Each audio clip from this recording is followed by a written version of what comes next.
Hello, everyone, and welcome to day 2 of the Hearthstone Grandmasters. I was going back in time then. Hearthstone Masters Tour. There we go. I'll get Masters in there somewhere. Summer Championship. It's just pure excitement for day 2. Of course, I'm Raven. I'm going to be kicking it off with everyone else on screen once again. Sotul, Lorinda, Dragon Rider, and TJ. We are all back, and we're going to be going through Group C and D today to use joining the other 4 players in that top 8 bracket. First off, Sotul, how do you feel about yesterday? I feel good about yesterday from an entertainment product perspective. I think we had a great mix of different styles of decks, different quality of play, like all sorts of things that lead to a highly entertaining Hearthstone esports broadcast. A fantastic episode of the television show Hearthstone. Woo! Thanks, Steve. Great job. Someone had to go with the enthusiasm. Yeah. That was Lorinda, pretty special. Right? We had everything. We had some really, really powerful plays. We had some really unpowerful plays as well. Yala showing some tiredness at the end of the day, just played a card that meant the game was lost. But yeah, we had a lot of stuff going on, lots of really skillful decks on display, lots of variety on display. Despite the fact 3 or 4 of the classes aren't here, there's variety within the stuff we've got. Every build is different of similar archetypes. So I think we are seeing players making decisions right the way from lineup building, right the way through to the decisions within game. Yeah, it was a really exciting day, and I think one thing for me is the kind of juxtaposition between yesterday and today, with yesterday kind of having a lot of those big names and getting to see kind of how those different players ended up doing well or not as well throughout those games, but all kind of being more big names. And then we're going to kind of see the opposite today and see those lesser names or well-known names and get to see that. So I'm very excited, but yesterday was an exciting way to kick off this weekend. I'm looking forward to kind of the contrast between the 2 groups today, between Group C and D, where Group C is the group of rogues, and I hope that some players actually get tested on rogue, you know, a pop quiz on the deck. And then Group D is, you know, wild and all over the place. There's only a single rogue in Group D. There's multiple shamans, multiple death knights, and those decks just feel like they haven't performed. So I'm curious to see who's going to come out on top either way. So should be a fun one today.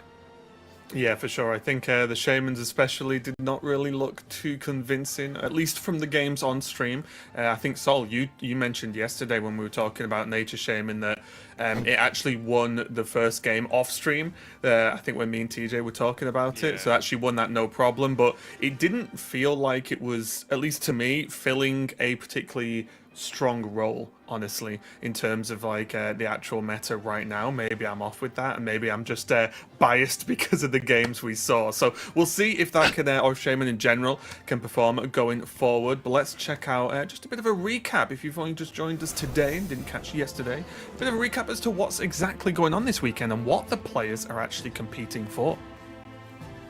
Yeah, first up, updates to the World Championship, which is a big one. If you didn't tune in yesterday or haven't been paying attention, the World Championship prize pool now $500,000, doubled the number of global qualifiers from 8 to 16, because now Hearthstone is back in China, so we need to expand the World Championship to include them, and that expansion includes 4 players from China from their qualifiers, as well as expanding the amount of players that are going to be qualifying from points from those ladder rankings. And they will join, that original cast of 8 that we had planned at the beginning of the year. So exciting news, exciting updates for the World Championship. It's going to be this bigger, grander event, which I'm really excited for.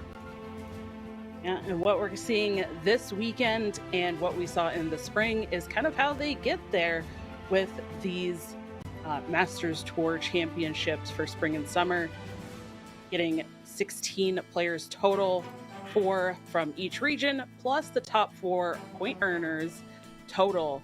And there's still more qualifying seasons, so we're going to find out over the course of this weekend who will get those spots for the World Championship and who will join throughout the year based on those points. Yep, and here's the format overview. It's the same as it's been for many years now, but people still do join and want to know exactly how Conquest works. You bring 4 decks. You ban one of them, that leaves you with 3 decks, because 4 minus 1 is 3, and then you have to win with all your decks once. When your deck is won, you can't use it again. And it's best of 5, because that's how winning 3 times works.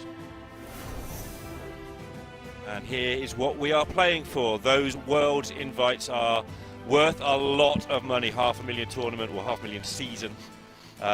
Overall, $10,000 US plus that invitation for first place, and $1,000 just for getting here. Which I say just for getting here. It's not that easy to get here at the moment. You've got to do well on ladder. Nah, these players just rolled out of bed and just accidentally ended up at the Masters Tour. That's absolutely Well, one what did. happened. Yeah, very true, actually. But what they have been doing is jamming an awful lot of Perils in Paradise, which is the most recent Hearthstone expansion. I think has been a generally very well-received expansion overall.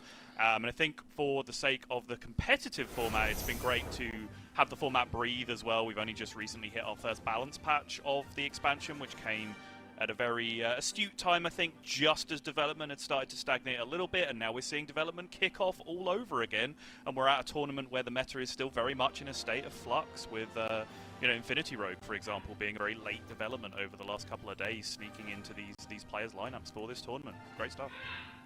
Yeah, I think what's really been cool for me this expansion is when I've been watching a lot of, because we're in the fortunate position where a lot of the bigger streamers in Hearthstone are the best players as well, which is pretty nice to have. You can just watch good players play Hearthstone every day, which is great. But I feel like every time I'm sort of tuning into these different players, they are sort of exploring different decks, trying to, work out how to actually build those decks. Because even though we've got, there's a sort of a rough consensus with the lineups sort of this weekend, with the actual builds of those decks, there is a lot of variety. And I think still, no one's decided. It's not as if they submitted and this weekend everyone said, oh, this is the 30 cards to bring. I think that discussion's going to go on, and then there'll be a mini set, which probably will change everything again, and so on like that. So I think it's been really fun just to see variety, and it's not just, here's the 3 best decks, and when you go to watch the best players, they're just playing the 3 best decks all day, every day, non-stop. There are some players who do commit a lot, of course, and try and explore specific decks themselves, but it's been cool to see that variety. But what are some of the highlight decks for you guys? What have you been playing that's been super fun this expansion? Well, I Go to Lorinda first. Yeah, I played a lot of Insanity to start with. I played a lot of Concierge Druid because Concierge Druid is so much fun for me personally. I know some people don't find it that way, but you're constantly balancing the tempo on the board, the damage in your hand, your card draw. I find juggling all that doesn't totally break my brain, but I find it enjoyable, whereas Rogue totally breaks my brain. For sure. Mine too. But I've been enjoying learning Overhealed Priest and playing that. That's been another one of those decks that's been quite exciting to see kind of resurge a little bit and the different changes. And I'm excited to see the slight variations in the Priest decks that we're going to see today as well. Teach? I mean, I think I said it yesterday with Lorinda, but we're both Concierge Druid enjoyers. But what I've been enjoying lately is playing Handbuff Paladin, where you take out the 4 or 5 tech cards and you literally put in any random minions, and you see how you do. I swear it does not affect your win rate at all. As long as the minions cost like 3 or less, you're good. You can put in literally anything, and you're absolutely fine. So that's been my enjoyment. Some of the players in this event feels like that's what they did with Handbuff Paladin. So Jeez, shots fired. Well, we can see players had various levels of success with which autocomplete cards they chose to put in their Handbuff Paladins and various others. Enough about what we've been wanting to play. What these players chose to bring to the tournament is much more important. You can see 4 players through. If you missed it yesterday, to our top 8 already. We have a real marquee match at the top there with Fury Hunter and McBanterface. Classic Europe versus America showdown between 2 of the real flag bearers for those regions. And then Gyu, who is kind of my pick for breakout player of this new system, really. He is phenomenal, particularly when it comes to the deck building, lineup building phase of a tournament. And then Maori, who I think I put as the dark horse coming into this one out of these 4 players. I don't know if everyone else would agree with that assessment. I think purely Yeah. based on just how well we know all the players, right? It's just you look at players like Fury Hunter and Bannerface, and it's like, well, yeah, we've known these players many years then, so I do feel like we've not spent as much time with Maori, so I would have to agree. But I do think the groups we've got coming up today are incredibly spicy. And again, just in case you weren't with us yesterday, we are going to be going all the way through Group C in the first half of the day. Then we're going to be doing a Group D a little bit later on, so I'm excited to check those groups out. But yeah, really, really strong top 8 so far. Not that we'd really expect anything less. Yeah, it's hard to not have a strong top 8 when you have this tournament. And here's Group C.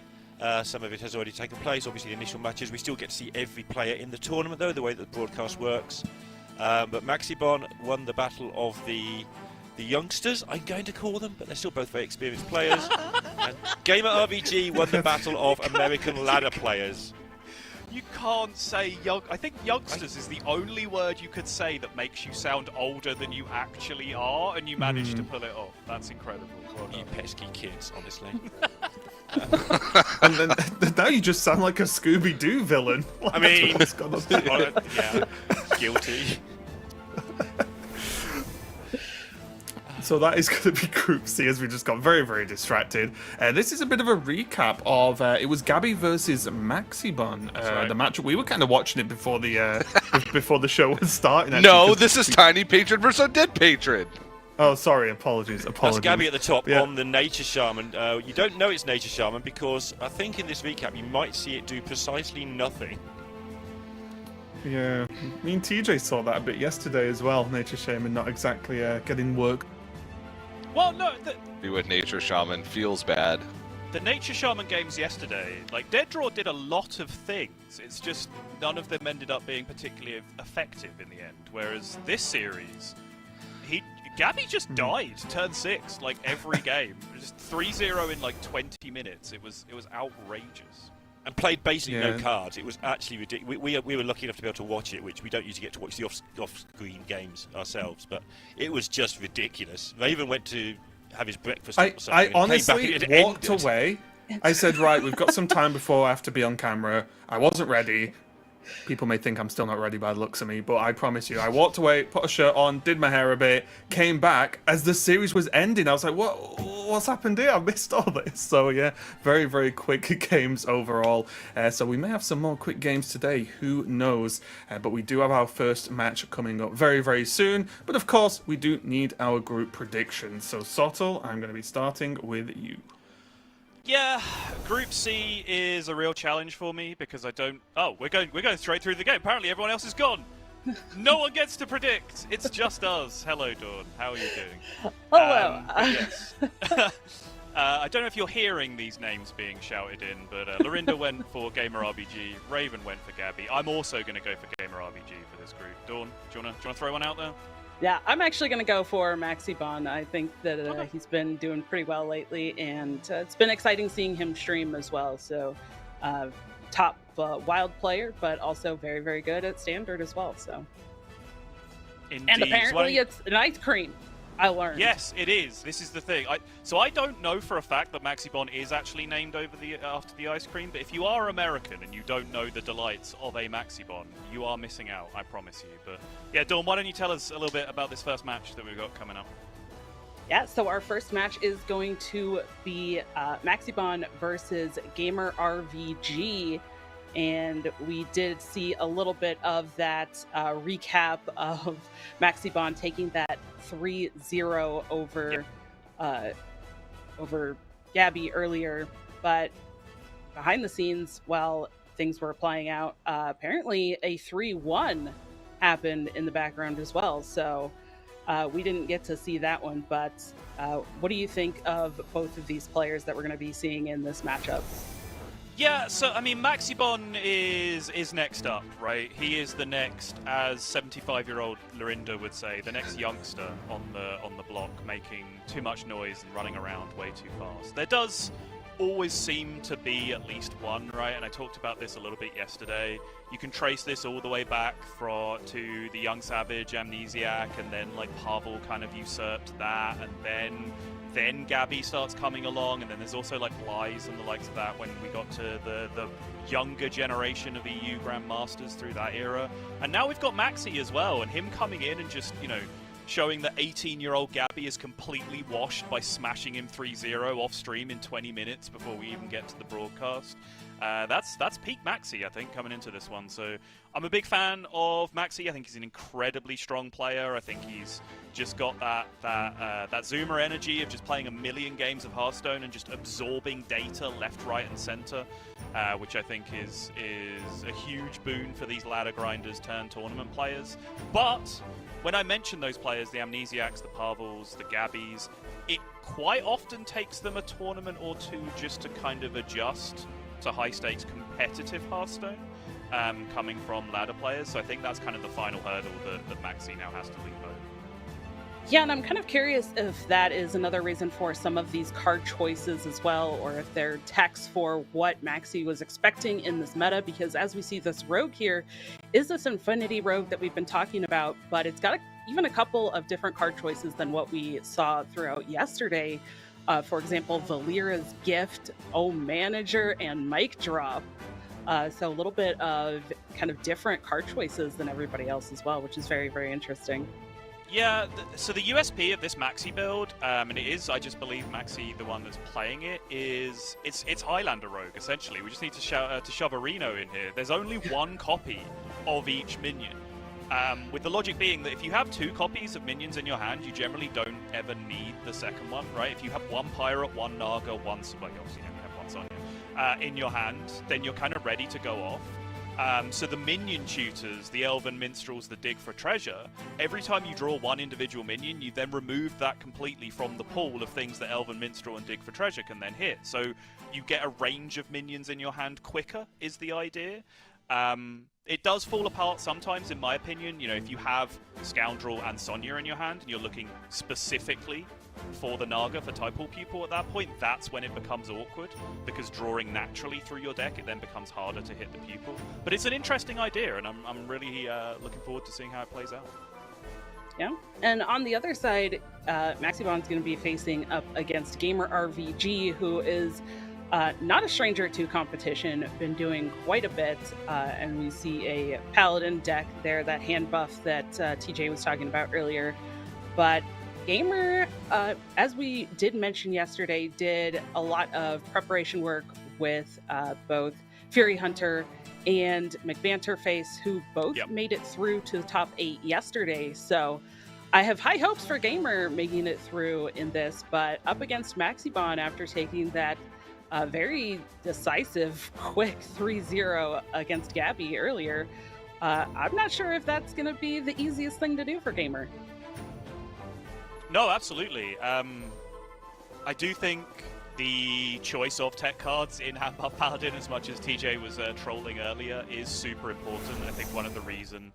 So, TJ's point is real, right? Like, the reason why you're seeing so much Handbuff Paladin in this tournament is you can just put Razor Scales or Customs Enforcers or Cold Neophytes or Speaker Stompers or whatever you want in them, and you kind of lose very little for doing that because they're still wildly overstatted by the time you play them anyway.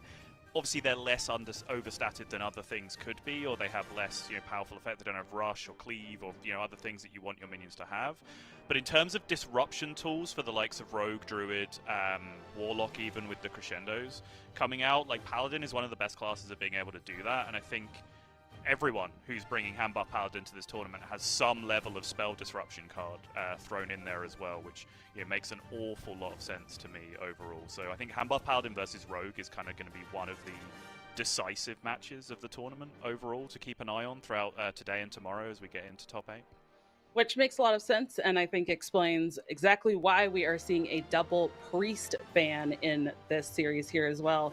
These players have those techs for the Rogue, so they're leaving that Rogue up and hoping to take a win against the Rogue with the Paladin, but banning out that overheal Priest, so we won't be seeing either of those, which I am a little bit sad, at least, that we're not going to see Maxibon's Priest, just because there is the interesting I guess not tech, but the interesting card change of 2 mixologists instead of 2 Tidepool pupils, which is very interesting. I know on his stream he was talking about the fact that mixologist can just be a better Holy Nova as well. So no Holy Novas in the list as well. So a little bit more flexibility for that deck if you don't find the kind of key cards and things you're looking for in the priest.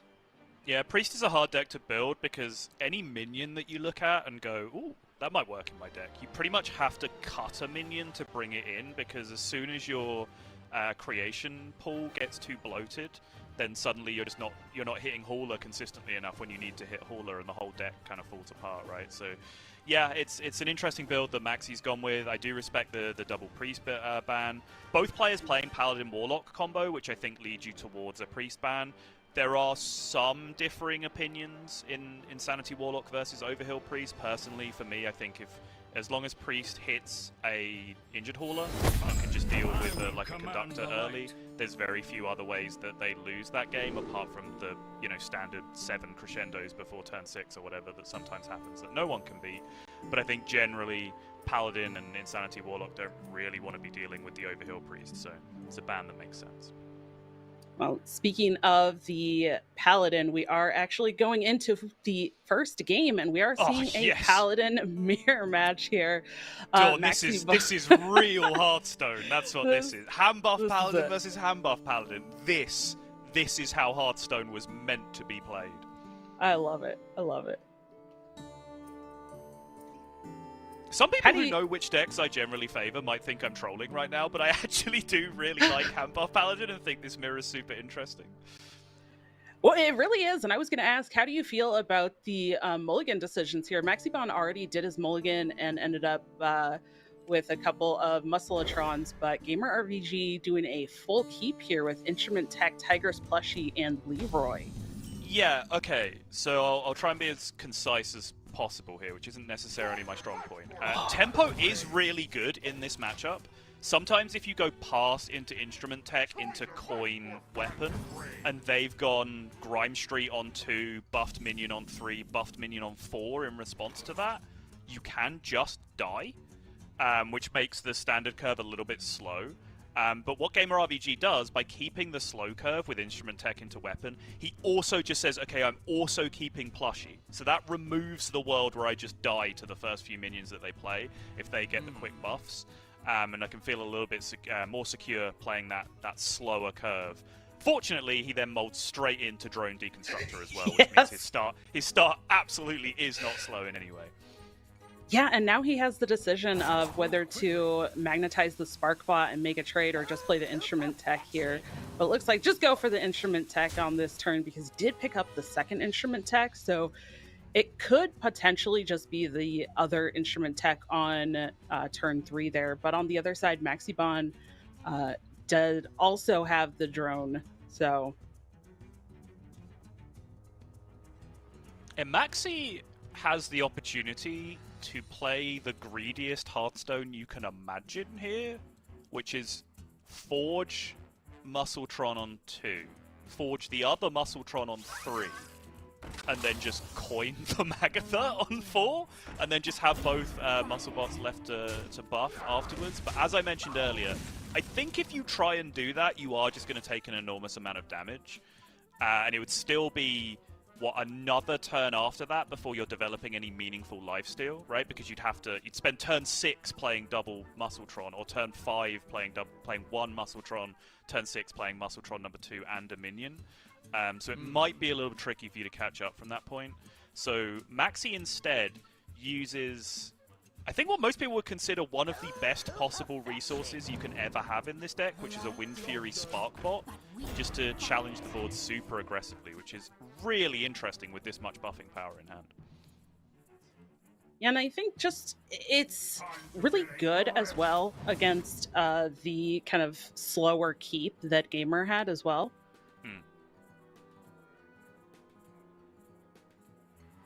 Does make things a little bit awkward here because Gamer was able to pick up the taunt.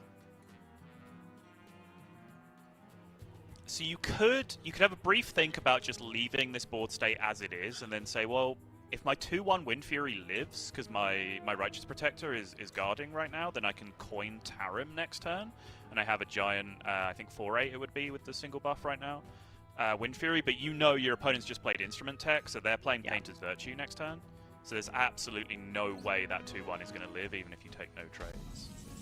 But Maxi just looks at the board state and says, I don't really see anything better than that anyway. And do you think this is just the Painter's Virtue here? It has to be, right? With both in hand.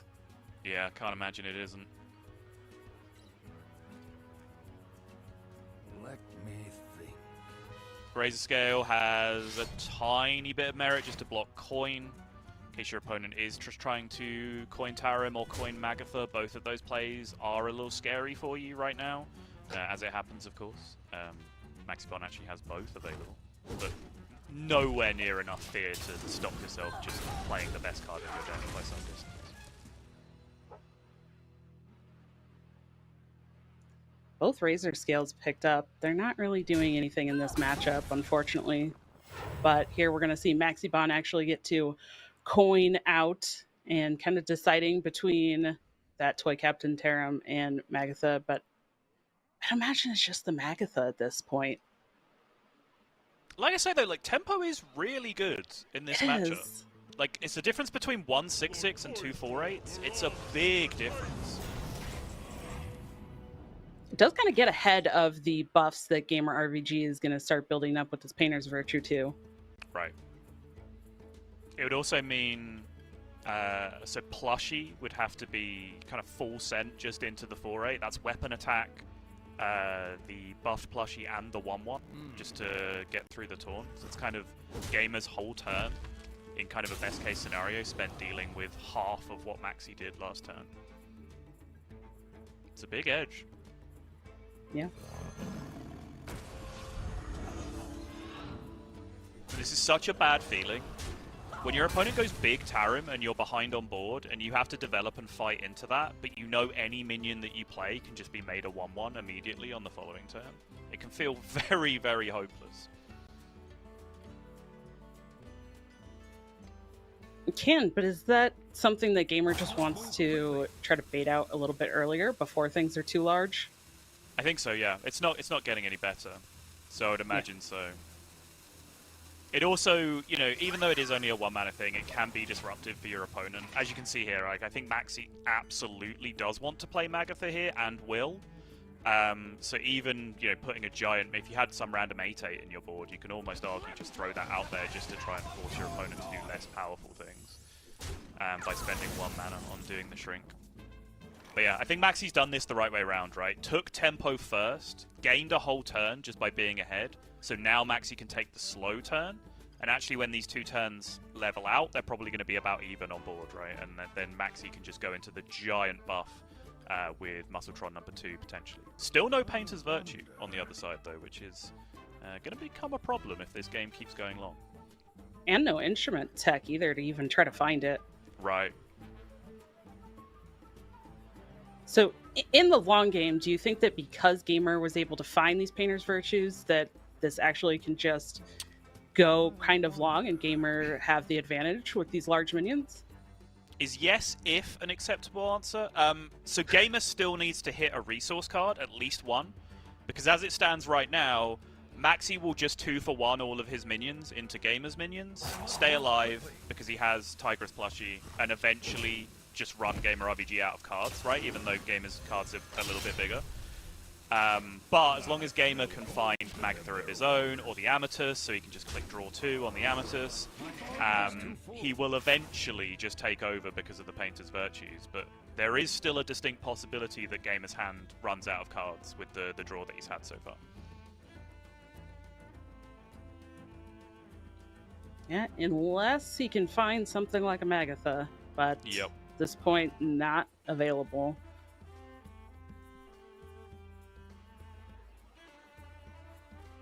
Could be one punish for keeping the kind of slower hand with things like the Leroy.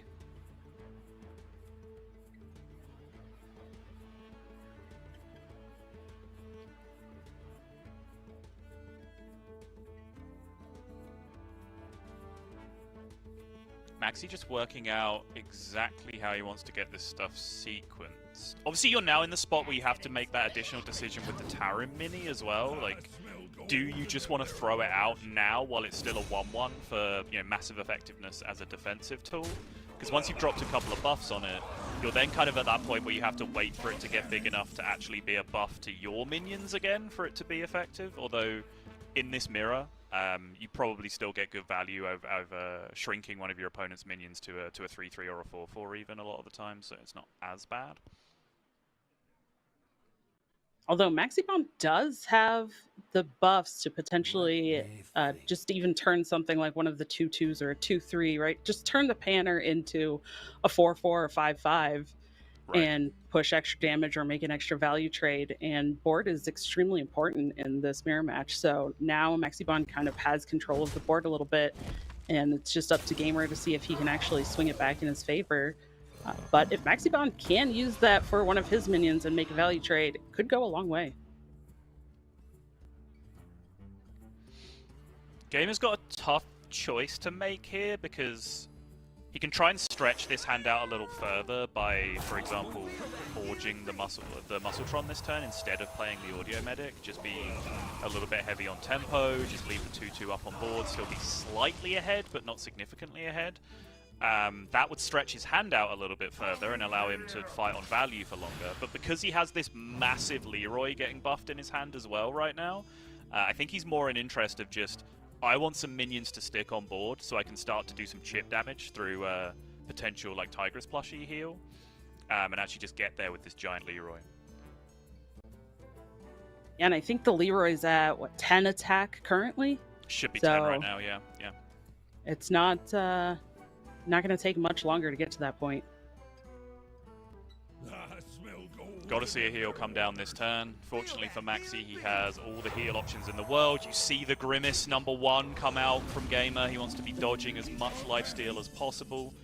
Unfortunately for him, this aggro plan is absolutely not going to work now, because not only do we have 2 more Tigress plushies, which are buffed, we also have the opportunity to now outfit tailor the 1-1 plushie as well. So that's at least 3 massive heals that can still come out from Maxibomb. So I think Gamer RVG is going to very quickly run out of steam with trying to push lethal. It's going to have to find Magathor or Amatus, I think, to stay in this game. Although actually, I should say, I'm so used to Amatus being in the deck, I should actually check. Some Gamer RVG actually is one of the players that has cut it completely.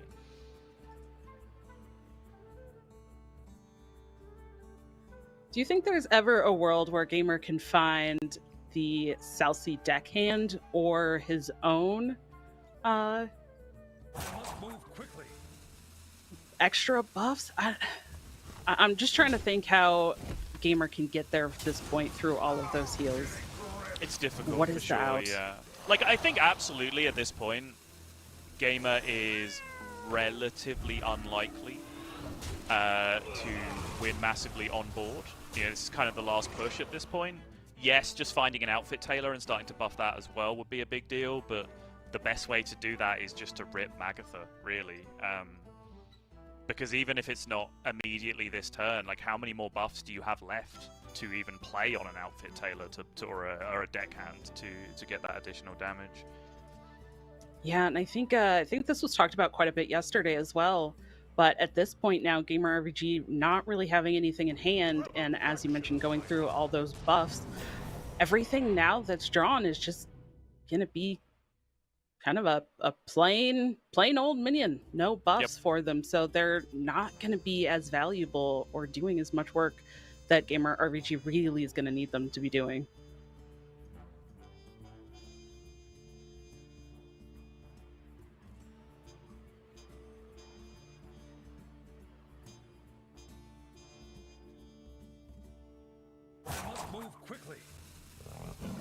Feels like Maxibomb has just so many options at this point.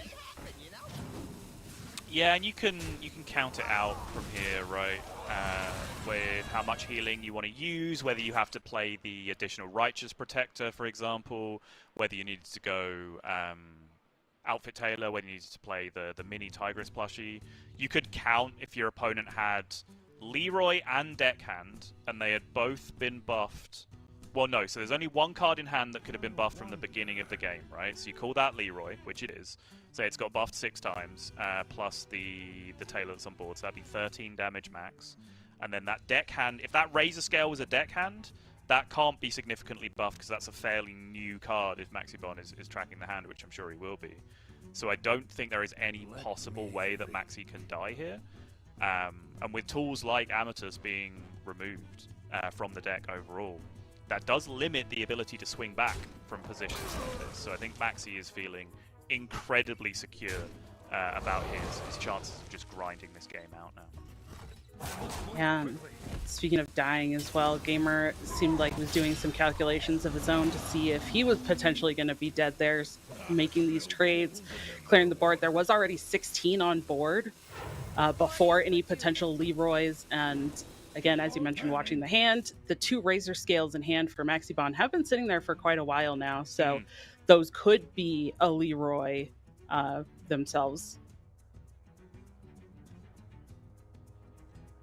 Yeah, 4 buffs on them. I believe they all came off the Magatha turn on turn 6, and have eaten all of the Muscletron buffs since then.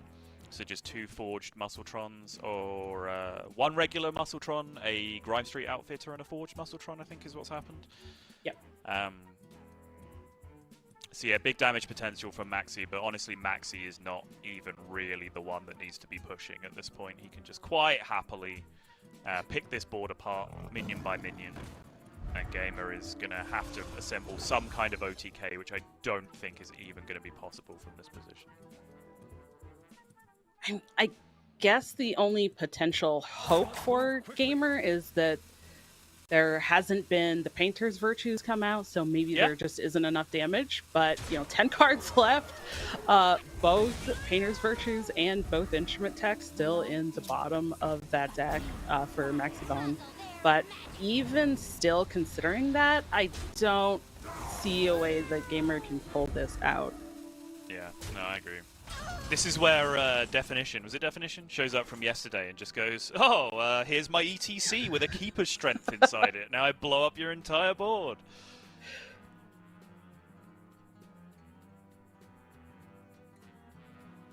But yeah, it's a natural product of there being less Control Warrior, less Unkiliacs in general in the meta. Decks like Handbuff Paladin used to have to play things like Yogg specifically to be able to steal Unkiliaxes away so they didn't get rezzed a million times. But also just more late game tools like Amatus to be able to sustain in games where they don't blow out win quickly.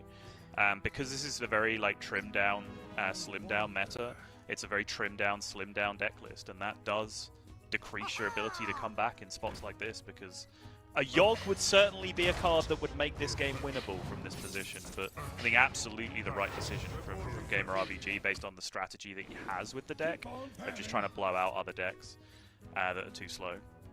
Has the build put together nicely, but this is not the one. Also, I think I have found or figured out potential lethal for Gamer. He's going to have to draw Sandcastle. Sure. This Leroy.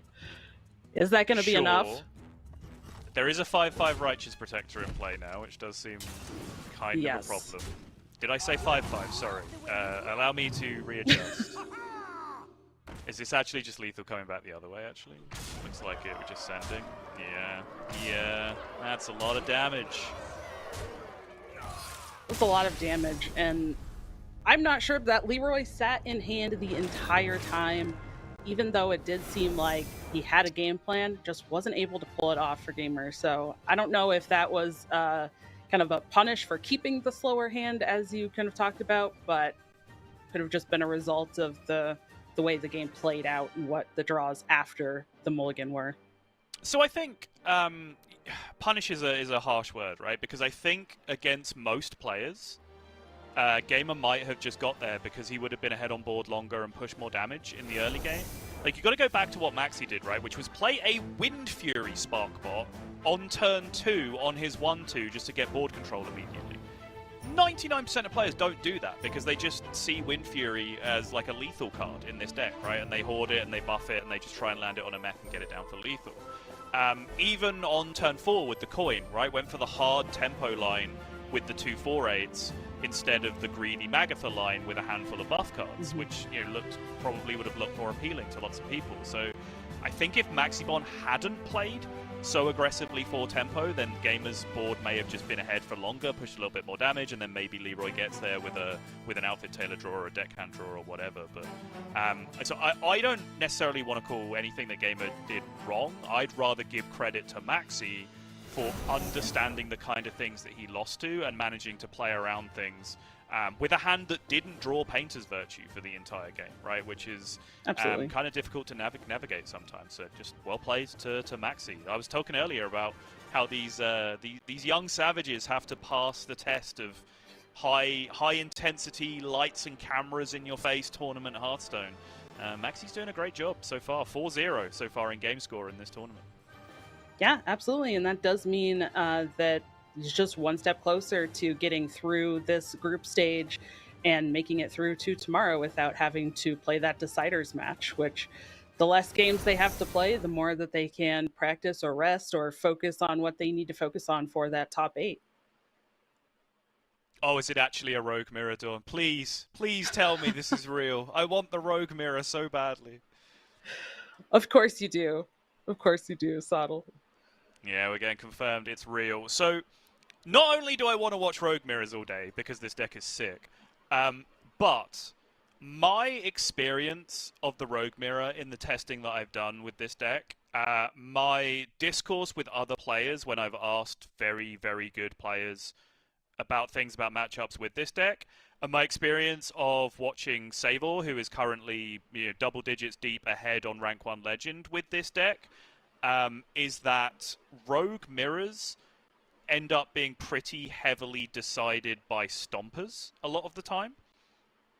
Maxi doesn't play any of those, but Maxi claims that his list with all of the one-off minions wins the mirror anyway, without the stomper.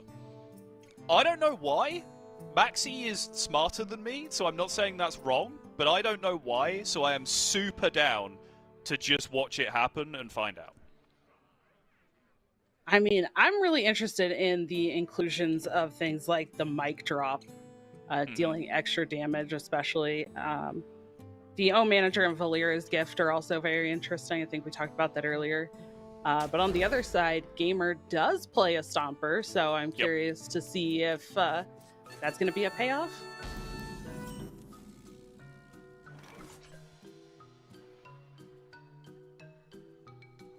So, Subtle, can you walk us through these initial starting hands? Because the rogues are very interesting. Just this deck in general is very difficult, high skill cap deck. But there are a lot of situations where you can look at these rogue hands and just say, I have cards that do nothing. What am I supposed to do with these? And are these hands that speak to that, or are these cards that these players are looking for? So Maxi's hand is pretty great. He was able to draw a card on 1, and they call him Quick Picket on 2. So he's able to effectively... he actually drew the doobie off the top, which allows him to motor on even quicker. Short version is turns 1 to 3 in a matchup where your opponent isn't playing minions against you. You want to spend your time drawing cards with all of your mana every turn. Right, so Dig for Treasure on 1, Quick Pick on 2, Coin Elven Minstrel, for example, is a possible curve you can have that does that. If you then have things like Backstabs or Shadow Step even to dump some cards after that.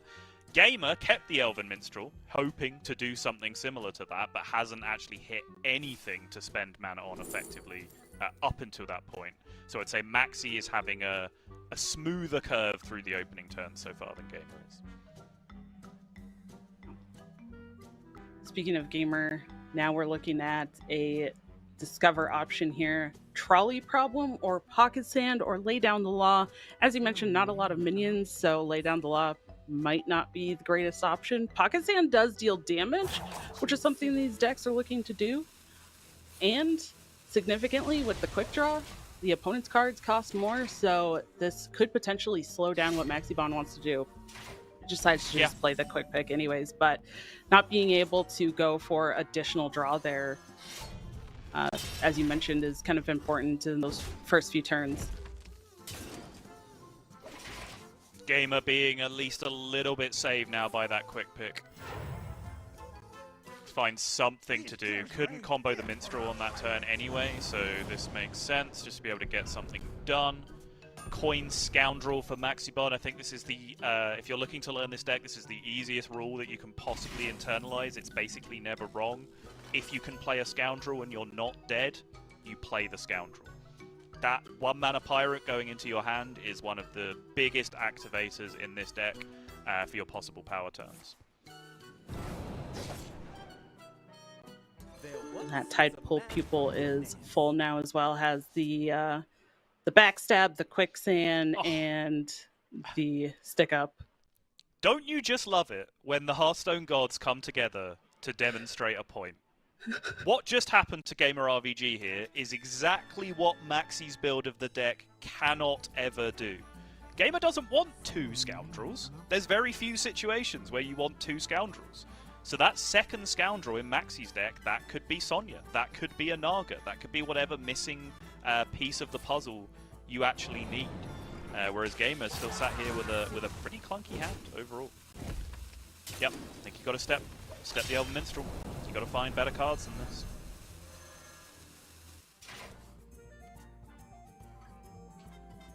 Maxi's #1 problem now, if there is one, is just hand size though. Needs to find a way to slim this down a little bit. Now this is treasure. So you will probably, just see him play some cards out and then discard some of these breakdances from his hand, essentially, and there is the Sonya.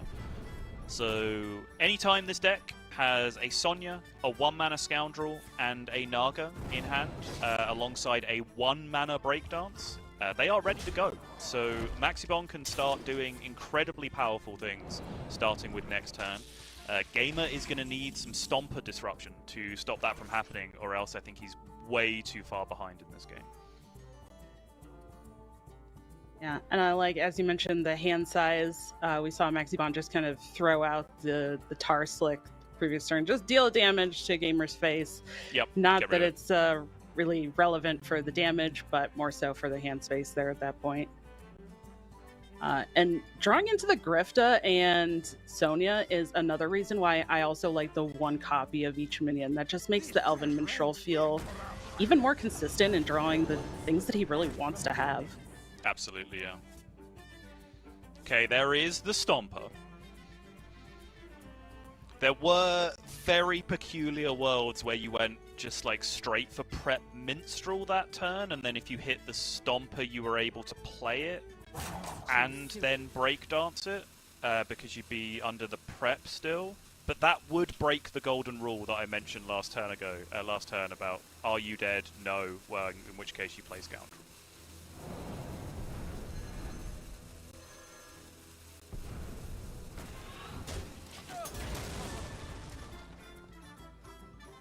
Okay.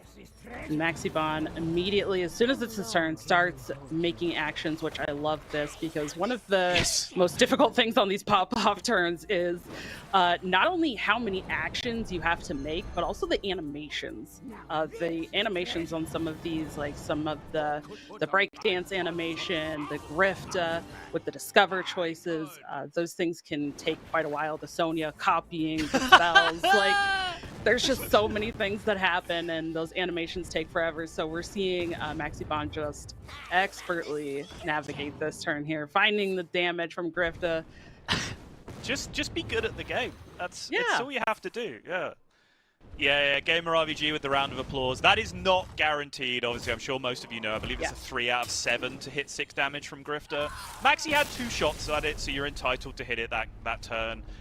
The way you generally sequence it is playing the 1-mana Scoundrel, you play the Sonya, you then use whatever step method that you have to get the 1-mana Pirate back to your hand, you replay it, you then play a Grifter. That Grifter you played cost 1, so that duplicates off the Sonya. So you then immediately get 2 shots at hitting that 6 damage amulet.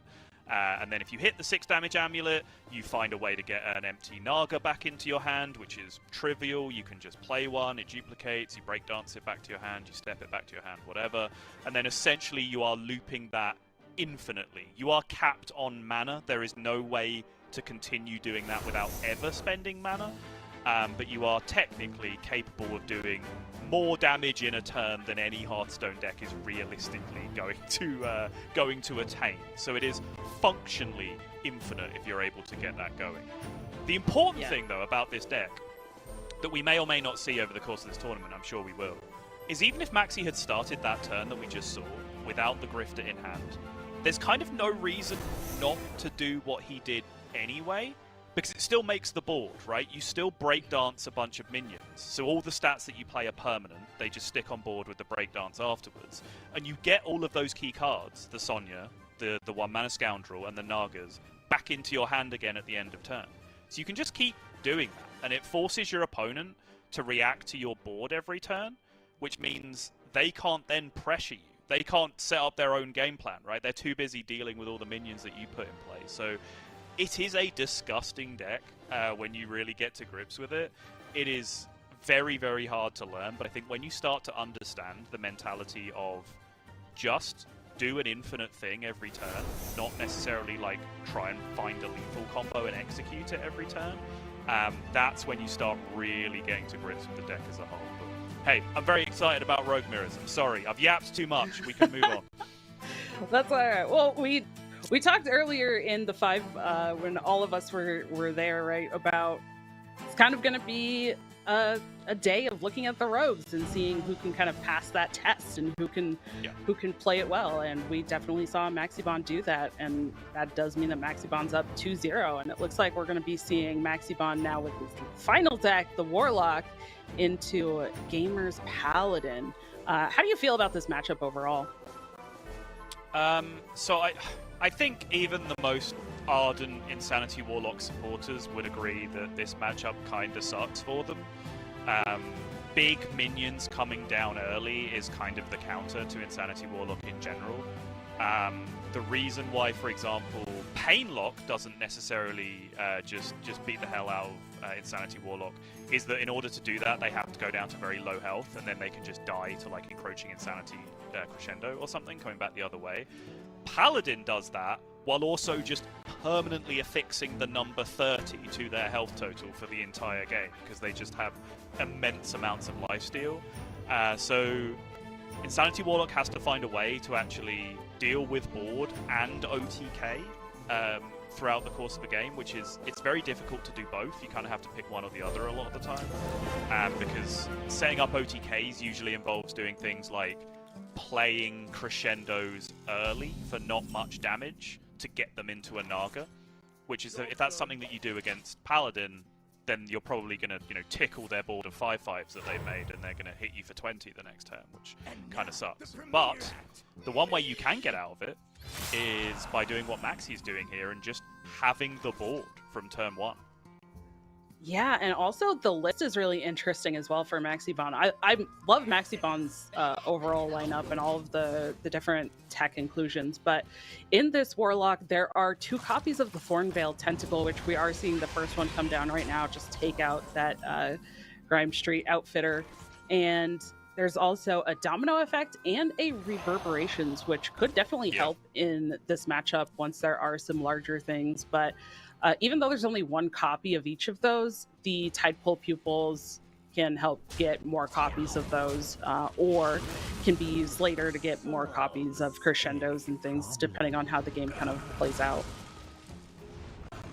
Yeah, Reverb coming in place of almost a direct replacement for Fizzle, I would say, is kind of a tech call in this meta, where specifically almost for this matchup, you can think of things like giant Tigress plushies, or Phi as well as another huge one that if you can use Reverb on, it not only deals with a huge minion that you probably have no other way of killing, but it can also stabilize your health total and allow you to A, resist lethal, but B, also then continue to play fatigue cards because you just managed to heal for 8 or 9 off their plushie that you just played. So I think that card definitely has a place in this matchup specifically.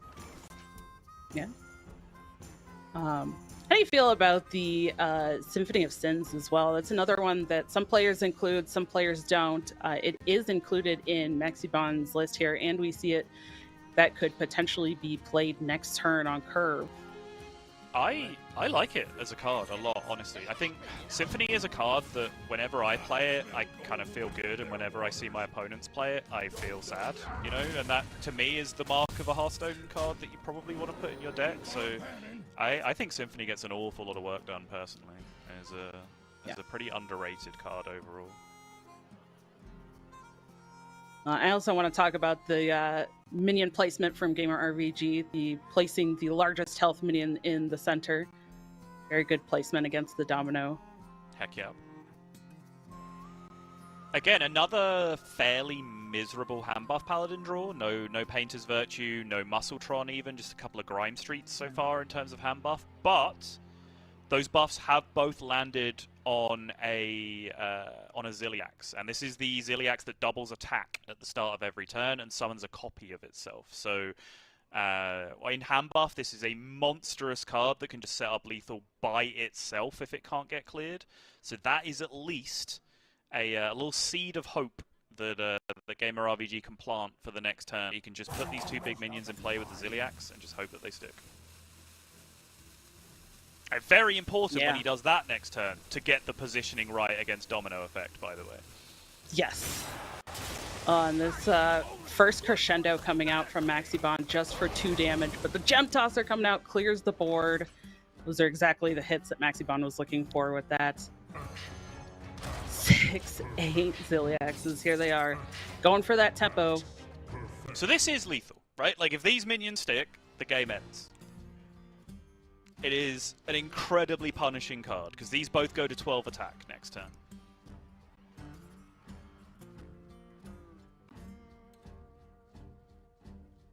So Maxi has to find a way to answer this. He does have reverb, of course, as we were talking about before.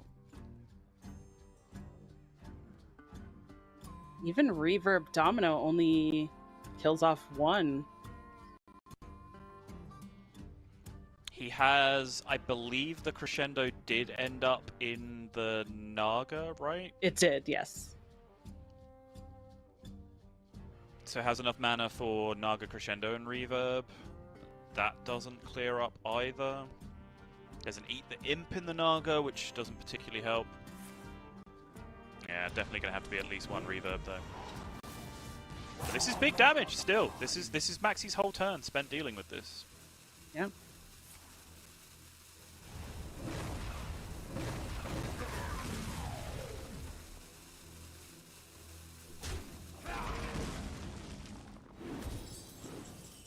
Oh, Wind Fury! Okay, the Leroy's only at 8. That's 20 damage. Needs 5 more. 22 Does have with the the existing Sparkbot. Sparkbot magnet, yeah. So 23, no, not enough mana. You can't play existing Sparkbot, Leroy, the drone, and the new Sparkbot. Right. It's going to go for the drone deconstructor first. Divine Shield could also be huge here. Lifesteal, not one of the good ones, though. So has to now allocate a rush to go into the opponent's Ziliax as well, you would imagine. Yeah, try to protect the board as much as possible. Yeah. So I think the Lifesteal Sparkbot gets magnetized onto the Ziliax just to push a little bit extra. You play the Rush Sparkbot separately. No, he's just going to push Max, actually. Is this important to Audio Medic? Yeah, use the Audio Medic instead. Sure. Feel that healing beat. Reporting for duty. I'm not sure how necessary this hero power is, by the way. You might have considered just skipping this entirely, because it would make you more vulnerable to, let's say, that domino effect that just got played, where it ended up in a Naga. You're now just more vulnerable on your 5 health Ziliax due to the 1-1 that you just summoned. Which is a little scary. Yeah. Oh, Insanity pickup is huge. Yeah, Insanity plus the Crescendo that was just picked up. But from the weapon people. is gone. The weapon is gone. The crescendo deals 5. How big is the Leroy? 8. It's only buffed twice, right? I think so, yeah. Oh no! Oh, absolute disaster. And no weapon in sight, no instrument text possible. So the South Sea deckhand just sitting in hand doing absolutely nothing. So just hero power Tarim? Just make a couple of 3/7s, threaten lethal again, make them have the answer again. Yeah, double check that says Yeah. 8 on it. That is very important. Reporting for duty. The toy store belongs to the Titan. Again, do you get the 1/1 in play? Just to have a 1/1 in play? I guess you do.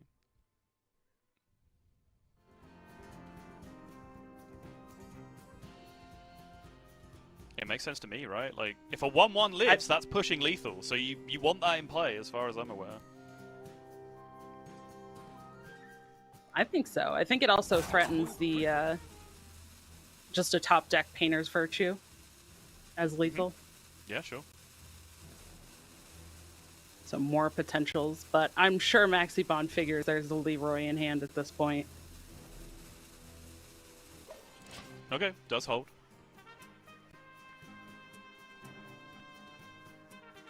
Does have the Felstring Harp and picks up another Encroaching Insanity.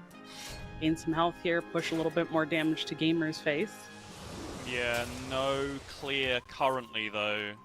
And Yeah. no full clear available from this Symphony. Just gets the buff, which enables him to take 1 out. Healed for 2 with the life tap, but that means 3 damage survives on board, and that 8 health, 8 damage Leroy, sorry, is just going to be enough to get there. Gamer reveling in his moment of victory in the series at the very least, and Insanity Warlock falls down to what is one of its worst matchups, I think, in the whole meta right now. Gamer RBG's draw was not particularly good that game. It bears repeating, and still you can see the struggles that Insanity Warlock can have with dealing with that size of minion coming out consistently from the opponent. I love the little exchange of emotes there and Yeah. some little smiles and smirks from both players.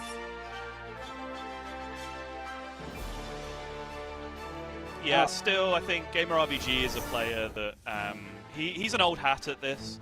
You know, Neil was talking me through some stats earlier about how Gamer RBG is now the most experienced Masters Tour player in the world, apparently, with the combination of the old system where I think he missed only 1, and then this system where he's qualified for all of them. So no one else has played more Masters Tours through the last 2 competitive systems than Gamer RBG has. If I've got any of that wrong, then Lorinda can show up and correct me later, but credit to them for the stats, as always.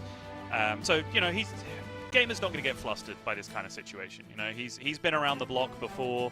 He can chill out. He can talk to the fellow pro players who live above him on the bunk bed and get some advice on how to get through this series. He knows there's a long way to go, and he knows there's an Insanity Warlock on the other side of the series, which, you know, my bias and hatred aside, it is a deck that can brick. I don't think anyone disputes that, right? Like, there are hands that can brick, and there are bad matchups for it in the meta.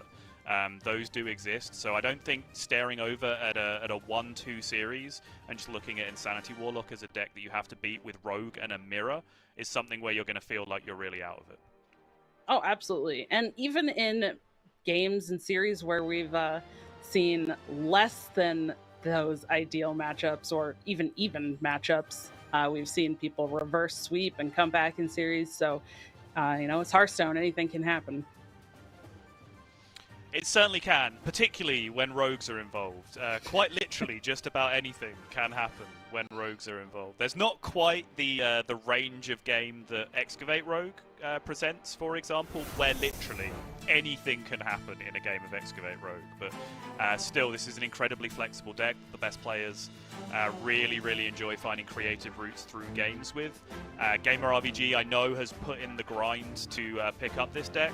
The problem with this deck, right, is when people talk about how difficult a deck is, sometimes they like reach to mechanics as a point of difficulty. Generally, the hardest thing in Hearthstone is the strategy behind a deck, but sometimes decks do come along that are also very mechanically difficult. Some players don't pick up mechanics particularly quickly. See Lorinda's streams recently if you want examples of people that can't do mechanics very well. So, some players, for example, can just pick up Rogue and they understand the mechanics of all the bouncing Nagas and Scoundrels and everything immediately. They just kind of get it, right? And then they still have to learn the very, very difficult part of understanding the strategy behind the deck as well. Gamer, as far as I've heard, is a player that had to actually put some time into just learning the raw mechanics of the deck as well before he even got to deeper strategic things. So I hope for his sake he is coming correct with this deck to this tournament, because now it is crunch time. TJ was talking about the pop quiz on Rogue coming into this day. Yeah, Gamer RBG needs to have studied. Yep, here it is. It's time for the pop quiz. We're going to find out if he can pass and go on to that game number 5, or if it's going to be a little bit of a struggle. Hopefully a bit of a better hand or better sequencing than the previous game, where did feel like it struggled a little bit.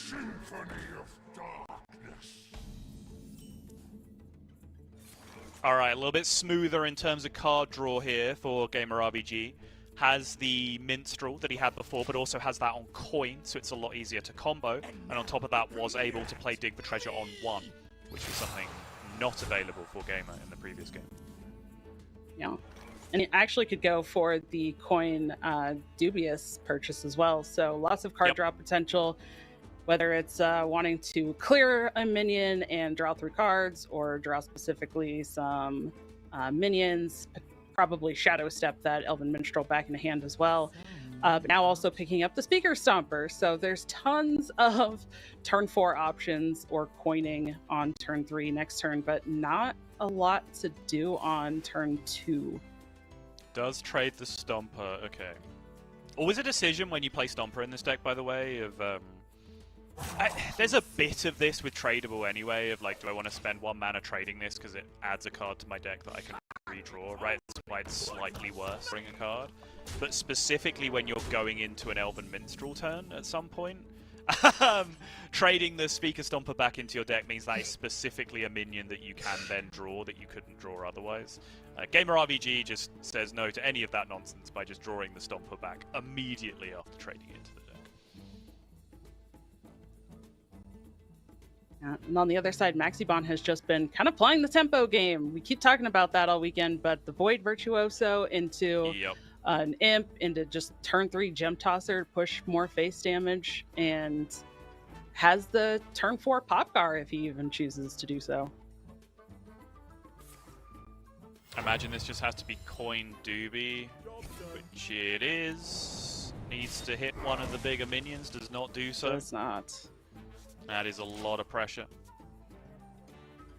No breakdance either. I think the dream would have been something like prep breakdance here. That would have been huge in terms of relieving pressure on the following turn. But right now, significant pressure coming the other way.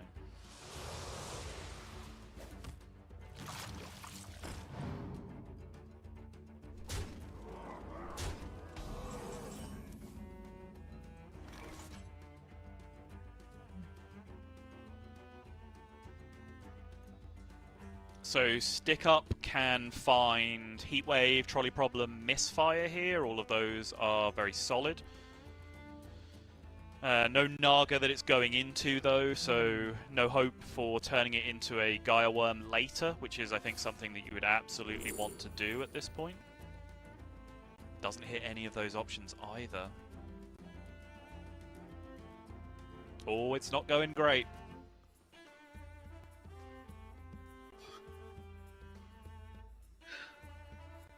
Farmhand, Lay Down the Law, and Silver Serpent. What do you even take here? Just...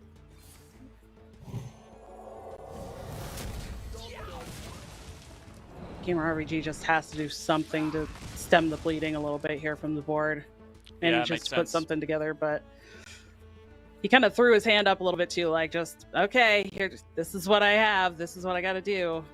Yeah, We're I mean, gonna do it. Tarslick Heatwave would have cleared. Tarslick Meatfire, Tarslick Misfire would have cleared.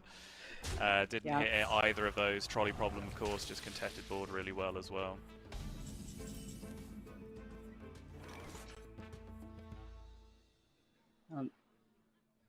Now as well, the Popgar coming down, one of the Barrel of Sludges, and that does mean that a Barrel of Sludge, Encroaching Insanity, could be played next turn to set up for the pupils, getting Yes. more Barrel of Sludges. Yes, which means Gamer RBG will need to find healing either from the Grifter Amulet or the second stick up into a Gaia Worm. But has a more pressing problem right now of how to deal with this board. You can do it with Deafen and Dubious Purchase. That does get you into overdraw territory, but I think you kind of know that the opponent's hand is pretty face up at this point, and you are outright dying if this Popgar lives. Yeah, I mean, honestly, just the 2 minions on board plus 1 Barrel of Sludge is already 8, just leaving Exactly, 2 health. So yeah, there's You would die a to very high chance. Insanity, Crescendo, any Yep. Naga, like you die to basically everything at that point. Yeah.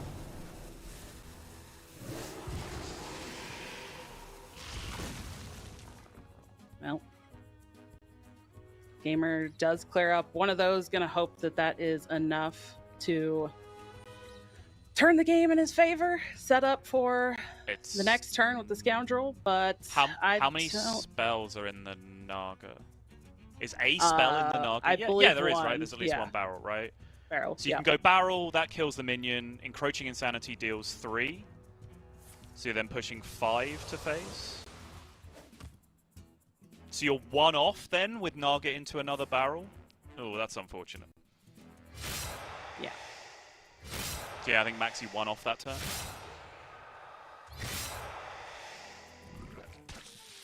Alright, so Gamer is in the game. The game exists.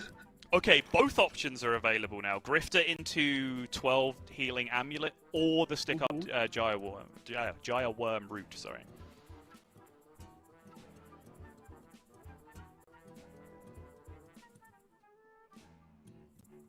Gamer really taking a lot of time to think about this.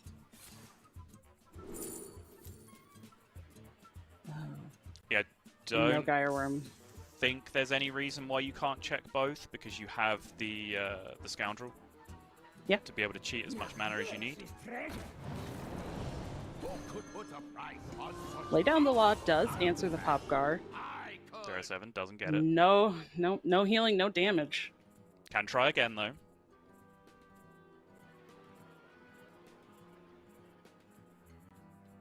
You're stepping Grifter this turn for sure, right? So you do that first before the discount, yes, okay.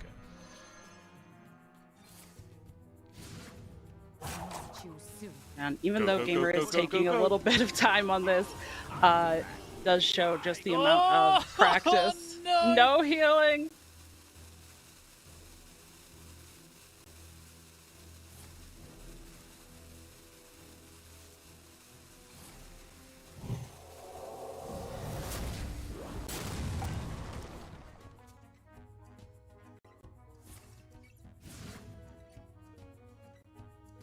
Oh, the Warlock really likes discounts. Here we go. Yeah. Maxibon just starting they're- to slam some Exactly. cards.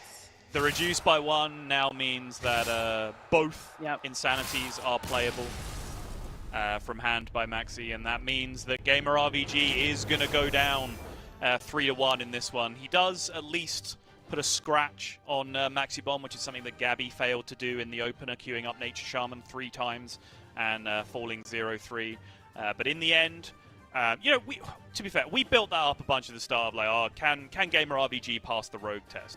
I don't think he did anything particularly badly there, certainly not to my moderately trained Rogue eye. I'm sure if some of the real Rogue enjoyers cast an eye over it, they'd have some criticisms. But it's not like there was some catastrophic throw or failure of mechanics or not understanding how the deck worked in general, right? It was just kind of an ugly hand. It was good pressure from Maxi again, if you want to flip it around, because that was a relatively unimpressive Insanity Warlock hand, right? Very few fatigue cards. He just kind of played some minions, then played Popgar and some barrels, and then just had Typal people to finish the game with. So Gamer, I think, did his best to navigate a way through, and I think had 2 3 out of 7s to just probably be significantly ahead in the game if he was able to hit the healing from that point. But yeah, in the end, it is going to be Maxi that goes through and takes out the winner's spot in Group C in the upper bracket. Yes, it was a very solid showing from Maxi Bon. Again, we kind of saw some highlights from the first series, and then we got to watch that full series between Maxi Bon and Gamer there. But Maxi Bon performing extremely well. Now gets to kind of take a break for the rest of the day, prep for the top 8 tomorrow, and just get ready for that. But you know, this is a group stage, so as you mentioned, Gamer not out of it, just going down to that deciders match. But we have only just casted the first series of the day, Sottle. There is still a lot more Hearthstone to be seen, and what do we have coming up next is going to be Gabby versus Photon. So don't go anywhere. We're going to catch that match after this quick break.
Hello everyone and welcome back. We are getting ready to get into our second match of the day and the second match of Group C. I'm Raven and joining me is TJ. And we've got a bit of a spicy one coming right up, TJ. We do, yeah. It's going to be the elimination match for Group C. It's going to be Gabby versus Photon. And, you know, kind of, I don't want to say opposite stories because they're both ladder heroes, but Photon is a ladder hero who's stepping into competitive play, and Gabby is this, you know, mythical creature that was once at the very top. Yeah, one's at the very top of the Hearthstone Elite, and now has some to prove. We'll say that, but still, that level of understanding for the game never goes away. So we'll see if Gabby can get back to that dominating form once again, maybe with the help of his favorite card, Snow Flipper Penguin. Nah. Yeah, the ultimate Q art, although there are some Murlocs that have contested that, but I think generally everyone likes the Snow Flipper. But yeah, Gabby, at times, an unstoppable force in Hearthstone, honestly, so definitely a Gabby fan over here, and he's going to be bringing, the first deck that is going to be out on display is going to be this Priest, and probably, I guess this and Rogue is kind of like the talk of the meta at the moment. Both pretty scary decks to not only come up against, but to also try and pilot yourself. And this one is going to be the bird watching and chilling Vol'jin version. Are you a fan of this version, or are you a fan of some of the others we've seen over the course of this weekend? Yeah, I like this version. It just gives you some like that fetch from your deck that is crucial in many matchups where you need to kind of get to your combo-y turns just a little bit faster. So big fan of that. And Photon has the same Overheal Priest deck, but alongside that has the Pain Lock. Heyo! This graphic confuses me, TJ. Why? There's one Master's Tour. Is that 1 or 7? I think it's That's a 1, because One look at the Master's 4th Tour point. appearance, First official Hearthstone But tournament. then first official. This is That the one one. was, or this is? This one is. Oh, this one. Okay, so it's not previously. Okay, sorry. I thought. Okay, this is including this one. Perfect. So we do see the difference between Photon and Gabby, because I think Gabby's was like what 22 or something was the number for him there. Yeah. So very very experienced in that competitive Hearthstone. Just that graphic threw me off just a little bit. But Photon is going to be starting off on this Druid. Does have the Speaker Stompers in there as well to try and stop some of the more crazy shenanigans that can happen, at least for a turn or so with these. Do you like this tech? I know you mentioned removing Paladin tech cards and putting any other cards in that deck, but what do you think of the tech choices in this one? Yeah, I do like the Speaker Stomper in the deck, because a lot of times you do have to, with this deck, just build a big board, preferably early on in the game, which is definitely possible with how much tempo tools and ramp you have. And then protect it with Speaker Stomper, because a lot of times this Ramp Druid, what it struggles with is finding that closing power once it's, had its big push or its 2 big pushes dealt with. So having Speaker Stomper to kind of protect there makes a lot of sense. But the big thing... Oh no, never mind. I didn't remember seeing that on the graphic, but for some reason I was like, it had to have cut some top end, but didn't really in the grand scheme of things when you're looking at Ramp Druid. Still has the Marin, still has the Yogg, still has the Ziliax, so... Oh, I've missed it, TJ. The Gab Jam. I've missed it. Just Gabby instantly on camera, head bopping to whatever music he's listening to. It feels like the old days. But yeah, we're getting off to a good start here. Gabby up top on the Priest, of course. Photon on this Druid. And pretty interesting to see how Gabby pilots the openings. I do think the Priest openings, obviously there's the more straightforward, like super powerful ones, but I do enjoy seeing when these players, like when they decide to go a bit in, right? And when they start trying to do some combos, when they start deciding to drop Hedanis, for example. All these things are super interesting to me, so it'd be cool to see how Gabby approaches it. Photon has gone. Oh no, he's back now. Okay, perfect. Photon does have a very potentially tempo-heavy opening with double Nest Matron. Yeah, double Nest Matron into the Flower Child could be good. Oftentimes you want to go ramp, tempo, Flower Child into Marin, and then refill with the wand, and then just keep rolling through your turns like that. And that's kind of your big push. That's where I like the Speaker Stompers to protect that, but no ramp currently. New Heights was what's been cut from the list in order to make room for these speaker stompers. I would assume. So there is a little bit less ramp, but it still exists in the form of Malfurion's gifts or Splish Splash Whelp. Yeah, I really like the hidden gem choice there from Gabby. We unfortunately didn't see his Discover choices, but the hidden gem's nice because now spell damage swipe with just one spell damage doesn't actually clear it off, right? So it just makes that just a little bit more frustrating to deal with for Photon. So that's a really good pickup there for Gabby. Getting that clergy down as well, just getting that card draw cooking. But we are not too long away from a Dragon Fiesta right now, TJ. Yeah, but how he spaced out these turns is pretty important. Do you think it's worth a swipe here? I don't know. There's not really any great plays. I was thinking, well, you're behind on board. What if you just coin out Puppet Master, but like a Power Word Synchronize would just allow value trades on the board, which is not particularly good. But it's going to go with the coin swipe. The curve makes sense with this because next turn you could go double Matron plus Chidrake and then float that right into the Flower Child. So I do like the swipe in this instance. Even Puppet Master, right? Even Puppet Master, but the double Nest Matron into Chidrake just feels... That's so much power. But Puppet Master into Flower Child is a great combo because you get those double up on the minions, the puppets.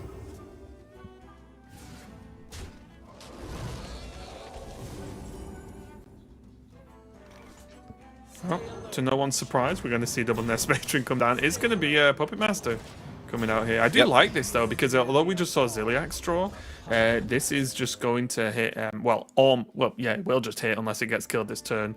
We'll be able to get that, like, Aeonat and stuff, right? So, like, this is going to be really big for Photon, I think. Anar and Marin, for free? Oh, yeah.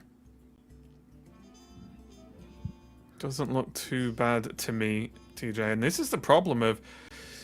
Because of these tempo styles, it's really funny to me how many games for Druid, you think of this Druid and you think, oh, you know, the ramp into all the big stuff, blah, blah, blah. But so many starts, or so many games are just won because Druid just does this. And then, well, it's like, well, I can't really come back from this, right? So we'll see if Gabby has a way to fight back. There are ways in the deck, of course, but especially with this gem revealed from Stealth, it's going to be a little bit tricky.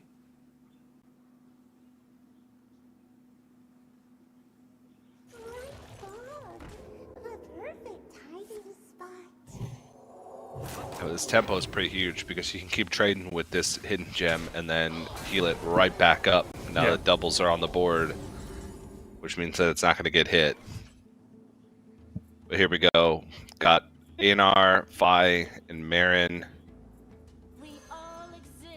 And the Doomkin as well is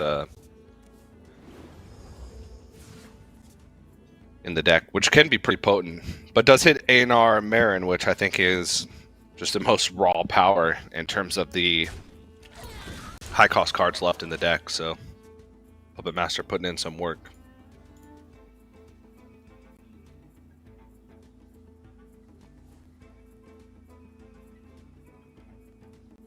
Yeah, this is looking huge. I'm like, don't get me wrong, Priest can really do some miraculous things during games. We've seen this already yesterday on stream with some of the games, but all of this power, as you said, double Marin, double Aeonat, even the Ziliax kind of just sat there. There is the ramp missing, of course, for Photon. Photon hasn't actually been able to ramp up, so even though there's the one-drop versions, the follow-up isn't super strong because of the lack of power, but the one-drop Marin into the wand is going to be very, very strong indeed. Gabby does get hold of the Amanthul, though, so there could be shenanigans going forward with that next turn at least, or at least trying to build towards the next turn.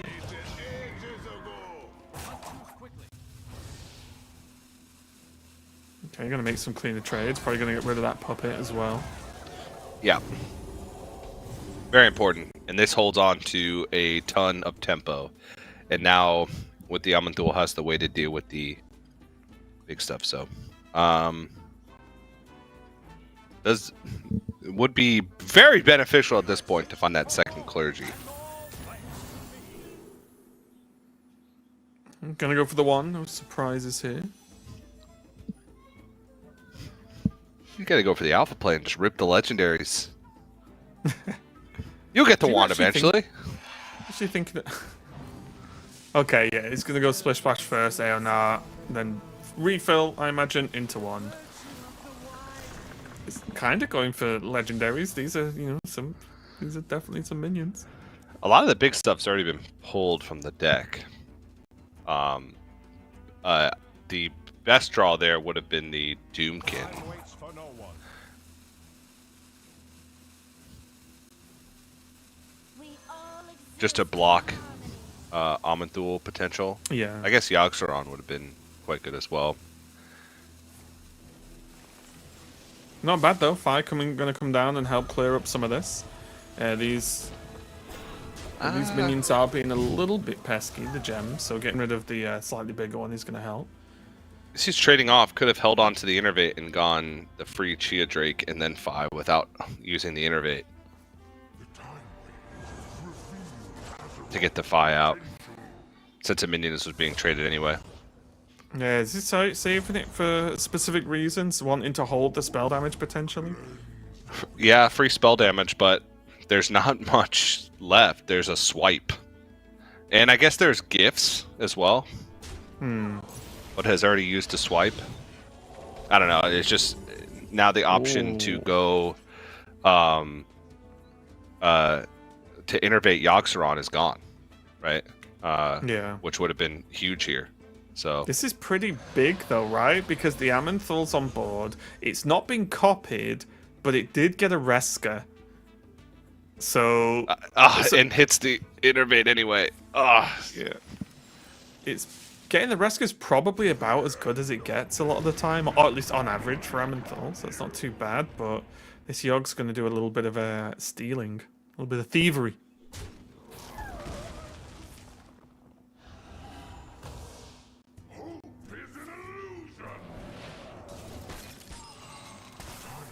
Oh! Okay. Oh, jeez.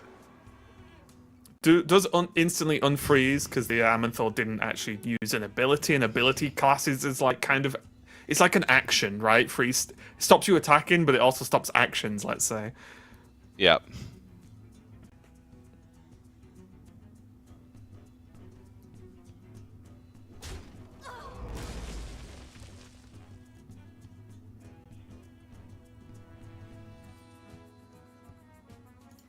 Take a good look. You ain't never seen a light again. A bit of a tricky Reska though.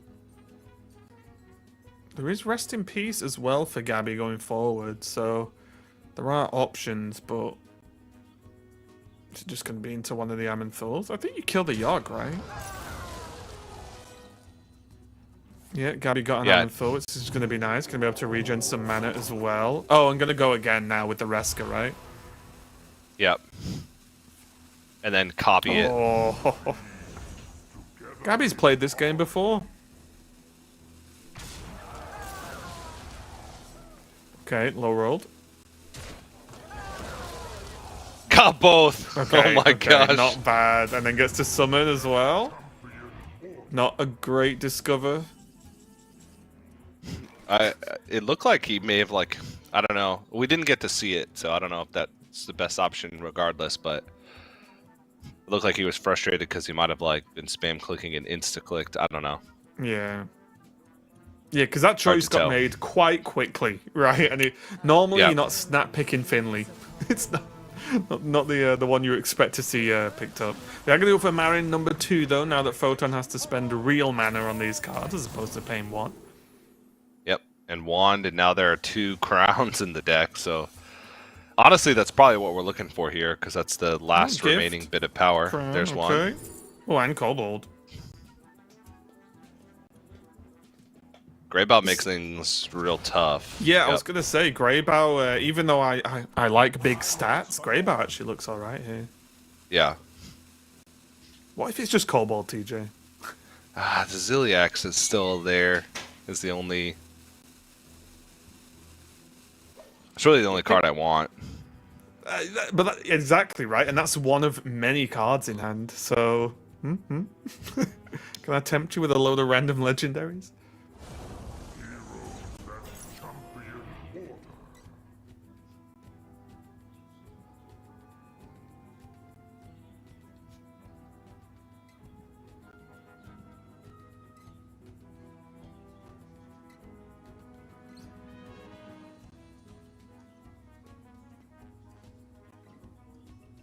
That's a second Adonis discovered from the Amantul. Yeah, So we've there's not seen in the the first deck. one yet, right? Yeah. Also got the Caligos there as well.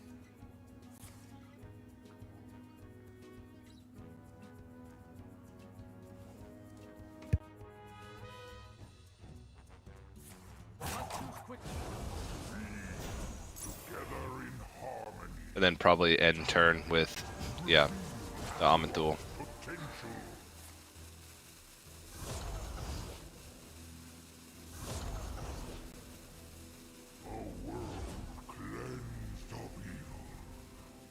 It is a full hand. Mm-hmm. Both players full hand. All right, second. You don't need a second one. Not the end of the world. Yeah. Well, yeah. Not the end of the world at all. The only time that's good is if it wasn't drawn that turn. You play monkey, it's rubbish, and then you get a reroll. But that's like very specific outcome, right? Yeah. Greybot just makes these boards even more of a puzzle. Gabby at this point just has way more raw power in the hand. I mean, Photon can obviously change that with the Kobold, but Yeah. maybe trying to find an excuse to use the Ziliax first. And then we can swap with the Kobold. I mean, Just the not a lot Kobold's of great trades. The Kobold's 0 anyway, right? So that can come out even in the same turn. Yeah. Even these Ammon card. Falls now are going to start being annoying, right? Because they can attack. Yeah, it looks like he's going for a swipe play. That's a lot of spell damage. Yeah. Ah! Bro! Too many actions! Yeah, we're back.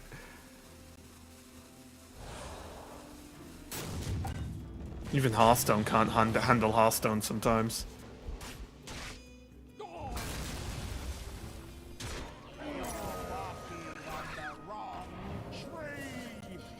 Greybell's back. Alright, hidden gem. Not a huge deal.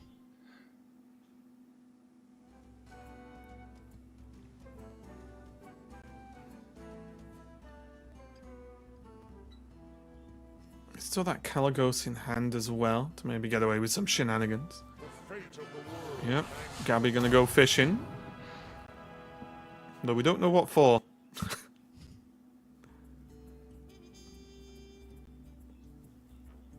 At this point with the Discovers, we're on the journey with Photon here.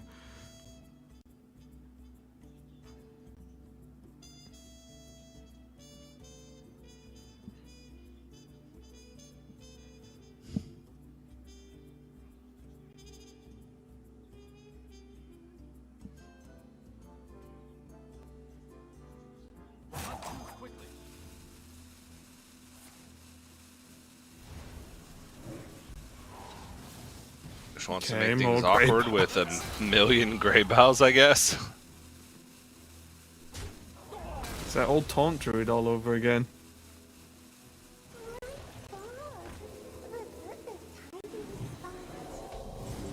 Bit of healing from the gem's gonna be nice as well. Ooh. There's still a crown in the deck, right? From the second Marin. Oh, it's that hand dump as much as possible into Goblet Crown. That's Hearthstone we want to see. But there's also a lot of... You could goblet into goblet. Oh my gosh. Is there still a gift in the deck? Yes. Because that would be quite good. Just endless swipes. I do think we could potentially see the Kobold soon, though. I don't think this hand is it. That's apart from exactly the Goblet, of course.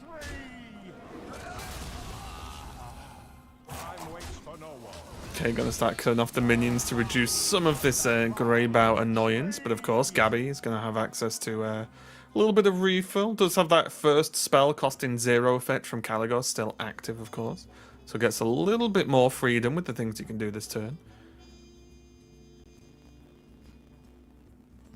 On your left, you'll see a rare specimen. What do we got?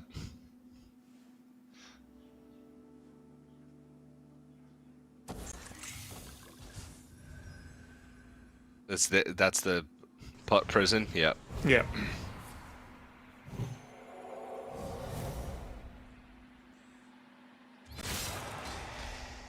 Okay. Not too bad. I'll put book, sure.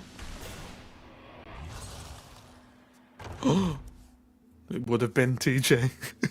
Oh, Converted to crown. it would have been could the have been crown. possible. It could have been possible.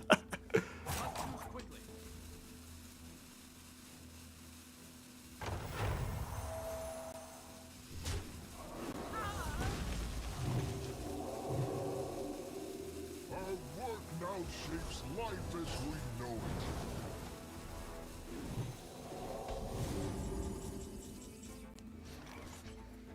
Yeah, this game's getting a little wacky. A little too Just a wacky little for my bit. taste. Wait, I don't think I've seen this interaction. If Kobold swaps the hand, the cards aren't chained anymore, right? I have no idea. I was gonna say maybe it's just me, but I've never. Right, okay, it's Photon. You know what you need to do for science. I think everyone says. Oh, perfect. Okay. Ah, yeah, they do they're become not chained. unchained because they're just new cards. Okay, cool. Oh, jeez. There's nothing mind blowing catching No. me here. There is Flint though. Yeah, Flint with full mana. Okay. Okay. A hero worm. Not too bad. Horseshoe, sure. Cheap enough to go again. Caligos is like, okay. Chain gang. Okay.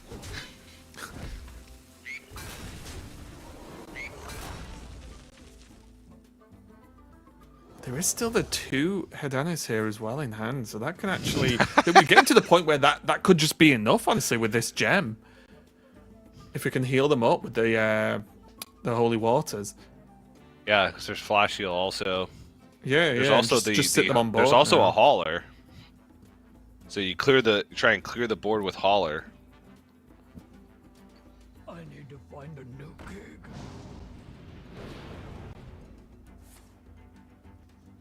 Yeah, good target for the spring water as well. We'll get that overheal in hand. Yeah, this is going to be nice. What do you think? Like, try and clear the board and then say, well, the average legendaries aren't going to just randomly fight this. And then next turn, just go Hedanis, Hedanis. Yeah. So there's still clergy. Is there? Yeah. I think clergy's the big one. Gonna draw a card at the end of this.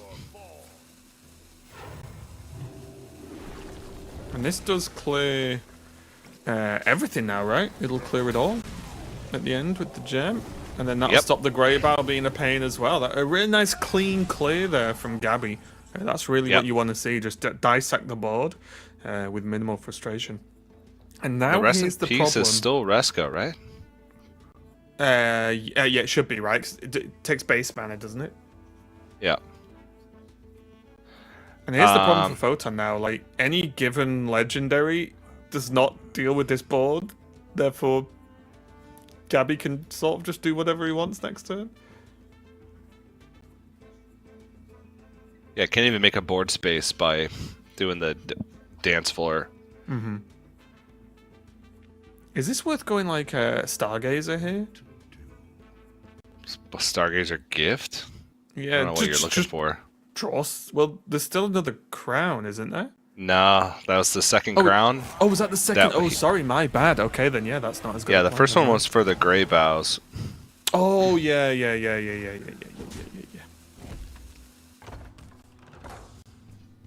For now, I mean, just feels like lethal. Tyrion, go! Oh my god. 2014 Hearthstone. Okay, so now there can be. Gabby can choose if he wants to guarantee the owner here. Right? You can bump, overheal to do the 2 damage. Yep. Or just do that. Yeah, you know, whatever. If he decides he doesn't need Wants the hauler the- anymore. Wants the board space, I think, That's because fair. the ANR would stealing the minion blocks another board space. So then you Yeah, and wouldn't probably even wants have to enough drop board location, space. right? Location or pupil in this instance, yeah. But location probably better because you get all the many procs. Yeah. Yep, gonna flourish back up to full mana crystals. Oh, now can't drop the location. Oh well, it's still very good. Oh yeah, because of the yeah. It would have had to have done it the other way round, right? Played the location, not the heal. Yeah, then but gone it's full still lethal. Yeah, it's still enough.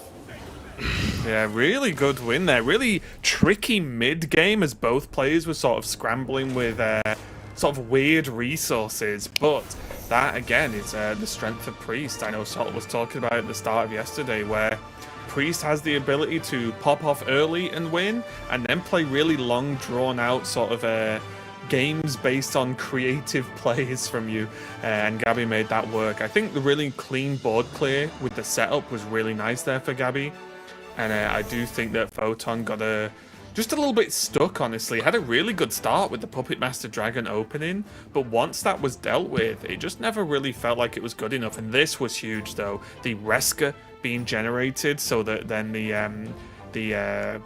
Resurrects are always going to hit Reskas to be able to do multi-clears was absolutely huge. And I think key for Gabby taking this. Yeah, absolutely. And it's a big win, but Raven, TJ.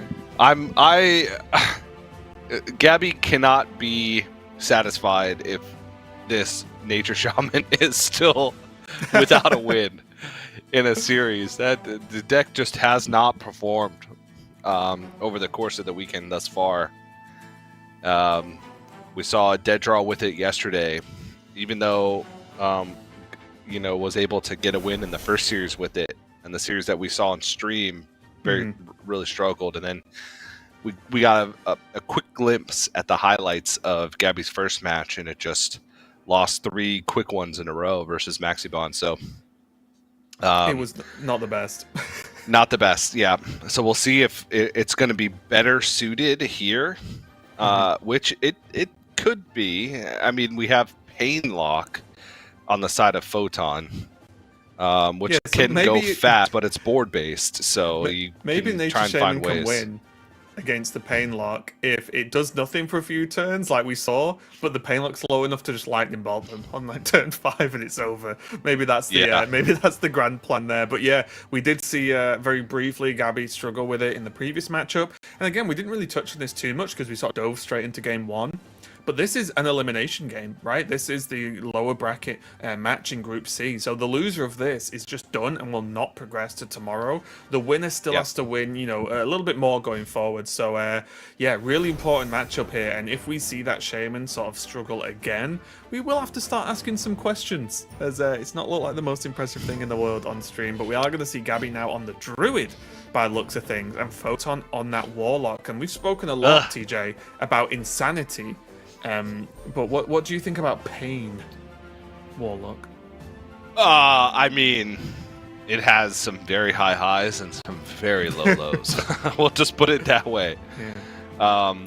You kind of have to, flirt with disaster a lot of times when you're playing against decks that do have a lot of damage from hand.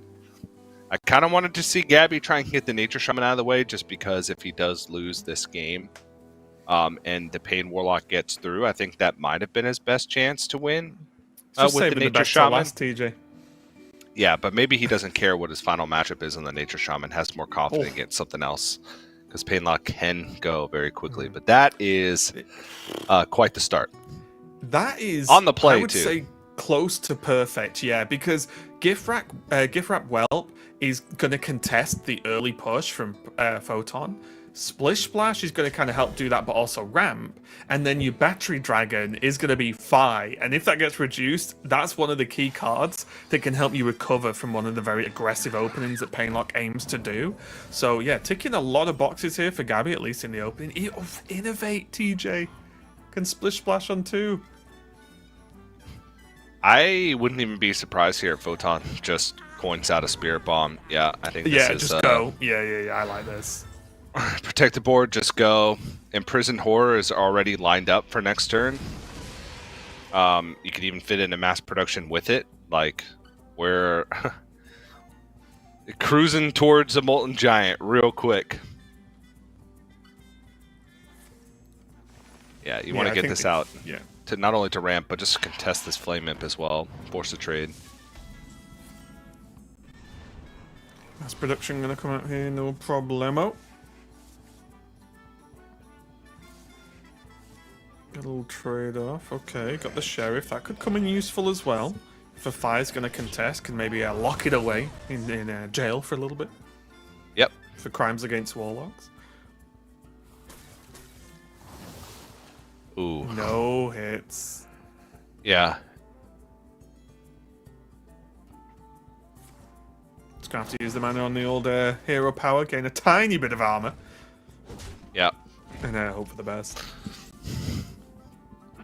Double giant. Oh, Flame Imp. That's a good one. We're gonna see Yeah, probably needed double that. Molten Giant very, very soon. I mean, even just a single Molten Giant next turn is going to be good enough. Draws off the top, will let him fit both. But against the Concierge Druid, this is a little bit scary, right? Yeah.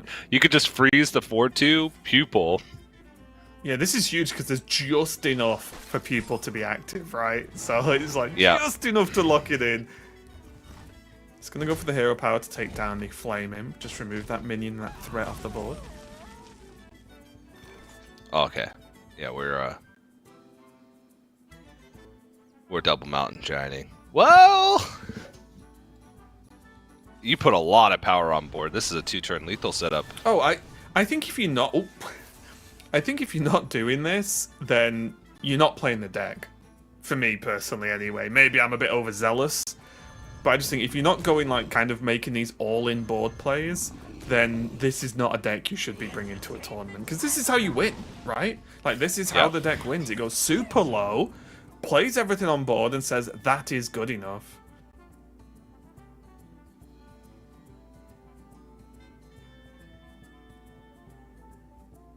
I mean, there's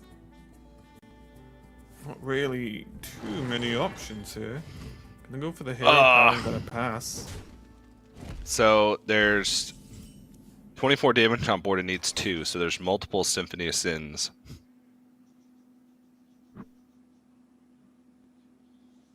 That win the game here. Actually, no. Because you have to pick which one you want. Because if you attack with everything first, or you attack with the 4 attacks first, then see your Symphony, Yeah, I think and that's then you... fine though, right? Ooh. Oh, just gonna go Speaker Stomper. Stomp. Okay, that's more so Smart. locks in the win. Yeah. We do see 5, but yeah, 5 will not be enough, and that's it. And I appreciate that there from Photon. Fights back very, very quickly indeed with this Pain Lock, gets it over the line as well. But I really think like that was the way to go. The Pain Lock is one where, as you mentioned when I asked you about it earlier, you kind of really gamble with your own health total, especially against exactly this Druid from Gabby, which is sort of built to do that burst spell damage. So I like it a lot that it kind of I don't even really want to say went all in, because I do think that's what the deck does, right? It's what the deck's built to do. But I like that it was just like, yes, we'll push, and then some restraint with the Speaker Stomper at the end. I would have definitely just clicked Symphony and chose to believe. Yeah. And I probably would have lost because of it. Yeah, a little bit risky. But I do like the play there. And now we're tied up 1-1, and that's also the Pain Lock out of the way for Photon. And I think that might be a hindrance for Gabby, but we'll see. Gabby might feel more confident against the Priest or the Druid on the other side. So, Well, I do believe we've got the Druids going up against each other now. and obviously they're not the same druid. Gabby is on that concierge druid, and then we did see the sort of ramp druid from Photon earlier on. Which one in this matchup? Which one would you like to be here, TJ? Whose position would you like to be in right now for the druids? That's a tough one. Because it does depend a lot on the early ramp, right? Concierge Druid can get some very quick wins. But the problem is the ramp Druid can make just these massive boards, right? Pretty early on into the game. And I'm not even talking about just like the Nest Matron. I'm talking about like if you are able to get like Marin on curve and then you can wand into a couple more big things. That's where Concierge Druid really struggles because they can't lethal if you have things on board. Right. That's the big deal. Now, Mista Vista can change a lot of that. Yeah, because you're effectively like tripling up in some cases if you're able to find those chalices in time for Mista Vista. Because when Mista Vista recasts, say, the first drink of the chalice, you also get the second drink and thus the third drink from each one. So, if you missed a Vista and then can just throw some damage out or try and clear the board with the first couple, then you're basically reloading your hand with more chalices for the second go. Maybe this time with, more spell damage or concierge. I do really enjoy when I first saw Mr. Vista. I was like, oh, what combos do you do with this? Like what wild things can you do? And then quickly realized it's just 3 turns. Like that's just a lot of stuff. So we see like in this situation where Gabby's like just keeping it in the opening hand to be like, well, yeah, it's just a lot of stuff. We don't need to specifically do anything overly fancy. When a lot of the time, just that many turns of stuff is going to be good enough. So yeah, I do like to see this a lot. Like Sleep Under the Stars, for example, that just being played is going to be huge. So I wouldn't mind just going Nest Matron into Gem Tosser here, just for some tempo. And then next turn you can still Innervate or Coin, whichever one you don't use this turn, into Flower Child the following turn. But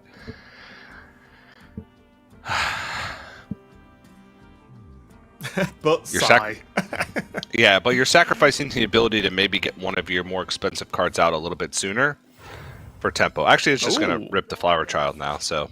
Okay. This kind of still puts something on board, but cuts out kind of the step of the process.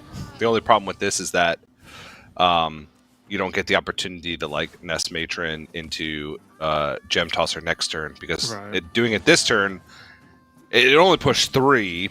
but you'd still get the activation from Gem Tosser since you'd only bring yourself back up. But Speaker Stomper is the perfect card to pair with it. I was going to say, do you like this as a less of a combo stopper and more of just, I'm just going to be annoying this turn and build a board? Because I kind of do. Yeah, I think the curve is, pretty well spoken for in this instance with, Doomkin next turn. Let's put on some pressure. Yeah, Gabby's giving it a nod because Gabby's okay with this to an extent, right? Because he has Mr. Vista, so it's not a big deal to be, locked out of this stuff, the spells this turn. So not a huge deal, but still, both players building up that board and trying to get some little bit of damage through. But the Doomkin follow-up for 5 is going to be pretty nice. It does reduce some of Gabby's options.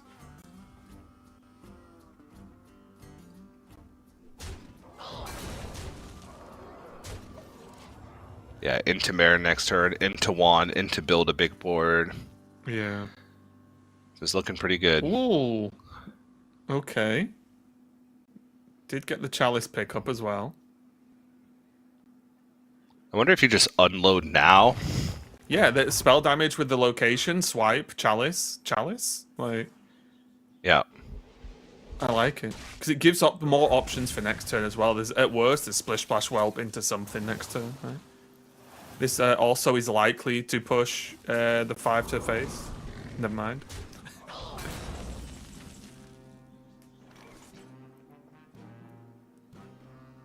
And this is a bit of a slow turn from Photon, right? Like, the Marin coming down on curve, generally you would say, oh, well, that's good. But playing this and just leaving at least 5 damage to go face is a little bit scary when you're not the burst deck, right? Yeah. Does have the Ziliax, of course, for next turn, which is going to be useful, or the Fire, depending on the situation. But this is just a little bit scary. Is there ever a world where, like, Swipe Gem Tosser does this to save the 5 damage this turn? I Or still Cheer Drake want. Swipe, that works. I still want to just Marin. You have 7 mana and a Marin in your hand. Yeah, it's just, but you also have 24, well, 19 health, right, to an extent. Yeah, but the faster you Marin, the faster you can get your health total even higher.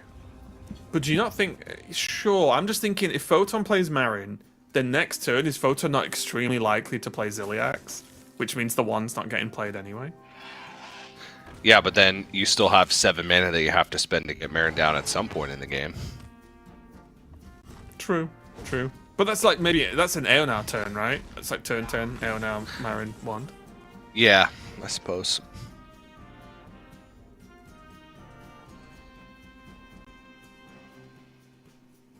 Does have access to build the option of building up a board and playing Fi here as well. You were talking earlier about like having a lot of things on board. It's strong against this deck. Yep. Do you like that more than the Ziliax? Ziliax is never going to get cheaper, or Fi could. Maybe just for mana expenditure. Though the Gift Wrap Welt plus Fi, I think, is more health, because even after the attack, you're going to have more health remaining. Yeah, on the board buff and overall. stuff as well. Yeah. Yeah. Pushes 2 to the face as well. Not too bad. That little heal taking them up Actually, to 29. It's exactly the same amount of health. Oh, was it? I just believed It's 11 it, TJ. versus Honestly, 11, yeah. You could have said it was any number and I would have agreed with you. Yeah, it's That's where I 11 was at that versus moment. 11 health.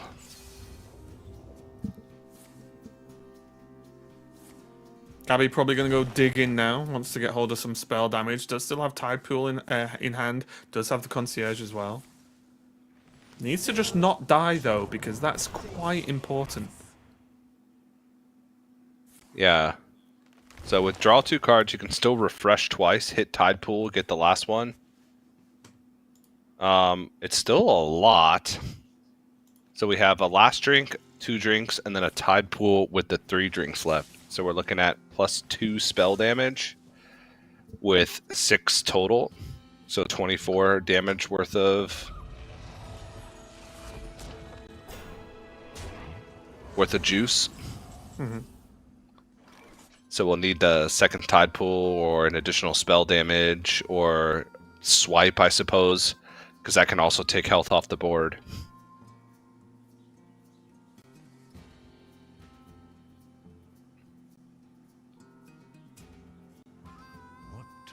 So that's effectively what we're looking for Gabby next turn is another Chalice, another Tide Pool Pupil. Yeah, just like an extra push, right? Is all he's Yeah. really waiting for now. Just one extra thing to really unlock the hand. Ziliax Yeah. is going to come down though. Get some work done. Importantly, not heal Gabby up with the Divine Shield trade into the 5 was quite nice.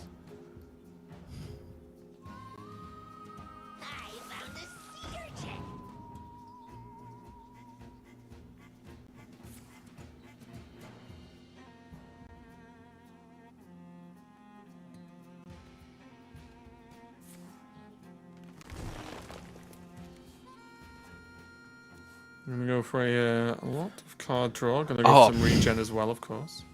Yeah, forget my Ziliax and 5 being the same health. I keep thinking that he's got the make a copy. Oh, the double the up, wrong right, modules. Right, yeah. Yeah, he's got like the Rush, Lifesteal, Poisonous, Elusive, Reborn. Words.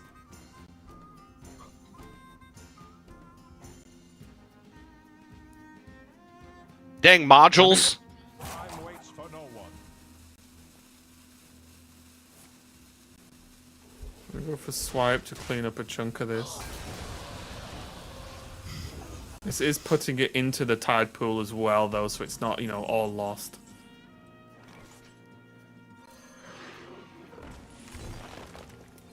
But that looks like lethal to me with a double swipe from the gift with the spell damage and the Ziliax push from Photon. So it looks like Gabby got close and was, acquiring all the pieces of the puzzle, but just the relentless pressure. Gabby had to basically clear, what, three times maybe in a row whilst trying to progress the game plan. And I think the inclusion of the Phi coming down on the board for Photon really messed up the Mr. Vista turn, or the Mr. Vista proc, I guess. So yeah, a really good game there for Photon. Just getting a little bit one step ahead there of Gabby, and not really letting Gabby get comfortable with the deck. Yeah, Gabby was... That following turn, the very next turn, would have been infinite damage. Yeah, 8 million damage about. Yeah, so... because he would have had access to 3 spell damage for effectively nothing, because the 2 would have been free with the location, and then a pupil which would have gotten a 3 drink, and then at least 4 left in hand. Yeah, so there was 7 with plus 3 spell damage, plus would have had enough mana to maybe pull another spell damage out of the deck. So a lot. So now that we've calculated it, it would have been a lot. It does mean that Photon goes up in the series, though, and we've not even got to the Nature Shaman yet, TJ. We've not even got to that discussion yet. So we'll have to see. Gabby's definitely got an uphill climb, as he is going to be going up against Photon's Priest, which I'm just going to triple check. I'm sure we'll have a look at it at some point, but just bird triple watching. checking the build. Yes, it's bird is the word, along with, of course, the Vol'jin, which is a natural inclusion, since that is the rules. So yeah, just gonna go for the bird build there of the Priest. Not too bad. It is the build I've played the least, because I've been playing the Puppet Theatre build, which has been a lot of fun. But yeah, this is fun in a different way, as that Vol'jin as well is a card that can sort of yoink games, right? Because it's just like sort of surprise damage in a lot of instances. So we'll see how it goes. This could be the last game of this series, and maybe the last game of Gabby's tournament here, if Photon can take the win on this Priest on the bottom. Yeah, now Photon can get ahead on the board early. This can get out of control for the Druid very quickly, because they can just continually clear your board and keep their minions healthy. And then, they have high health on board, it's harder to combo, and you're consistently taking damage, so... Not a great opening for Gabby. That is, Tempo the deck is called Concierge Druid, but that's not what you want to see early. Yeah, Cleric, there's heals, there's Creation Protocol, there's Birdwatching, there's... On the other hand, I quite like Photon's opening right now. Oh, Fan Club as well. This is one thing I have fun with the Priest, is how do you actually play this kind of hand? Because there's so many options, right? There's even like Forge for Creation Protocol this turn, take it a bit slower, can heal just to draw, can just set up the Fan Club and maybe heal with Funnel or Flash. Could just click Birdwatching to kind of do the protocol thing in a roundabout way. So there's a lot can be done. Looks like it is going to be Birdwatching into question mark right now. Could go full turbo with the Clergy. Yep, I like it. Get to push some damage, too. Get them both on board. Oh, yeah. This game is pretty much done. Oh, jeez. I think even there was a wince there for Gabby. It's just like, oof, 2 3/4s that draw cards on turn 2. Okay, sounds good. Yeah. So there's options of like just Fan Club. What does... I'm working out Hauler funnel cake things here as well. I just... We're just going to keep it simple, okay. Yeah. Keep the board reasonably healthy. Hidden Gem. I don't think you really need Amadul as much in this matchup. Not with this opening as well, right? Like, this opening is just, you've got the board, so keep it. is the way I'd look at this. Make Gabby have to do extreme things to try and stop these clergy. Give that whelp into the cheers, not too bad. Oh, put some stuff on the board. But this could get a bit filthy now, though, right? Depends again, like, Photon could take it a little bit slow with Love Everlasting, but there is just the whole of, like, funnel cake, flash, whatever. Also, Gabby has the turbo combo hand. Being able to go double spell damage with the miniaturized Chia Drake, and then go with the flow and concierge with double tadpole people. If you draw a chalice off the top, you have double spell damage, triple fully juiced chalice. I mean, there's going to be a lot of health on the board in the form of minions, but that could be a way to kind of force Photon to start over, at the very least. Just gonna go double gem.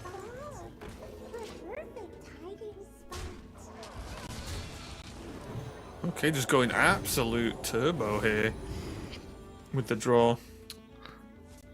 I can respect it. I just thought that would have been a potential hauler turn, but hey, what do I know?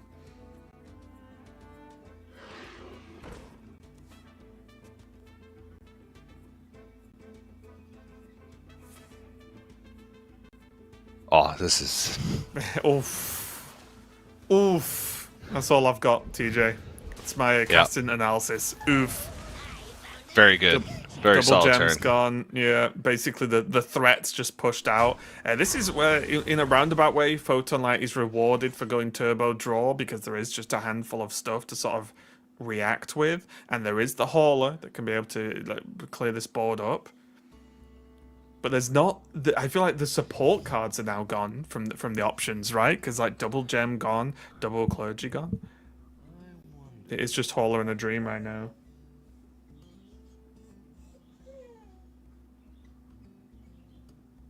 I need to find a new king. There is the creation protocol in hand though, so next turn that could look at getting forged and create some value there for Photon. So it's not all bad. Yeah, and with the double fan club set up on the board and still a lot of cheap healing in the hand, empty board means Adonis coming into the hand at any point is going to be a pretty big deal. Yeah. We didn't see Sottle's favourite play though, which is just Hedanis on curve against Druid. Maybe we'll see that in the rest of the day.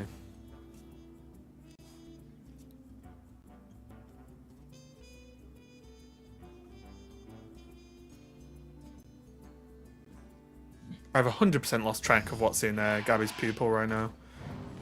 Good stuff, I imagine. Swipe. Yeah, there's the freeze as well, right? Yeah, the freeze spell damage. And Something. stars, I think. Oh, is it stars? Okay.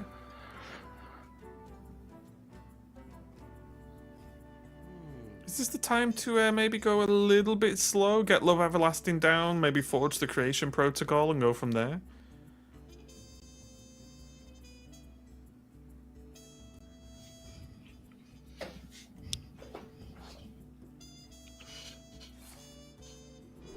Oh, just play. Okay. Well, there is. Well, there you go, TJ. You're a prophet.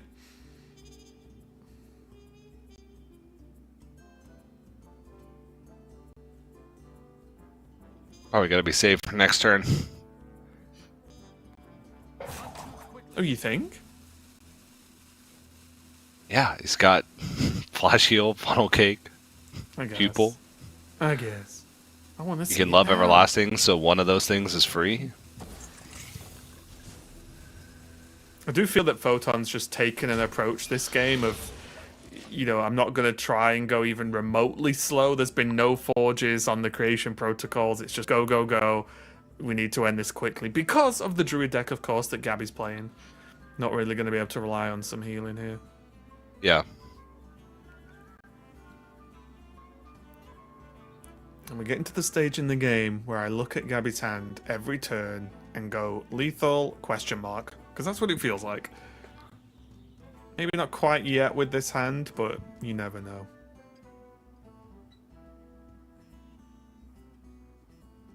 I found a sea urchin.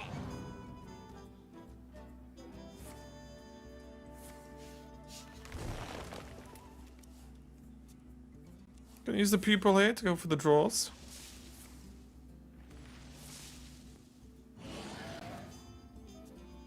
Time waits for no one.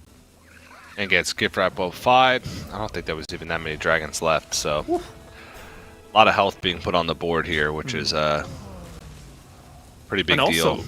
Also 5 sitting there, yeah, exactly, just for the headiness, right? Just being able to soak. Oh, jeez, there's so many. Oh, did get There's so much Spring going Water on as here. well. So you need Springwater's 1, actually a 2, sick pickup. 1, 2, 3, 4, 5, 6, 7, 8, 9, 10. Just shout Can you lethal, get TJ. You 10 know you want to. overheals? 10 overheals, so you get 1, 2, 3, 4, 5, 6, 7, 8. 1. 2. Okay, killing off the small minions is gonna get funnel cake to beef this mana up again.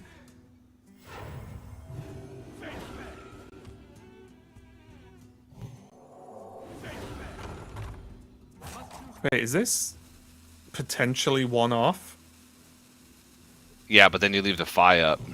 Yeah. I was just trying to think that even in the, you know, which outs there. You Yeah. surely you just lock this in, right? I don't know, because you can just get another Adonis from the creation protocol and go again.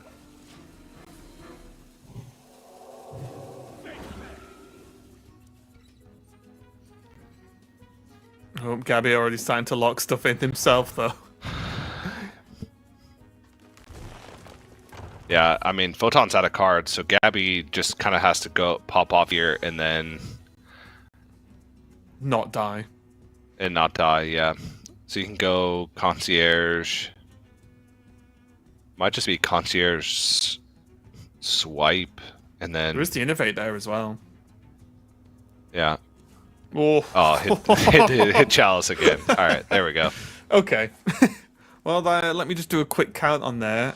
1 million. Yep, sounds good. 48.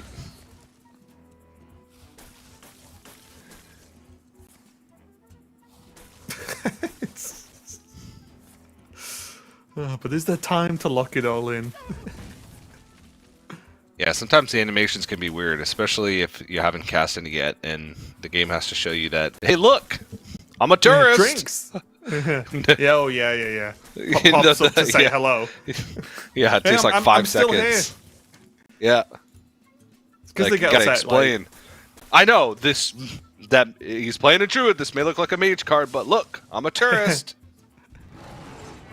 And Photon's like, I'm just going to go and grab a drink while this happens. Well, Gabby fights back, TJ. That was very, very, very close. If just a little bit more burst healing, maybe if that Fi exactly wasn't down, TJ, to soak that much damage, that could have easily gone the other way. Oh yeah, that was a ton of healing right off the bat, but needed a little bit more juice. Had 8 individual heal sources, needed 10 in order to secure victory. Well, I needed 10 to guarantee it, but Yeah. you know, needed 6 to go face because the breakpoint was 26.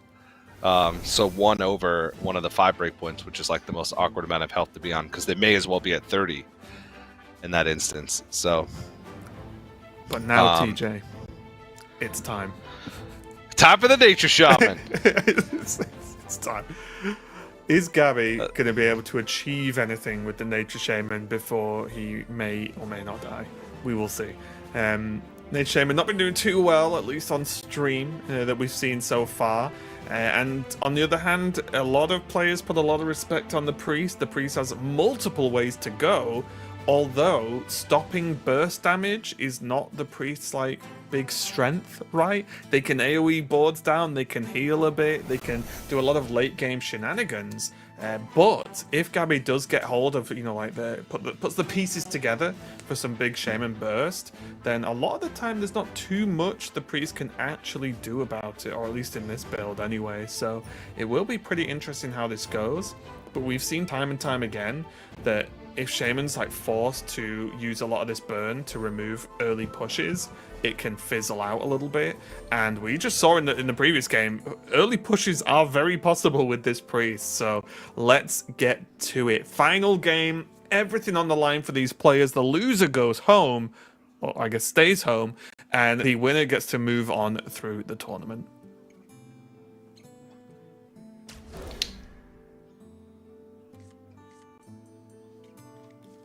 Okay, looks like Photon's opening hand is going to choose to sort of build for the at least mid to late game with that keeping of Love Everlasting and, of course, the Creation Protocol.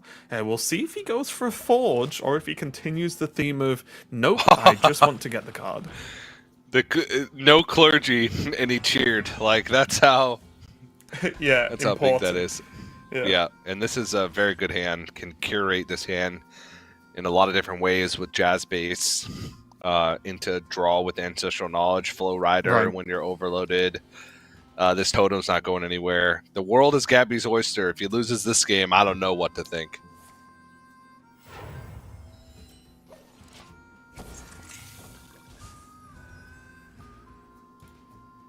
But yeah, Love Everlasting is good.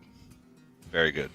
Yep, just get it set up, and although it's a bit of a slow initial turn just to get that cast, it saves you so much going forward. So literally from turn 3 onwards, Photon is going to feel ahead of the game. Hauler, pretty good pickup with this Spring Water. Kind of like the exact open. You can see Gabby respond there of like, oh, the exact 2 cards I did not want to see this turn. But there it is. Oh, got a bit of jiving on the cards, TJ. I like it. Yep.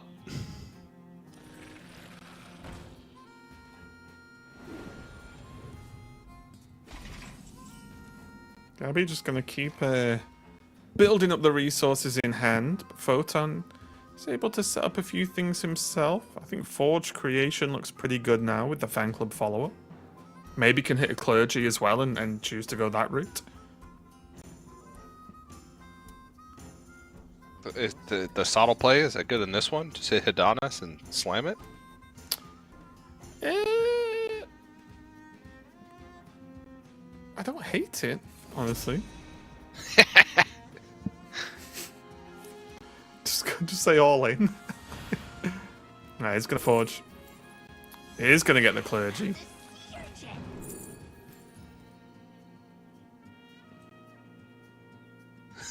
Pupil for a coin.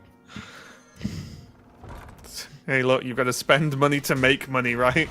Spend a pupil, make a coin. Go with the flow. That famous phrase.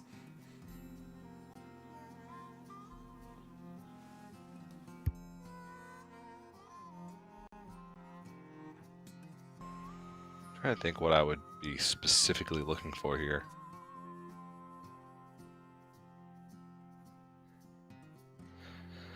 A way to kill the hauler, I suppose. People has 2 left.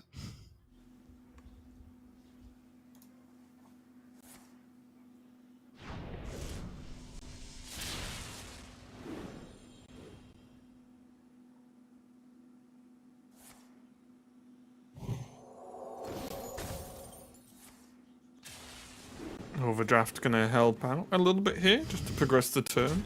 Does mean that Gabby's still overloaded for 1 next turn with the follow-up of Ancestral Knowledge, but does clear off the, at least initially, the scary minion on board. But triple Cleric location go.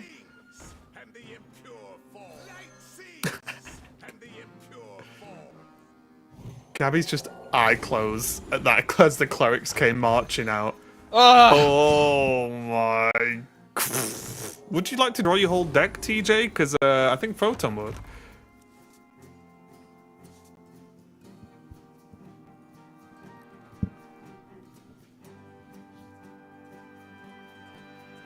Power chord, go again.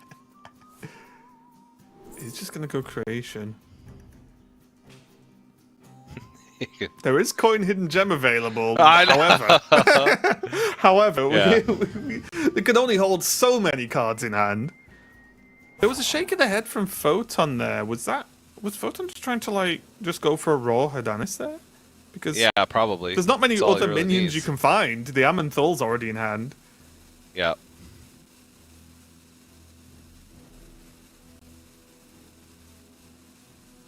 We're pipping it. Double pip.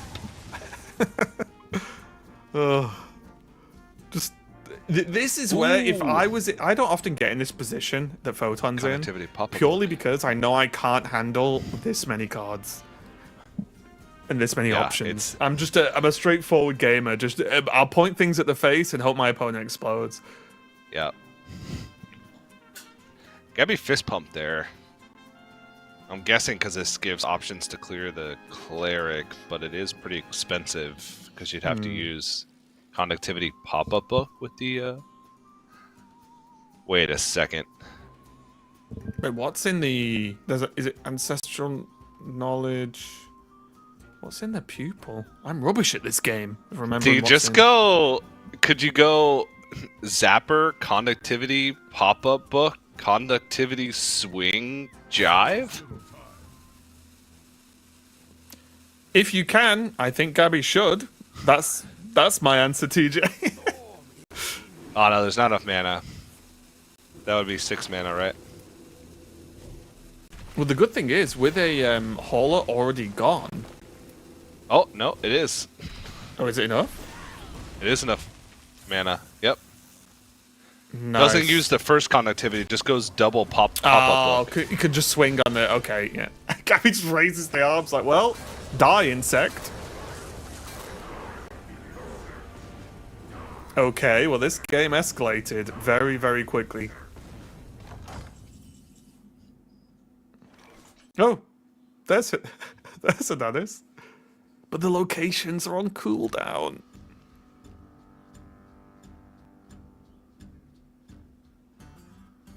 And now... Wait.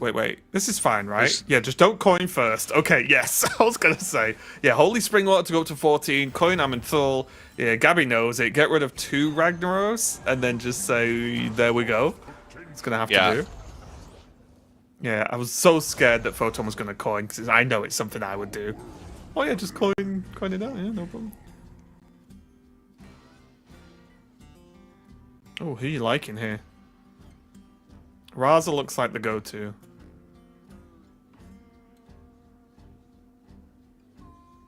I think Snake Eyes. Oh, Snake okay. Eyes allows some things.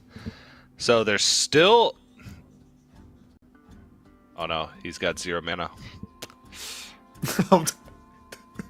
So there's some options for Gabby. Press enter now. Press enter later. Because I don't think this Zapper's going anywhere but phase, TJ. Or do you think he's going to try and snipe the Amanthol? Is that a reason to trade? Because otherwise Photon gets a copy of Rag, right? Yeah, take it back. Yeah, maybe this is just it. Does hit. Okay. Oh no. The pepperoni. Well, that brings back a rag. But then you can just get rid of it again. Yeah, it's just bring Amanthol back. Click, click, gone.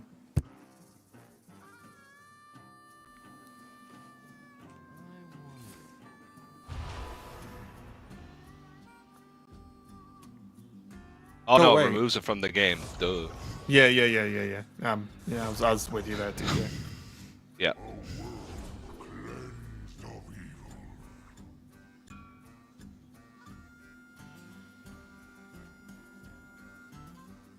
It's a bit of a weird choice. Or weird set of choices, not the choice Photon made, but the options he had. I like just doing Hardanis now. Press buttons. I found a sea urchin. Oh, maybe with the spring water pickup, wait for next turn. No. Oh, okay. Still has 1 mana available for the flash, so I can flash first, then double tap the locations, I imagine. Yep. 14 doesn't feel extremely safe versus Shaman, I'll be honest.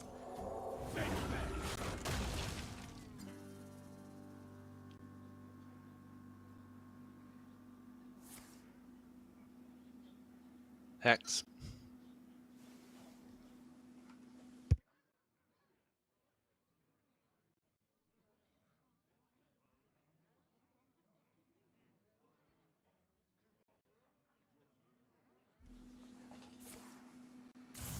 Does get Amphibious. conductivity. What was that as a choice? Oh, digging Yeah, straight oh. down. 3 treasures. Yeah, okay.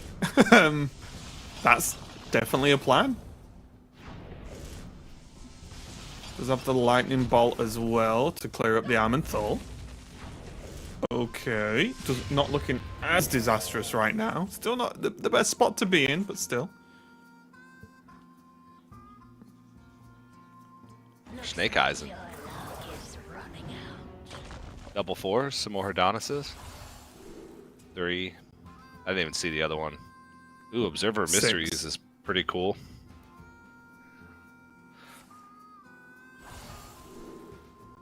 Mixologist. Oh, Boulder Fist. Oh, oh yeah. That's what Look at it. Boo. Boo. How can you ignore the classic?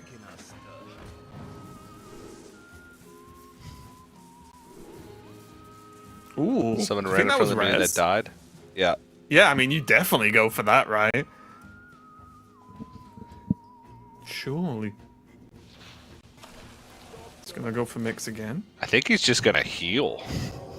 Stay at full health. Yeah, someone in front of me that died gained 4 armor. Photon's realized his game plan is now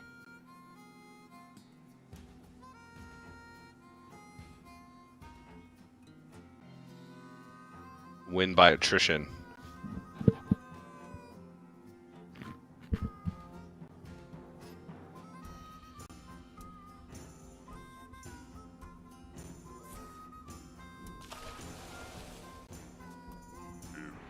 Okay, there's the flash.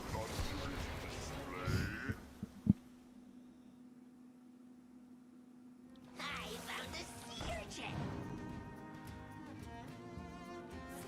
He thought he was going to be able to flash. But he had already played a spell. Yeah. Frustration So- there from Gabby. A little bit of a miss there. Wouldn't have known he would have had the flash if he didn't use the treasure first. So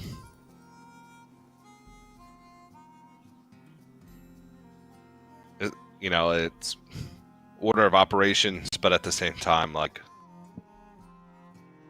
he wouldn't have had the flash anyway. So, like, you play Golganeth first there, then what do you spend the mana on for your free spell? Right. And that's the draw card. Seeking a stud. Not too quickly.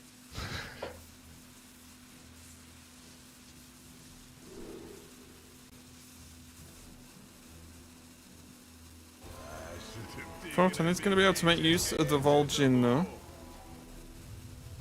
Stealing the health. Again, definitely one of the cards from one of the tourists that does have a large impact on the game, or can have a large impact as the card itself, not just the cards it allows you to bring. Because some of the tourists, like, maybe don't quite have that level of impact, but I do think Vol'jin is going to be pretty nice. Allowed Photon to be able to put forward a little bit of a scary board.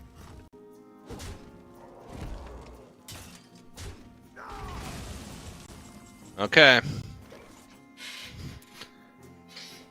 Last chance for Gabby next turn. Did all he could. Just a few spells available here for Photon. There's a Lightning Reflex still in the deck for Gabby.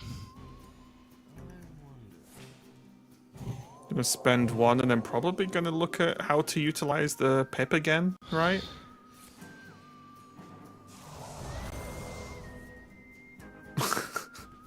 Oof. Yeah, that's the one you didn't want to show up. Yeah, but can gain a ton of health here. Has the double 4 armor. Okay, better. Has triple 4 armor actually at this point with the double pip. Even better. Wait a minute, can you get a copy of... Oh no, that won't work, never mind. Oh, not going for bot face. Not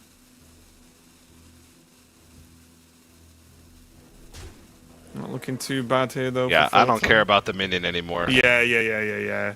Especially if you've got the Amenthal and power cord, right? Yeah. You just 40 synchronize and life. you're just like, well, now our value is done for the game now at this point. It is just do not die.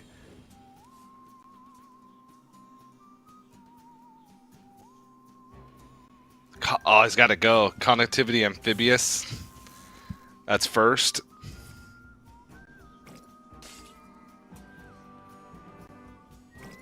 Okay, Hex. Now just another conductivity, right? Oh. Jive. Oh, okay. Are you saying there's a chance, TJ? There's no way to generate minions. There's no more pop-up books.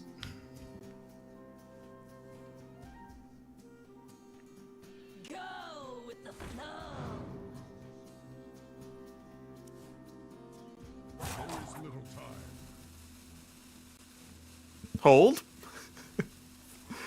Because there's still the swing of the weapon as well. Double jive.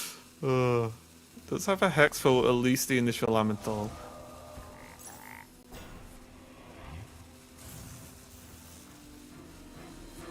Flash and crash. Gonna be double crash, right? Oh no, just going for the 1. Okay. Yeah, this is the problem, isn't it? We're more or less looking at Gabby's full hand, and Photon can just go Amenthal. Just go again. What can we do to get minions?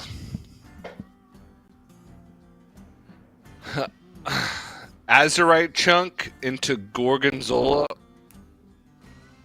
into cheese.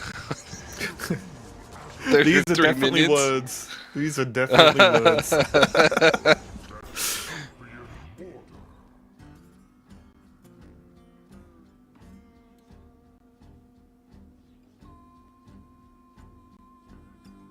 It's just pop, Here. right?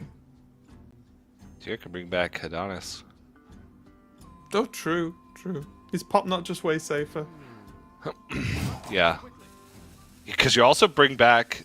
You could bring back another Amanthul. It says 3 attack. Yeah, pop is safer.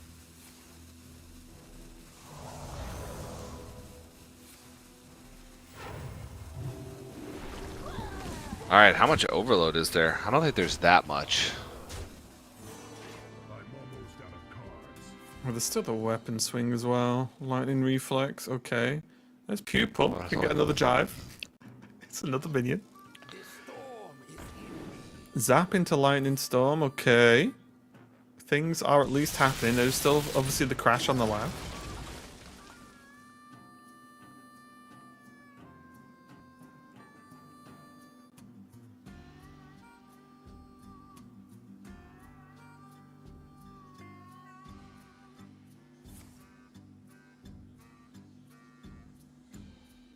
I found a sea urchin. And lightning reflex again. Okay. Gabby is definitely doing a lot of stuff this turn. which I do Conductivity? appreciate. Nah, wasn't. No, I don't think so. Oh, is that? That's No excavating. treasure. right? Yeah.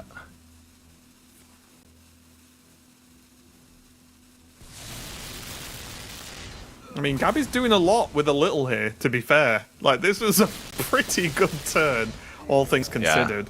Can still jive here? Is this double?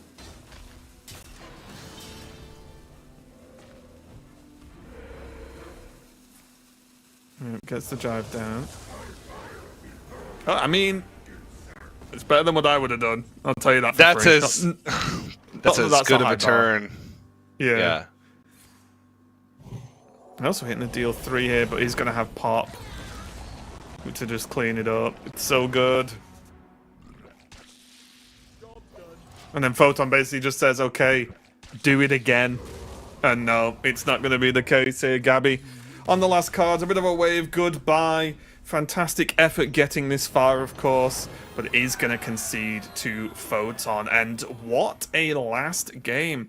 We talked a lot about Nature Shaman, but, you know, it's struggling. But that definitely felt like Gabby was making a lot of things work. I just think Photon just achieved the overwhelming power that Priest currently wields in these sort of situations. So I think Photon really positioned himself well to defend, right? And the triple Ragnaros with the jive was a good push there from Gabby, but it just wasn't enough because Photon was just ready, just had the Aman'Thul locked, ready to go. And I think that was probably the pivot point for the whole game, honestly. Yeah, it really was.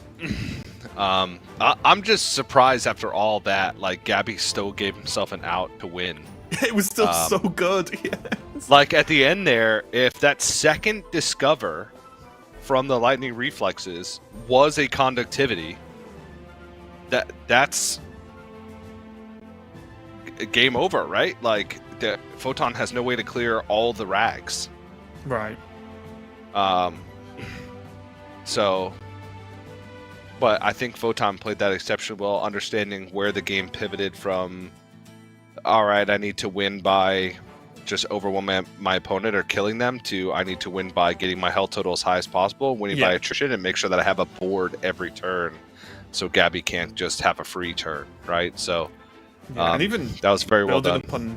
Building up on the potions to then go forging it, into pip, and then getting the multiple pips into the potions, as you said, then acknowledging when to get the right value from the potions and when not to. So yeah, really well played there from Photon. And as you can see in Group C now, Photon is going to be moving on to that decider match, which will be coming up soon, versus Gamer RVG. The winner is going to go on to join Maxibon to get out of Group C and make it to tomorrow. And yeah, I mean, just that series, it was a long one at TJ, but it was a good one as far as I'm concerned. We saw a lot of ups and downs, a lot of flashy plays and big combos, but then also just that last one, which was a true back and forth between two fantastic players. So for me, can't ask much more from a match of Hearthstone. But we are going to go to a quick break while we set up the next match. Don't go anywhere. We'll be right back.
Oh, apparently we are having some mic issues on Dawn's side, so I will take over. So thank you for that lovely introduction, Dawn. But yes, we are getting ready for some Gamer RVG versus Photon, both of whom coming through the lower bracket. Both having a rough road to get here, I think. I feel a little bit sorry for Photon, honestly, having to play another series immediately after that one we just saw, Dawn, because that has to have taken a lot out of Photon, even coming out on the winning side of that. Yeah, that was quite the long series, but if anybody can do it, I have faith that Photon, after what we just saw, can do it. So we'll see what happens, but Gamer has had some time to rest up a little bit. We'll see if that's going to pay off or not. Yeah, I do think this is a very interesting series lined up. This actually, I think, is one of the best push and pull matchups in the game right now that we're potentially seeing in the opener with Paladin against Rogue, as we take a little bit of a closer look at Gamer RVG. Favorite card, New Heights. I'm going to assume that is favorite card from current meta, because surely New Heights is not anyone's favorite card of all time. That sounds absurd. But is bringing the hand buff Paladin into this one, which we saw him struggle with a little bit in the first series.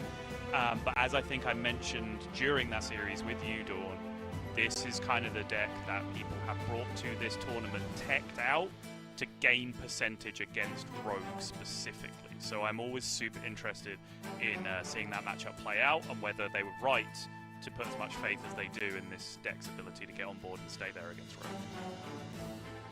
Yeah, absolutely, and we are going to see it in the first game. But first, let's talk about Photon.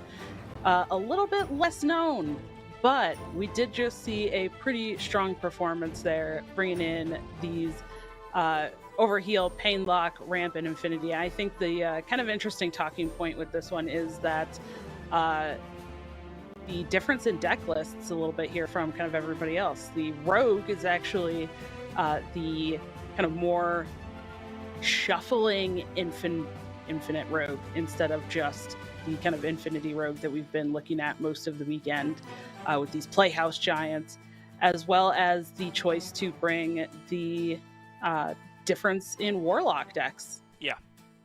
Yeah, I think the Warlocks in particular, no surprise if you've been listening to me throughout the weekend, the Warlocks are the decks that I have question marks with. I'm not sure what entirely made it to air because our prediction segment kind of got cut short a little bit in terms of how predictions being made. But I think I was saying to the rest of you folks off camera that I was trying to pick between Gamer RVG and Photon for my pick for this group, and it was the two Warlocks that were really giving me problems in terms of what I wanted to do. I don't mind the idea of Painlock, backed up by Speaker Stomper, which is what Photon has gone with, right? 8/8s plus you can't cast spells is very effective against a lot of the decks that we're seeing. Insanity Warlock, Rogue, and Concierge Druid is a huge chunk of this meta that we're seeing. Overhill Priest as well has to rely on spells to be able to clear a board like that most of the time. It's just the problem is you have to put yourself down to 10 HP to get to that point, and then a lot of the time a Druid can still just swipe you in the face and you die kind of thing. If you miss the Speaker Stomper, you explode as Painlock, which really worries me a lot of the time. So I think Warlocks and their respective matchups in this series is going to be one of the big talking points for sure, but I think you're right to highlight Photon's difference with the Rogue as well, because a few different theories in terms of the player base and what those extra giants in the Infinity Rogue do, which matchups they affect, but certainly the ability to play cheap giants super early and then potentially rush them using breakdances in this kind of matchup can actually weirdly help you out as a board control tool, which is not really what you'd consider them to be initially. Yeah, I was going to ask how you feel about this matchup in particular. We are getting into game number 1, RVG on the Paladin, and Photon with this Rogue does pick up a Gaslight Gatekeeper in the mulligan, but did decide to keep that Speaker Stomper that you were talking about as well. Yeah, so wait, can Speak Stomper against Paladin? We sure? Did not just mulligan into this? That seems like an incredibly strange keep if that was the case.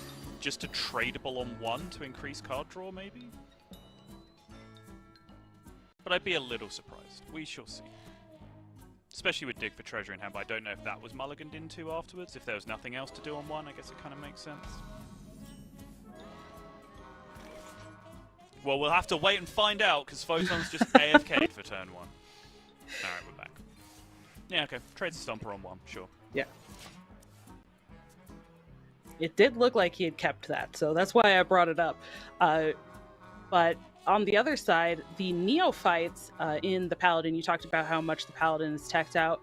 Neophytes are something that a lot of players have brought, and I feel like we actually haven't really seen a ton of the Neophytes, and when we have, honestly, they have just been big bodies after being buffed. Yeah, Razor Scale in hand as well, and the Neos are going to be useful against this deck. So again, I get into these arguments that the players who play the Giants version of this deck make.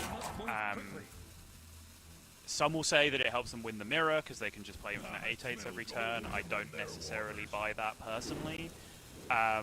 Some people would say that it helps them play around like Neophyte and Razor Scale and Stomper, because as soon as you get one 8/8 in play, your opponent can't just play overcosted tech cards all the time, right? Like they just have to fight for board very aggressively, which is something I pay a little bit more attention to, I think. But I think in general, my personal take on this is that this deck just feels a little bit bloated in comparison to what the straight up Infinity Rogue with just the small selection of minions does. But I can understand why the power level of what this can do, I think, is a lot more immediately apparent when you first pick it up or are playing like early games. Yeah. And just going for the tempo tide pull pupil. Wow, okay. This wants to make sure to be able to challenge that gold panel as effectively as possible. But that is a big sacrifice when you've got a Gaslight in hand, because every card you play and do not continue to amass in your hand means less cards are getting drawn on the turn you play that Gaslight Gatekeeper. Yeah, and for Gamer on the other side, drawing into the second Razor Scale and an Audio Medic, there's not a ton of options here, but either the Neophyte or Razor Scale do stop this coining into the Gatekeeper. So just spend all the mana, play that Razor Scale, and prevent the coin being used here. Yeah, I think the interesting proposition as well there was Audio Medic kind of burned a mana and was a little inefficient, but did also just protect your gold panna for another turn, which was also quite interesting, considering this hand is not the most exciting right now. But I think having found the instrument tech off the draw at the end of the turn, having Magatha as well, I think Gamer RBG will be pretty happy with where this hand is going.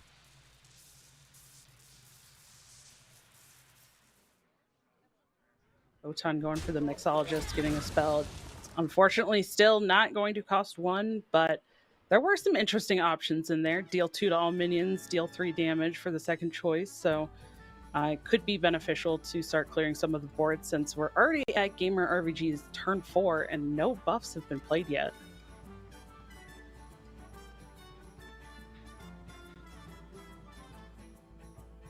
Yeah, it's so frustrating even to get instrument tech just one turn late, because you can see how disruptive to this curve it is now, right? Like even if you play tech this turn, then you're kind of committing to playing Painter's Virtue next turn, and that means you're not spending turn 5 playing these 3 fantastic 5-drop options that you have in hand.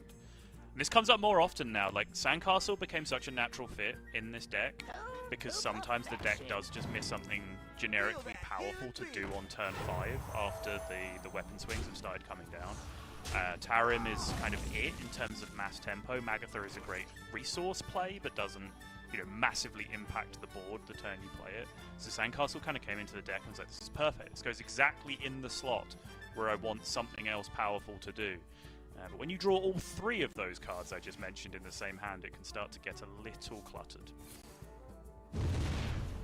Yeah, and I was going to bring up the point of, from Gamer's perspective as well, taking the board the previous turn with a double trade with that Audio Medic and the Razor Scale. I guess there could have been a potential thought of just still playing one of those 5-drops on curve and waiting until turn 6 to play Painter's Virtue. Yeah, I think so. Because he already had the board.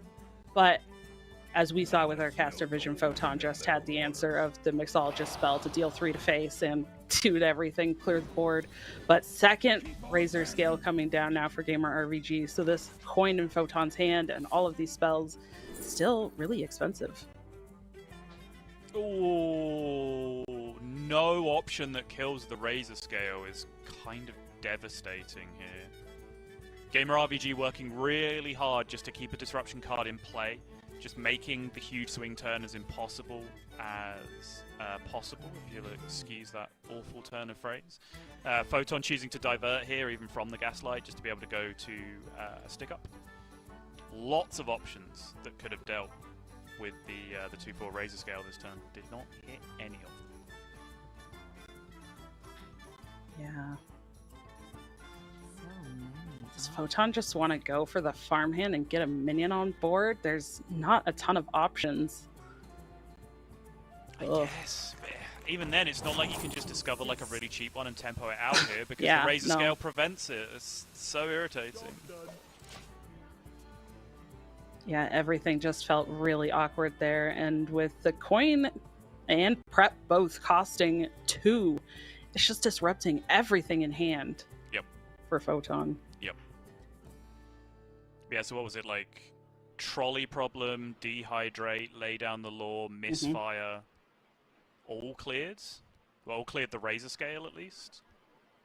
Did not hit any of those. That's Yeah. that's a little unfortunate. Well, so now for Gamer, could go for the Painter's Virtue this turn, but honestly, feels like could want to protect this Razor Scale and just completely try to clear this out. So is the Painter's Virtue and a trade with the Panner the best option here, or what do you think Gamer wants to do? I think the best possible way to protect the Razor Scale is to Tarim the Razor Scale and then 1-mana Tarim the 4/3 and just trade the gold panel away, right? That would be like absolute maximum protection for your tech card. But I think that is probably a little bit too all-in, and Gamer RBG just, quite rightly, I think, choosing to do something just a little bit more aggressive, which makes sense. Yeah, I like it, especially against the Rogue. Just getting on board, getting that tempo, trying to push damage, and just, as you said, be aggressive. Especially with the disruption and really not doing anything on the other side for Photon. There's really not been any interaction at all. Also, correction, I just completely forgot the symmetry of Razor Scale. The 1-mana, the mini Tarim would have ended up costing 2, which would have made that play impossible. So it would have left the 4/3 kind of hanging around on board, which means, yeah, no way. That play just doesn't work out at all. Does hit with the dubious purchase, though. And now he's just gear shifting away his Gaslight Gatekeeper. That's the point we've got to with this game.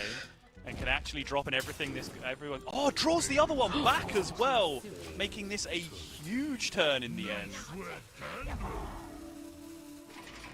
Can I see? That's a Skeleton Crew and oh, it's the candle thing, right? Hidden behind the gear shift, I think? Yes. Yeah.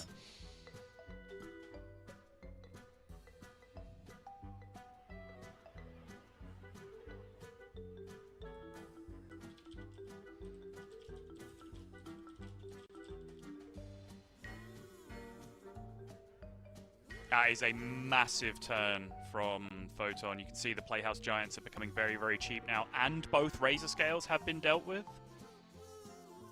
So Photon will be able to get those down for 0, pretty likely. One Typal Pupil has already been played to try and fight for board against that gold panna early, but the second one is in hand to start loading up potentially infinite breakdances into.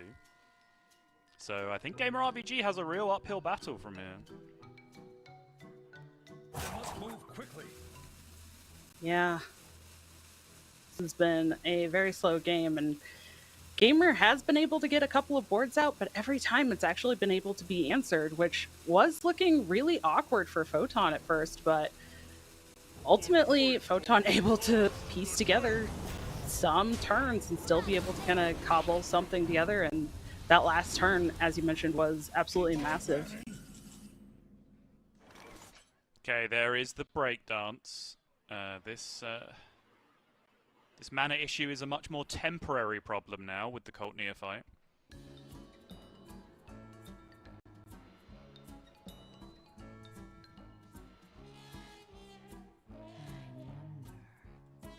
No Sonya just yet for Photon, obviously. Can can get this Playhouse Giant down for 0. Ooh, finds a sandbox as well. So can actually now go Giant Sandbox Breakdance. Which clears up this board. That's huge. This treasure ain't fit for our pirates. The way Hearthstone works is that the game client does actually log negative costs. So when you apply a Scoundrel discount to a 1-mana card, it actually costs -2, which means it still costs 0, even when Neophyte is making it cost 1 more. And draws right into the other Playhouse Giant as well. Oh, yes. And once again, where is the ETC with a Keeper's Strength in it? It wouldn't even be playable this turn. No. Nor would it clear. You have a fraction of my power. Yeah, there's the Tarim, of course, taking care of one of the issues.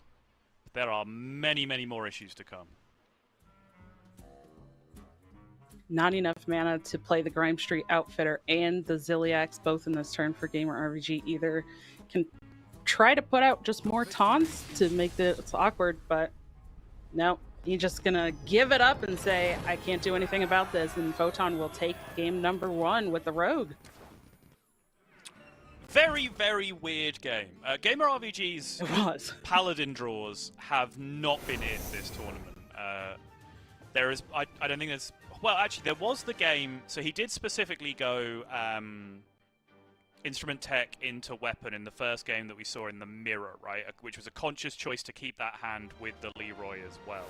And just ended up getting kind of out-tempoed by Maxi in that game, I believe. But then, since then, has kind of had these weird, piecemeal, awkward-looking Paladin hands.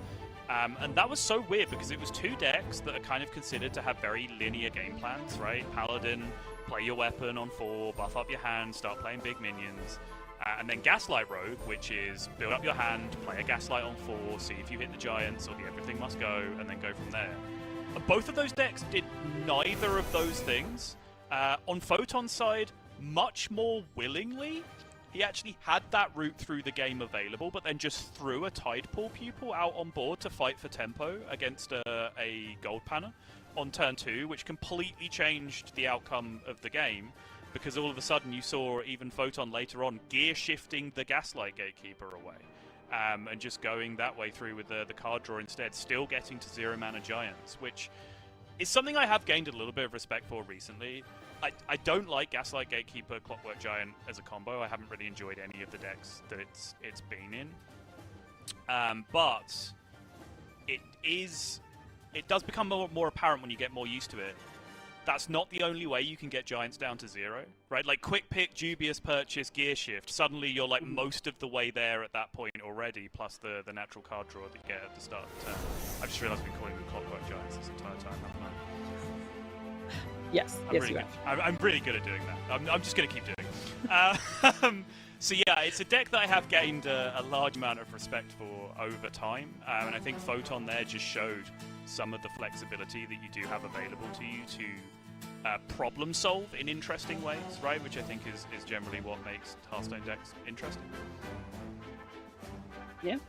And I'm just excited to see the Playhouse Giant being used and winning games in a Masters Tour, because that was one of a few cards that I got to reveal during the reveal season of that expansion. So I'm personally very, very happy about it.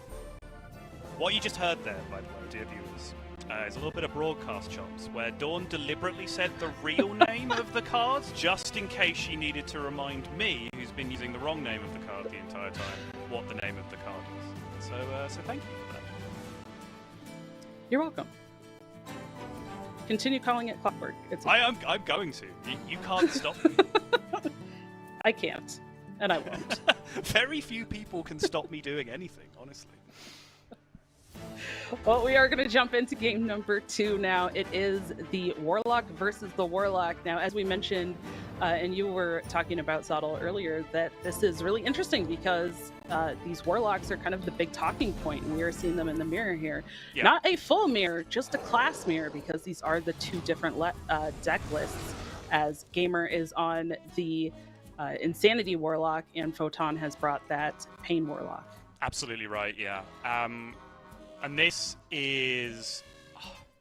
this matchup has swung back and forth. We're in a position now where decks that can use Typal Pupil in the new expansion have had matchups changed enormously against other decks that used to exist, but now, or still exist, but don't use Typal Pupil, because Typal Pupil is such a massively swingy card. So this matchup used to be fairly even, if not Painlock favored, depending on who you talk to. But these days, the ability to use early crescendos to clear early boards, and then still have crescendos left later, because you can store them in Nagas, to be able to kill your opponent from 10 or 15 or whatever health total they end up on, which is very, very easy, I think has made the Insanity Warlock a lot more dangerous in this matchup, and it is a razor wire thin tightrope that the Painlock has to walk in this matchup, just navigating between applying pressure and not just getting immediately detonated by the cards in Gamer RVG's hand. Yeah, and speaking of Gamer RPG's hand, there is a Thornveil Tentacle that could come down here, clear off one of these 1/1s. That is what we're going to see. Gamer's going to just make the trades, try to keep the board here. There is a Crescendo that could come out the next turn to buff up that Crazed Conductor for the following turn, so very good curve here. Yeah, speaking of great curves, though, Malefic Rook, double imprisoned, the dream. Do you like playing the Blood Treant as well?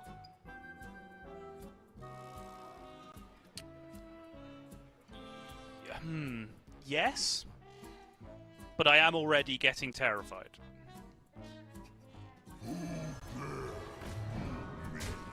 But yeah, I do think you get it.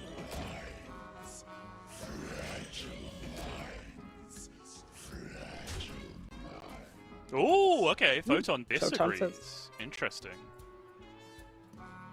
Guess because of the existence of Crescendo? Because of the Maybe existence just of use that as an Crescendo, activator letter? yeah, I think that's definitely it. My reasoning for wanting to have it in play is that if there's no Crescendo, then you have a 2/2 to clear up one of these minions on board next turn. Whereas right now, you kind of feel obligated to send a minion that you want to go face with into one of these 3/2s or 2/2 on board. But certainly, if you just have the read that your opponent has Crescendo, which they do have a card that they've kept and haven't played, so that is a reasonable read to have, then yeah, holding on to the Blood Treant for a turn just does make an awful lot of sense. Oh, it's all damage and not the right way. No.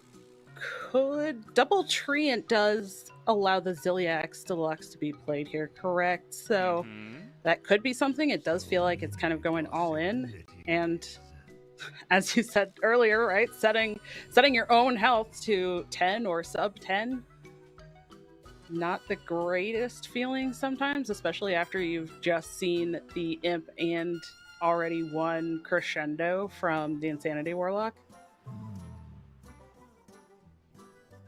Oh, Painlock, why are you like this? So if you go Treant, Ziliax, you push 6, your opponent's at 21. They play their on-curve play and take 3 damage, they're at 18. Do you have 18? You do not. You have 15, yeah.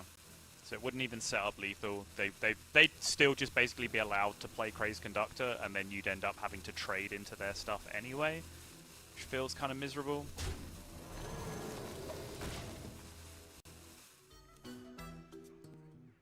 Fontaine did not look impressed there with his hand.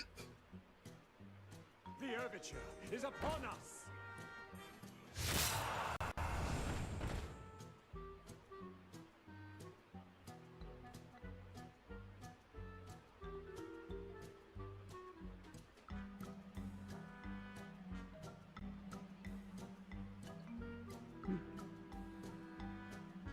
The other Crazed Conductor being picked up does mean that even if Photon is able to find a way to clear this, it just refills the board again. Yeah. A little awkward. Where this attack goes is an interesting proposition. Trading is a little better against Ziliax. Sending face would mean that your opponent couldn't play Symphony into 6 AoE on curve because they would just die.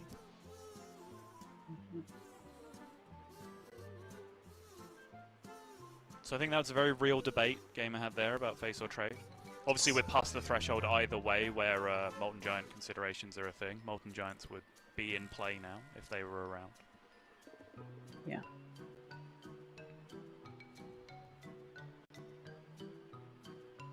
This is just one of the downsides sometimes to playing the Pain Lock is that you have these awkward hands where you've done all this damage to yourself, and as you said earlier, sometimes your opponent can just kind of capitalize on that and Yep. kill you from this bit of damage.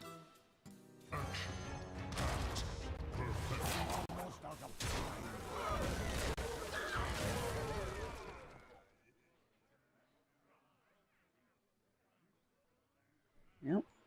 I It's guess not actually, lethal on the board. just going back to the previous turn, we'll see if this fracking hits lethal first.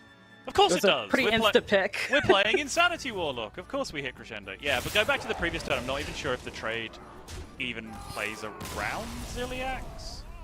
Because you'd kind of be in the same position of like, okay, they'd be able to eat an extra 3/3, but you'd still have a 2/2 on the board and it would have pushed 2 damage already. So yeah, I don't know. Small details, but still, I think Gamer RBG was in a very, very comfortable position no matter what happened there. Even if the Crescendo hadn't been found off the fracking, I think there are very few draws that get Photon out of it from there. It would have had to have been probably like Runner, Infernal Giant, or Giant Infernal, and even then I think Gamer would have had outs to just put Photon to 2 to prevent the tap from happening anyway and make that kind of situation impossible to achieve. So yeah, I think Gamer's start just too good, like 4 or 5 ramp cards, fatigue cards coming out in the opening hand in the first 10 cards of the deck. Just kind of too much to deal with when Photon kind of only drew self-damage, and apart from that initial board of 5/6 plus 2 4/4s that were made, didn't actually draw any payoff for that self-damage, didn't draw Molten Giant, and then wasn't able to recover with Infernal afterwards. So that is my fear with Painlock in a nutshell. It's such a fragile deck that you can argue, like, okay, but, you know, I'm Photon, I'm one of the best players in the world, I'll just play this deck better than other Painlock players play it, and then that'll give me the small edges to walk this razor wire that I need to walk. But you are also up against the best players in the world on the other side, and that's not normally who you're playing against on ladder at the same time. So I think they get more efficient at punishing those windows that Painlock leave open as well. So it's a scary deck for me. I think Warlock in general was a scary class to bring for me. But hey, I guess good news for Warlock enjoyers is that the Warlock had to be victorious on one side in that matchup. Yes, it did. Well, for our Priest enjoyers, we're going to have the Overkill Priest versus Photon's Druid up next. And this is going to be an interesting matchup, I feel like. But how do you like to look at this matchup? Or what are the important things that we need to know about this? So the direct answer is yes. I do just like to look at this matchup in general. This is probably one of my favorite matchups in the game. I won't say favorite matchup in the game. I think we saw, you know, an awesome example in the previous series with Gabby, where it can turn into an absolute late game grind fest with both players just having 7 minions in play the entire time and just random legendaries flying around left, right, and center, and just, you know, proper Randuin Rin style era random Hearthstone. But at the same time, you do have the opportunity as Priest to just go full aggro, and Gamer RBG has a fairly aggro looking hand here. With the Heartbreaker Danis in play already. Doesn't have any immediate ways to heal that up though. Like, sometimes the Dream Curve against Druid is just location on 1, gem on 2, coin her Danis for the full heal. Yeah, that's the absolute dream. But Gamer RBG does kind of have lower tempo stuff into the Hadanis, but does have Clergy and Funnel Cake available. Now, if this bird watching hits the other Clergy, then you're in business. Because you just instantly buff the Clergy and take the value trade.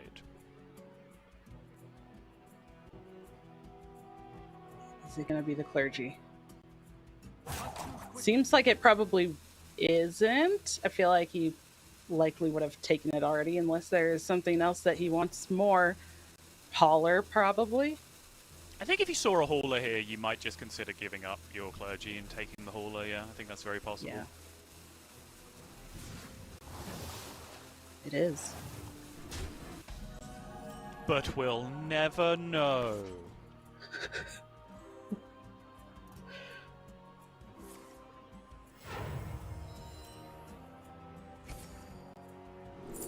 Photon just going to coin the ramp. I was always a little surprised to learn when I first looked this up, like how low a win rate play that reports as stats using gift for ramp with 3 mana. Any pool of stats that you find on it seems to report that it's just significantly worse than the other forms of ramp, which, you know, I would expect it to be the worst one, but perhaps not by as much as it is. But still, any ramp better than no ramp, I think. Agreed. This is really good setup, I feel like, by Gamer RVG here. Even with the buff on the hauler, the initial damage does mean swipe clears it up. But currently, that is the highest cost thing that has died, so could just go for a rest in peace plus a heal this turn if he wants to. Or, Soddle, turn 4 could just play that Adonis and get that out. Boy! As you like to say. Oh, the boy. Yeah, so Gamer knows, right? You can tell from this reaction. Gamer knows the wisdom that you are supposed to just jam this early, then rest in peace it, then kill your opponent with it. And Druid kind of dies to that very often. But the dream is that you're ahead the first time that you play it, because you're kind of supposed to be ahead. You're significantly behind here. So if you just play your 4/4, your opponent value trades it, and then they just play more minions the next turn. The Hadanis that you res the next turn actually doesn't do very much against the board that you're expecting them to have. So yeah, as much as I've been banging the drum about jamming the boy on 4 in every game that we've been watching, I do think this makes sense. Yeah, I like this a lot as well.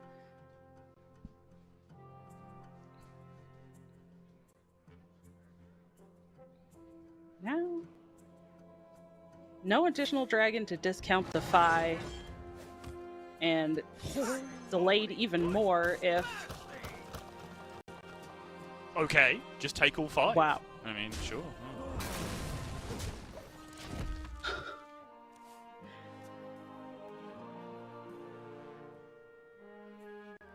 Yeah. Ooh.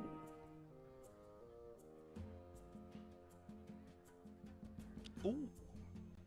I mean, it's a much better Hadanis turn this turn. It is. But it does make life very awkward. Like, the immediate turn of Hadanis Flash Heal, if you then snipe the 3/2, is fantastic. The problem is the follow-up that you have next turn, which is less exciting. Because if this 3/2 hit is alive, it's even worse, because this 3/2 can attack you in the face, and now suddenly you just don't have a overheal target for the Holy Spring Water. You'd have to trade into the 3/2 first with the Hadanis. So it gets a little bit awkward either way. At least at that point, you can then copy something with Pit. But it's all just a little too awkward, I think, if you are the Overhill Priest in this situation.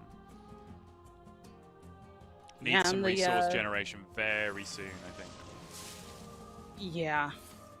That is the one thing that Gamer seems to be missing out on right now. And the other awkward thing for Photon was the health breakpoint there with the full heal on that Adonis meant that there was no option of innervating into the Fi and trading both and killing the Adonis. It would have lived at 1 health, so... Yep, sure. Also another awkward point.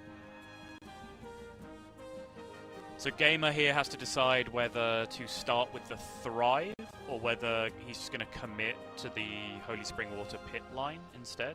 It looks like if he's doing it this way, he is just committing to the latter. Yep, okay. You see how quickly this damage ramps up when you draw this thing early against Priest. They really just struggle to kill it.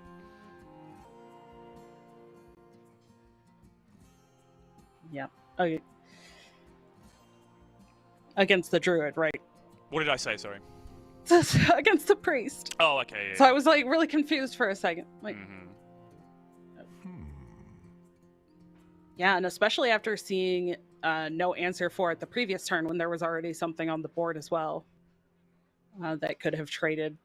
Yep. Just means, like, okay, well, they couldn't kill it last turn. I don't think they can have a follow-up to kill it this turn either, so just full send. And you also, so, you know, obviously, the immediately apparent thing about this is you're just sticking a big minion that wins the game because it pushes ludicrous amounts of damage. You also have to think about what resources this is sucking away from your opponent, right? Like, the Injured Hauler a few turns ago ate a Trog on, like, turn 6 or whatever it was. That's 16 damage you're not taking later if this game resolves all the way down to, like, an Armenthal back and forth value off, right? That's just huge burst that you remove from your opponent by making them shoot it to remove some of your key minions. Same thing if they end up just having to throw swipes to kill Hadanesses. That's not coming down with like massive 0 mana spell damage from Marin later in the game and ending you that way. Yeah. So now at this point, with no answer for the Hadanes, Photon just gonna go for some draw, dig through the deck a little bit, and try to put as much on the board as possible to hope to soak up some of those Hadanes hits. Yeah, just gonna go for resources. This makes sense. Don't know if we saw Power Chord Synchronize as an option there, but that was a little awkward. My mind kind of leapt to it immediately, but you would end up Power Chord syncing the Pip just to dupe 2 more healing spells, but you wouldn't play any of them this turn, which would then mean that, you know, this board kind of trades through the board that you already have, and it's all kind of for nothing in the end. So yeah, going for resources with minions is a big deal. Oh, the Marin, though, is so huge. Can just go Fi and Doomkin this turn, just to have access to 10 natural mana next turn, to be able to go Marin and Wand. And that's probably just going to be too much power for Gamer RVG to deal with. With finally such a low clear the resource hand. Hadanes. Yeah. Gotta be Doomkin Fi, right? Yeah, this makes the most sense.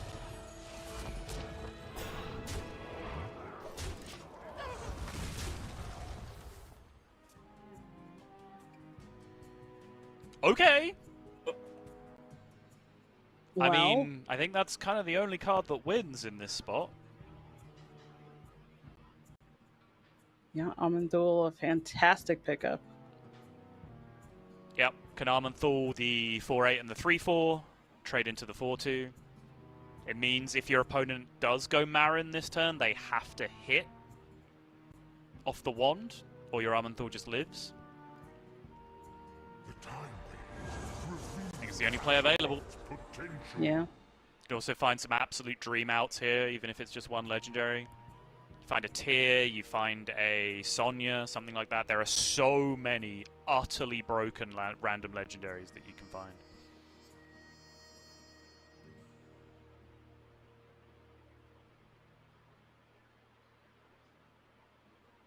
This game of considering kind of like copy on the Fi, right? It's never better. Okay. A world cleansed of evil.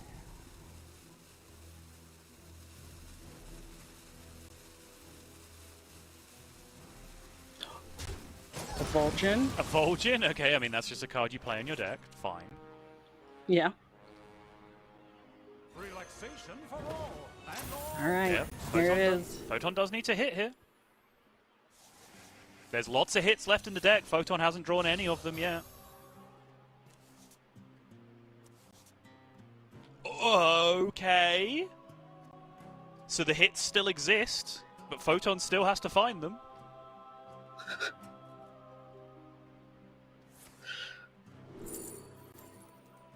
No. Over to you, Trog.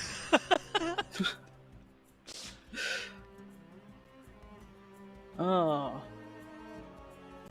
Algalon the Observer, Cruise Captain Laura, Cenarius.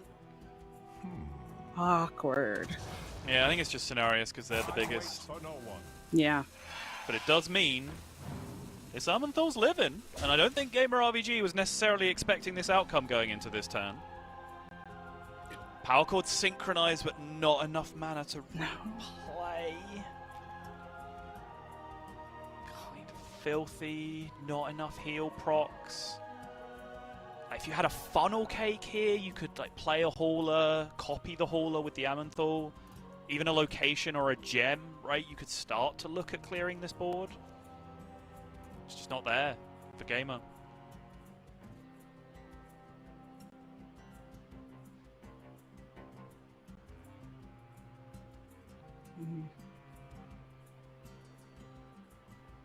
Yeah, Gamer had the better early game, but this has gotten really awkward and out of hand. A Doomkin for the 6 mana taunt, not the greatest. Not the one. What if it's power chord the mini Drake? Because then if you play the mini Drake, you have 5 mana remaining, you draw a spell, you hit Funnel Cake, and then you can still get 2 injured haulers into play. Obviously, before you've summoned the 6-drop taunts, you still have the copy available to you. I don't like that's desperation out kind of thinking, but my mentality is in a desperation out kind of situation right now. Like, you know, they have the other scenarios in their hand right now, right? That can buff these minions and trade this board down. Right. Feels like Gamer kind of did a halfway play. What to do?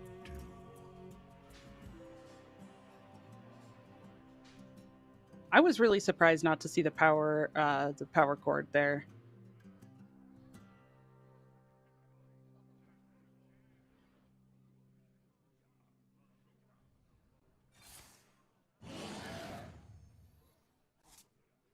There's only one dragon left in the deck. Okay. Cool. Big fan. Just gonna innovate the scenarios. Take some trades, can drop the Trog at the end of all of this. I think you take the safety trades. Probably... Okay, no, just gonna rip it first. Yeah, I guess a lot of the time this allows you to kill 2 minions instead of 1, whereas the other way around that doesn't happen. It didn't happen this time either, though. So I think Hauler goes, and Amanthal stays, weirdly. Yeah, okay.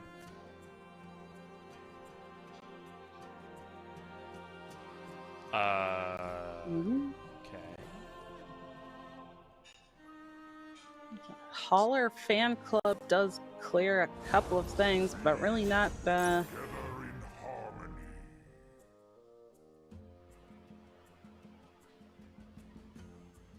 quite enough still.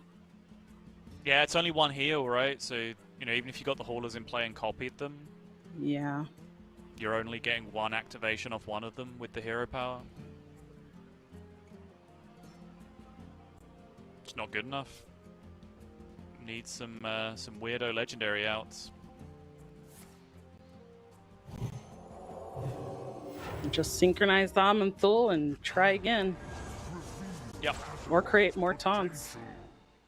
But I feel like it's probably just going to be remove a couple of minions at this point. Should be. You snipe the taunt and either the 5/8 or the 7/3, and then I get. Yeah, it doesn't work, right? The yeah, Marin. you have to just take the highest attack stuff. I wanted to be optimistic and sort of leave the lower health stuff lying around, so maybe you can hauler clear them on the following turn, but you are just going to die if you try and do that. Okay, a Pop Guard. I think swipes are just lethal, though. Yeah, they are. They don't even need spell damage. Nope. Just enough to get there with the bodies on the board. So that does mean that Photon is going to take it up 2-1.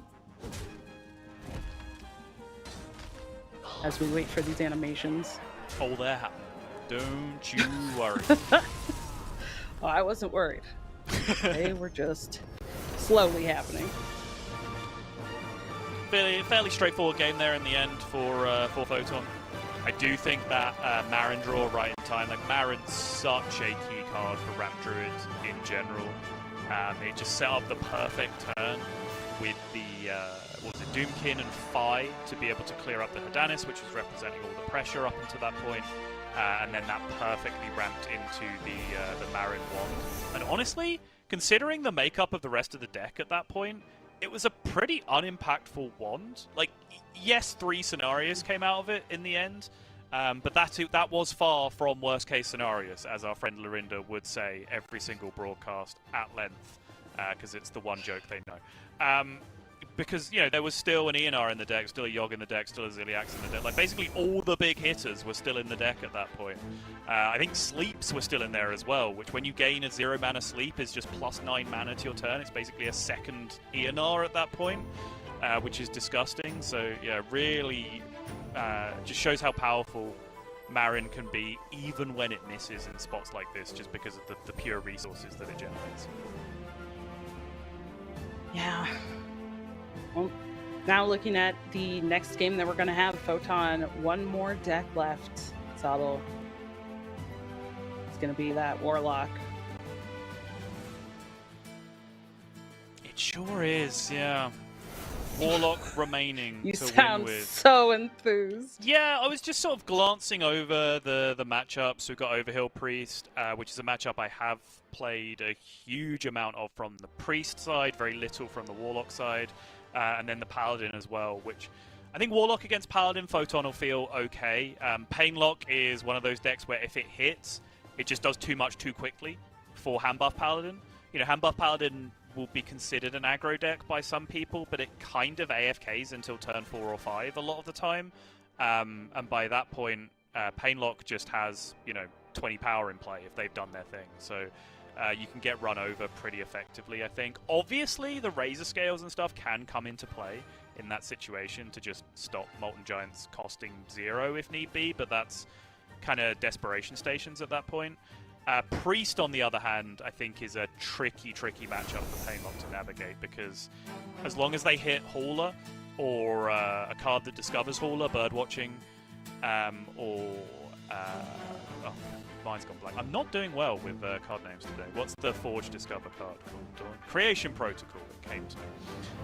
As long as you can get that Hauler in hand early enough, then that first board that they make, which is usually 3 2s, 4 4s, and maybe a 5 6, you can usually clean up pretty effectively. And they don't really have a card in their deck that removes the 3/7 after you clear the board with it, which makes it really hard for them to redevelop. They need Sheriff Barrel Brim basically explicitly at that point. So yeah, I think this matchup Photon will feel a lot more comfortable in trying to get his win in. Yeah, so it does look like it's going to be that Warlock versus the Paladin. I wonder if Gamer just wants to get this over with. Just queue it up. This is it. Potentially last game. If he gets the win, might feel pretty comfortable going into Game 5. If he loses, he's out. Done. This is the decider match, so that's just going to be it for the tournament.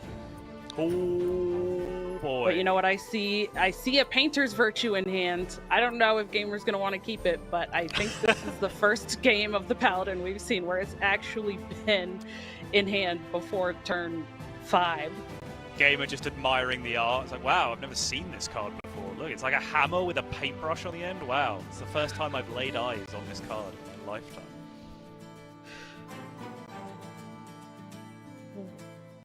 It really is. It's the first time we've laid eyes on it, seems like.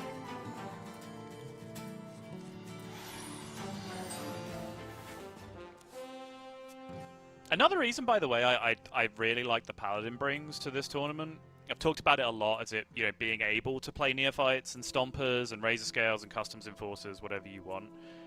It's also so good against your opponents who have those cards in their deck, right? Like, nothing makes you look stupider than playing a Speaker Stomper against Handbuff Paladin, because it's the only play you have in your hand because you put it in your deck, right? And then just the 28 minion 2 weapon deck just laughs at you and smashes you in the face. So if you're expecting lots of Speaker Stomper style tech in the tournament, Handbuff Paladin does get quite a lot better by extension of that.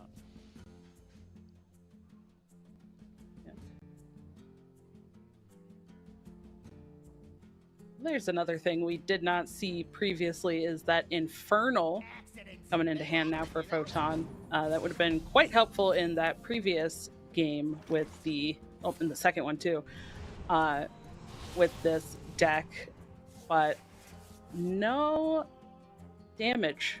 No things to actually really deal damage. All of the payoffs, nothing to deal damage.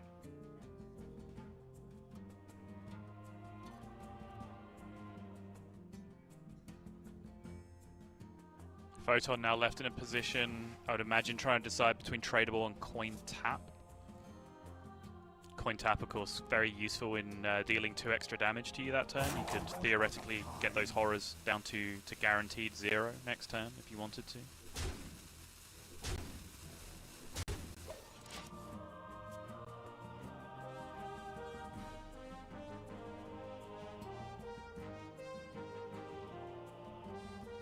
Awkward hand. I do like Razor Scale here though, because one of the big plays that you are scared of would be the 5/6 into Imprisoned Horrors, right? This would prevent the Imprisoned Horrors coming down for 0. Makes a lot of sense. Yeah. And still, not really a ton going on in this hand for Photon. Does pick up the Geode, so could just Geode and coin out, get a couple of minions on board, or could just play one of the... No, it doesn't quite work, right? Like the coin doesn't gain you mana here because the coin costs 2. Oh, right. Yep. So you could just go for Geode. But it doesn't play on curve. No. You can also just trolley problem discard the coin, which I think is the highest tempo thing you can do this turn. Yeah, this makes sense. And just solve the problem, right? It's like, okay, I get it, your tech card worked. Yes, I do want to play my 0 mana cards, you're right, and I'll just waste my turn dealing with it. I think that makes sense to me. But Gamer RVG is in this game, right? This is what I was talking about, where at the point Gamer does this as the Paladin, sometimes the Warlock is playing Molten Giants against you, and Photon is so far away from doing that. 16 health, in fact, away from doing that. Yeah. Well, second party Fiend does mean that can go quite a bit wider on board here. Both Imprisoned Horrors. Annoying 1 mana off, being able to have a pretty huge Flame Juggler turn there as well. I think Photon will have to take it.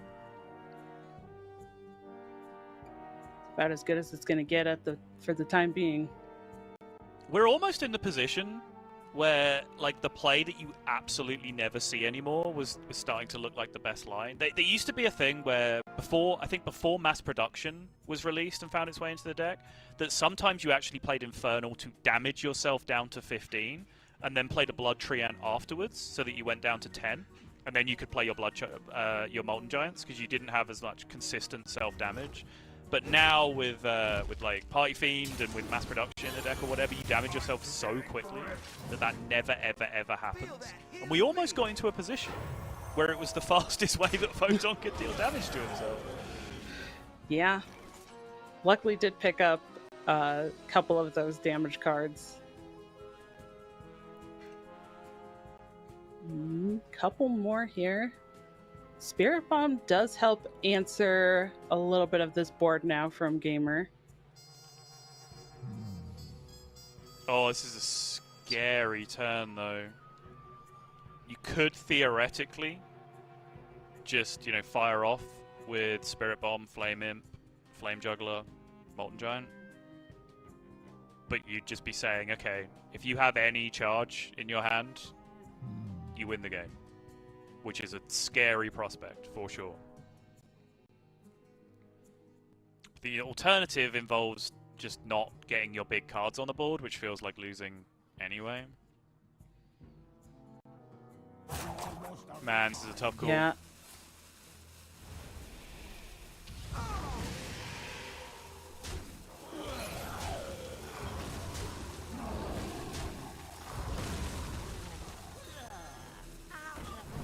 Yep, going in. Oh, sorry, I was counting Molten Giant like it was still 10 health. It's Well, not. it's just going to be lethal now for Gamer. It is. Yep. This is exactly what I was talking about. So much self-damage that the Leroy is going to end you.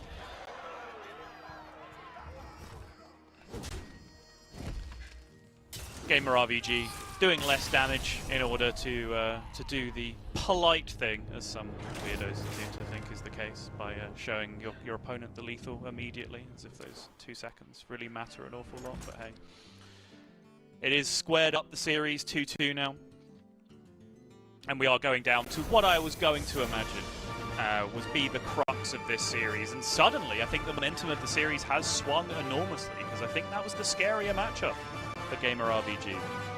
Now, get back to me in 5 minutes or so when Gamer RBG is on turn 5 and he's not seen a Hauler or any Discover cards in his opening hand as Priest, but I would certainly feel more comfortable playing this matchup as the Overhill Priest, personally. I agree with you as well. Yeah, I think that's a much better matchup than what we just saw.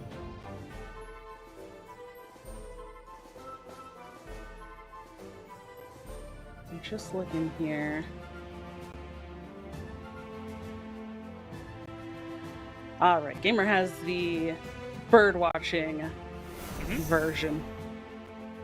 Yeah, which is a big deal, because it does mean 2 extra copies of those cards that can help find you a nice early turn 3, 4, 5-ish injured Hauler, depending on what your hand does.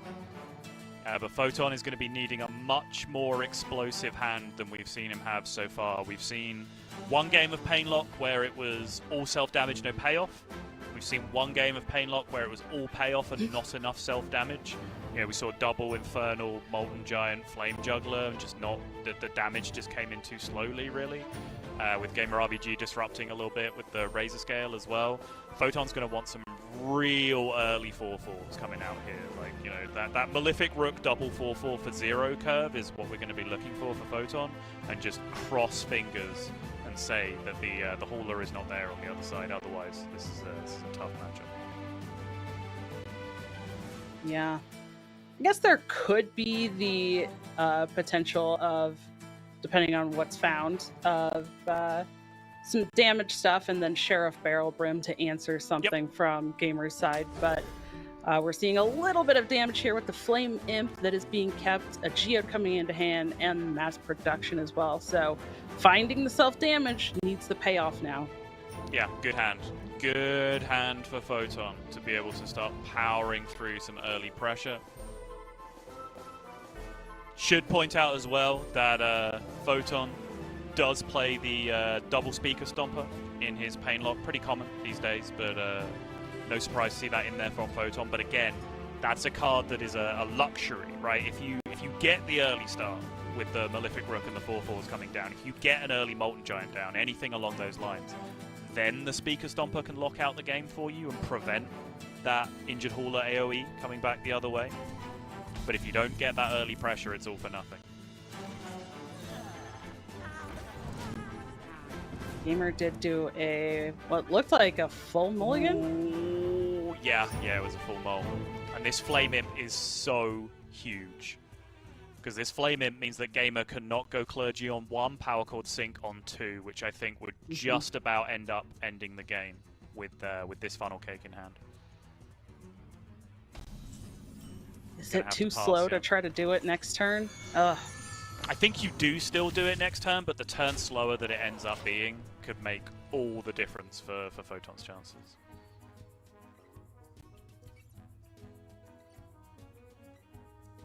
It also does mean that coin has to be used, which means no coin Heartbreaker Hedonus. Yep. It does now die on board because Photon had the follow-up with the 2-drop as well, which might just put Gamer off a little bit. Which play do you like more, Subtle? I like the 2/5 in play right now. Just contest the board, buy yourself a little bit of time. The big fear here is trolley problem. I think if you make this play and your opponent has trolley, you're kind of doomed. But I think against most other hands, this buys you so much time because your opponent just has to double trade in, like you're seeing. Yeah. Is starting to find some of the payoff cards. Yeah. That so good. The Flame Juggler, Horror.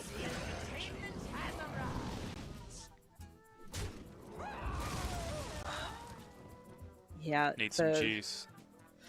Okay.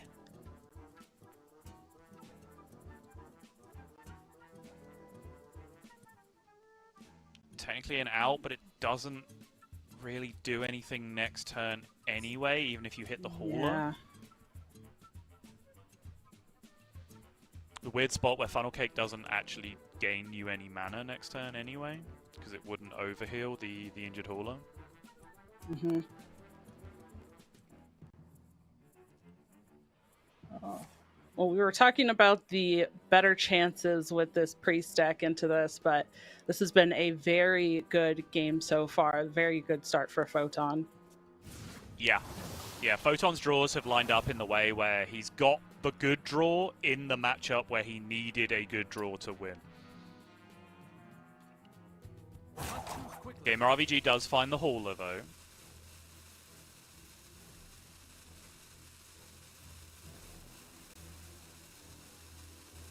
And I think might now be considering whether to just throw a 2/5 taunt into play. Yeah, it does just throw essentially a minion that must be killed.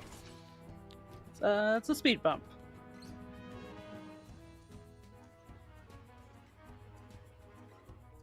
This honestly could just be 6/6. I think so. Yeah, just drop the Infernal for a body. So Yeah. many possibilities. It's scary though. So how much damage would you set up? You put 6/6 in play, you then have to trade your 6/6 with the 2/5. You go face for 7. Your opponent's at 20. And you have 19 in play. Okay, just full send and say that. Yeah, fine. Okay. So that does leave the extra minion up for the Funnel Cake.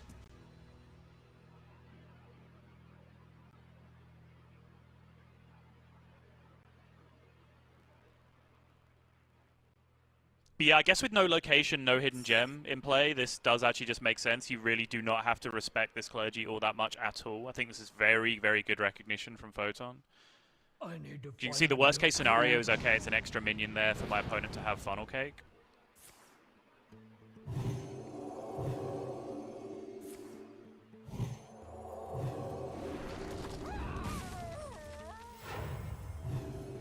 But he ends up having to use the Funnel Cake on the opposing side of the board anyway. Does not draw the card, but has now stabilized. Does get the 3 procs. But bad news for Gamer. Oh! Oh, that Speaker Stomper is so close to ending the game. Can't get it down alongside the Giant by 1 mana.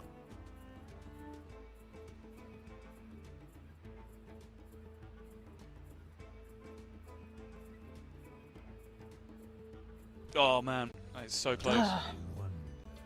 Does Photon just want to play the Giant anyways?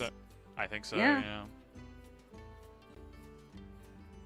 This is kind of what you were talking about earlier, right? Just getting the big bodies down on board, following it up with the Speaker Stomper. Yep.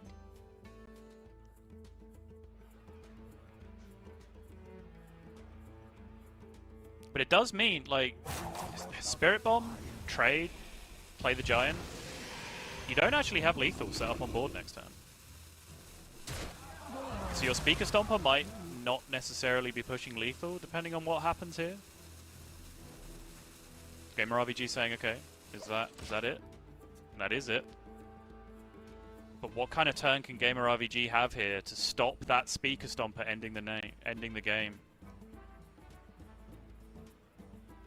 Yeah, I also really like that decision by Photon as well. I think it really speaks to that same play pattern that you were talking about in the previous turn, right? Of just recognizing there's no location, there's no hidden gem. Even Adonis coming down with 1 spell here. Okay, sure. Is there even anything that can end the game? I can just follow up with an Infernal next turn, and I can set up for a 2-turn lethal instead, or the Speaker Stomper can come down. But either way, it doesn't seem likely that Photon would even be dead here. It's just, that was a good setup.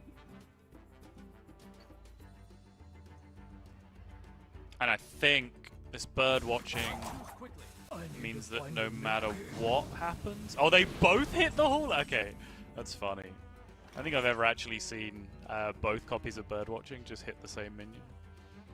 And just make them utterly massive.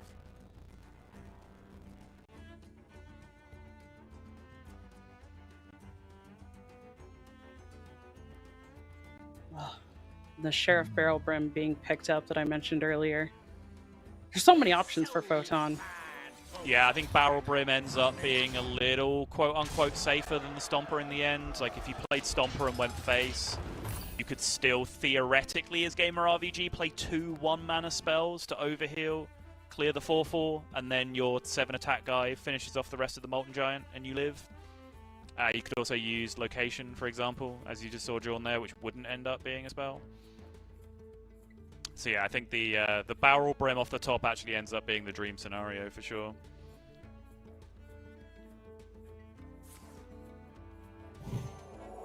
This is a great spot from Gamer to drop the power chord. And we are technically alive.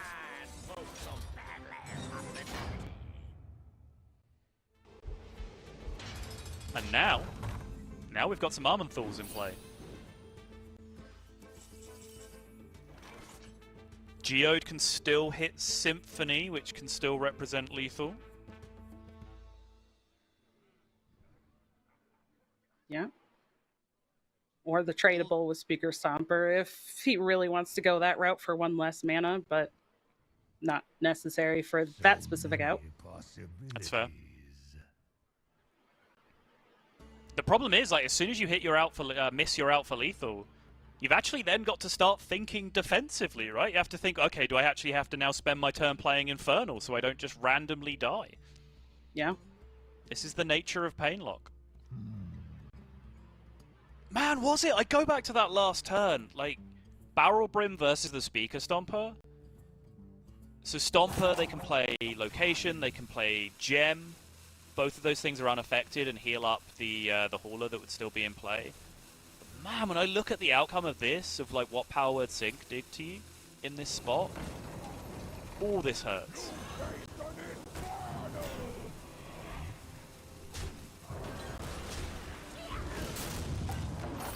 Okay. I'm gonna go for the Charlie Problem and Infernal. But that Amanthul can come down, clear both of these up, and set up for the next turn for the Hedonis. With 2 HP and a dream? Gamer RPG? Azeroth's potential.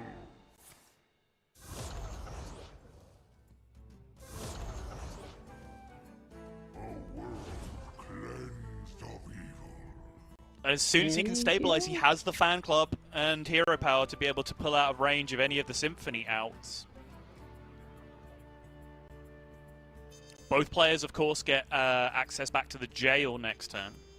Oh, the Reska as well! Symphony. Has to be Symphony. Okay. It's a Trolley Problem. Lots of options to draw cards, though. Mm-hmm.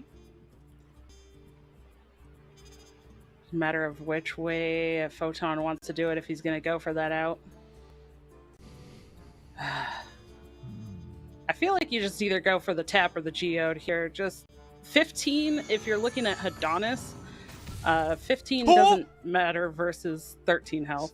Still playable? Still 5? Oh no, No. disaster.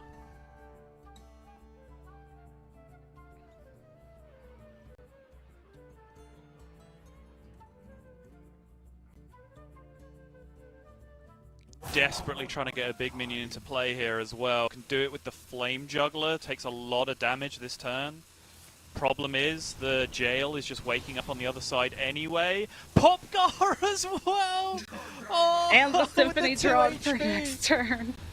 I was not even thinking about Popgar, but yeah, the 2 HP Yeah. would have left the lowest target anyway. And that means now the board is going in with a jail and a Hauler waking up.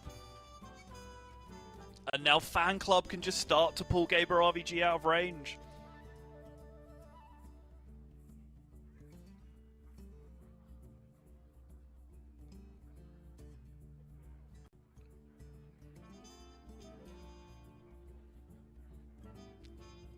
Small minions in play are very beneficial here as well, because they will help you to play around Popgar as an out. So every small minion here is worth its weight in gold. The Hauler will get healed up above where your hero is going to, so it won't end up being a factor. So I, for multiple reasons, like getting the Clergy in play here. I don't think there's any merit to going for the lethal with Hadanis, so I like that we have not entertained that thought process. Oh! Oh, that's so good! +8. Yes, please. Holy spring water just to face. Puts him out of range of the potential Symphony Popgar 1 sludge. So there's now a 1-3 in play as well, which definitely tanks one of the sludges. Symphony, Popgar, and sludges don't end up being playable all in the same turn. Not enough mana to do that.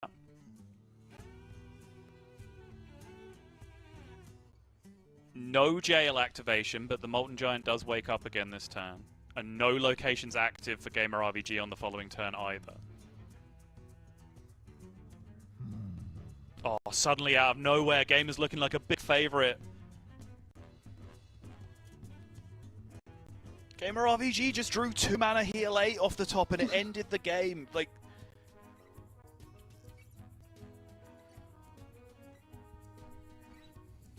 The top decks this game have been absolutely nutty. yes, they have. This entire game has been nutty. This has been a really fantastic game. Okay, going for the Popgar. Trolley discards one of the barrels for free. Very, very nice. Rarely seen as an interaction these days, but kind of one of the, I think, intended designs of the package. Gets to drop another Imprisoned Horror on the board. Another body to potentially soak up Hidana's damage, but also to threaten damage of his own. And now Reska can trade, and then rest in peace, Rez's Reska. Yeah. Which will swing this entire board state. I don't believe... Has a Molten Giant died yet for Photon? I don't think so, right? It's just been put in jail the entire time. So I don't think the res brings back...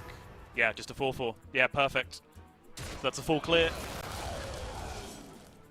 Just heal the face. And I think that is game, and Gamer RVG agrees. The fist pump, I think he's feeling comfortable in this game for the first time. And perhaps in this series for the first time. Gets his Armenthal back next turn as well, which is huge, by the way, waking up from the jail. Even if there was kind of some stabilization turn here. Which there can be. Has the jail for the 8-8, has Symphony to block or to clear the 2-6. But I think the Armenthal waking up is just going to represent too much. Gamer RBG also getting both of his locations back next turn.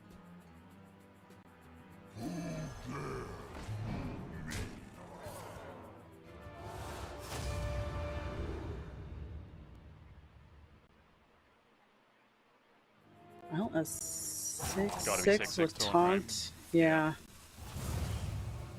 Oh, okay. Excuse me? Is this still just playing around Hadanis? Oh, this is fine. Yeah, because of course the Armenthal has already used the remove option, right? So actually big minions in play makes a lot of sense. So you can actually just go to 3 and just ask Priest the immortal question of can you do 1 damage? Which no they cannot at any point in history. Thrive in the Shadows for Power Chord Synchronize is lethal here, if there is one remaining in the deck, which I believe there is. No, there isn't. No, there isn't. One was used on the Clergy on early, and then one was used on the Sheriff, right? So that is not there. Yes, oh, correct. that's no Melia! Into Magtheridon! Oh my god, it's all over! In so many ways! Oh my gosh! Gamer just jumped out of his seat and ran off screen. He is... Oh, he's back. He is celebrating. Absolutely celebrating. As he should. That was an incredibly well-played game to close out the series. What an utterly ludicrous game of Hearthstone that ended up being. I mean, I told you Priest was favoured the entire time. I don't know what we were worried about. Come on. I think Photon will be having nightmares over... I mean, I don't know. It still feels kind of correct to me, right? Because Sheriff gets punished by Power Chord Synchronize, of which there is only one left in the deck, right? And it's a discoverable out, yes, because they play Thrive, but they only play one copy of Thrive as well. If you just go for the Speaker Stomper, there's 2 copies of Location, there's 2 copies of Gem, and the Gem are discoverable outs as well. Potentially, although you'd have to spend a lot of mana on the spell to discover the Gem in the first place. But I think that does end up, regardless of how you look at it, that is the game-defining moment, right? The choice to go for Sheriff Barrelbrim over the Speaker Stomper on that crucial turn where he was trying to set up the lethal, because since that moment, it just became a very, very slow downward spiral of just losing the grip on the game as Painlock. Yeah. And as you said, very, very good recognition by Gamer to make a copy of it and use it to his own advantage. Oh, I love that celebrating at the end. But here we go. The bracket for Group C, as we see Gamer RVG take that decider match and close that out to go ahead and join Maxi Bon in the top 8 tomorrow. Yeah, let's go. Really, really strong group overall, I think. Great mix of styles. Like, we've had some mega grindy games. Like, so that game that we just watched of Priest versus Warlock was definitely not on the table to be that grindy, but ended up being incredibly grindy. But we also saw, was it Gabby's series with Overhill Priest against Druid, just going basically all the way to the last threats in the deck.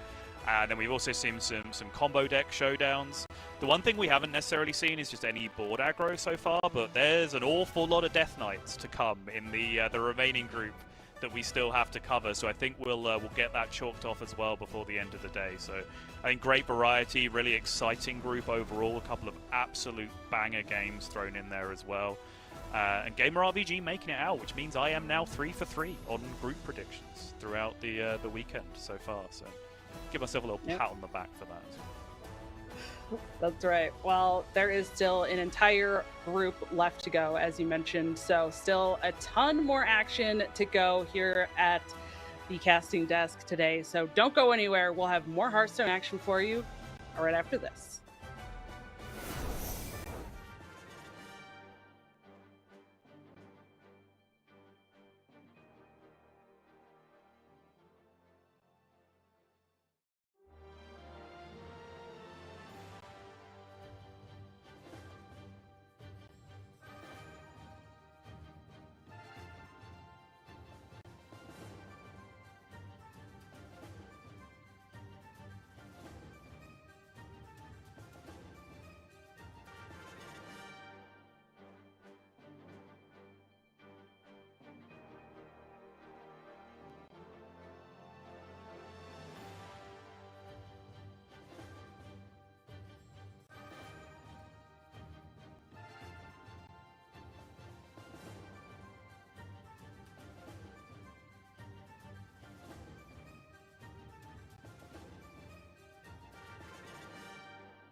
Hello, everybody, and welcome back to the Hearthstone Masters Tour Summer Championship. My name is TJ. I'm joined by the one, the only, Neil Laurendabon. Neil, how you doing, buddy? I hope I'm the only one. I'm doing great. That was exciting, wasn't it? 2 health for about 6 turns or something. Just didn't die. Gamer getting through. I enjoyed that. Yeah, wait. No, he was 2 health for many turns, and he did die. Oh, okay. You were talking about Gamer RVG, not Photon. He was also 2 health and just didn't die for very many turns. That was a match. Enjoyed that one. But yeah, that was a good one. Very cool ending to that one, and it was a rematch of the initial match for that group. And Gamer RPG coming on top of both of those to move on. But still, I would say untested against a wider field. Only had to beat a single player twice in order to move on. So curious to see how Gamer RPG fares once we get into the top 8 tomorrow. But now we're heading over to Group D, the final group to resolve. We had some matches happen earlier in the day, and Ogo and Nkuro were the 2 players that moved into that winner's match. Absolutely, yeah. And Mismail and KT8298, as you see there at the bottom of the bracket, they still get a chance to get through, of course. Ogo and Nkuro is where we're going to be, I believe, though, TJ. Ogo, we're going with Ogo. We're not quite sure what name, so if anyone knows better, please let us know. We'd like to get it right.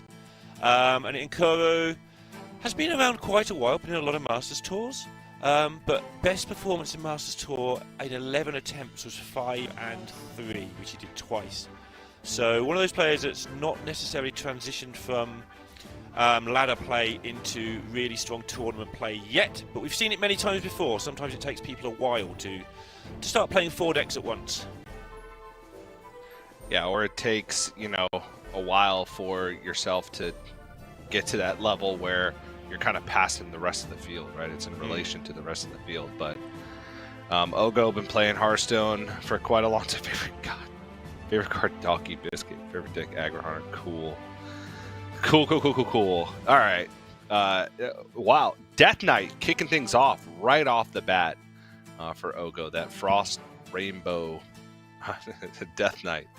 Not many throughout the rest of the tournament, but we do have a few scattered around Group D. I believe there's 3 Death Knights out of the 4 players in this group, as well as 2 Shamans out of the 4 players in this group. So above average in terms of, that different 4th deck, which you like to see. Yeah, we are seeing 7 different classes in this match. The Druid is copied and all the others are different. Yeah, which is very cool. Because it's not really something we've seen throughout the rest of the tournament. I mean, the decks have differed, right? We've seen different variations of Rogue, we've seen different variations of Shaman, we've seen different variations of Druid. Paladin's Paladin, right? It's got a core 25, and then you just go through your collection, and whatever's left, whatever's golden, you put in as the last 5 cards in that deck, it seems sometime. But yeah, you mentioned Nkuro, many Master Tours in the books. Absolutely, yeah. Just have a look now. Favorite cards: Coin, Shadow Step, Azurite Scorpion. I'm noticing a theme there. Can't quite put my finger on it. Oh yeah, it's rogue cards. I remember now. Oh yeah, you're right. Sorry, rogue cards. Insanity Warlock. Banterface told us yesterday it's favoured against everything, TJ. Yep, it is. This is the non-tourist mage tourist version with the Eat the Imps and that I always forget the name of it. Party Fiend. There we go. Yep, Party Fiend. And a cheeky little neophyte thrown in there. Just there's often one slot in that deck if you take out the random tourist that enables your frosty stuff, and yeah. Just decides he wants a neophyte in there. Got the double. Hasn't got the double lifesteal. Which there's a few slots in that deck I feel that you can play around with. We've seen a lot of players go with the Symphony of Sins. Fizzle is a cut at times. Double tentacle, single tentacle, 0 tentacles. Playing around with a number of Party Fiends, whether it's 1 or 2. Small variations to the deck across the field, but the core is still there, and that's the fatigue ramp and the pop gar, the crescendos, and the conductors. And that's what we're going to be looking towards as we get into this first game. Yeah, one of the tough things with building this particular deck, like the first, 24 cards just put themselves in the deck. They're really obvious. You need the harp, you need all the fatigue package, you pretty much need the virtuoso unless you're really brave. But then you get down to Eat the Imp, which isn't that great, and the problem becomes your pupils don't have it. If you do it like as optimally as you would like, you end up with very few spells in the deck. But you want your pupils to have extra crescendos, extra insanities. They want them to be really good. And they're not really good unless you play some kind of garbage spells. That's why we get this Eat the Imp stuff. That's why we get the Frost package. Because we want to be putting crescendos in imps. Oh, and this is what we want to be doing with our pupils. Putting crescendos in them. Curious to see if he keeps it. He probably doesn't, but here we go. The pupil, that is. We always keep a crescendo, obviously.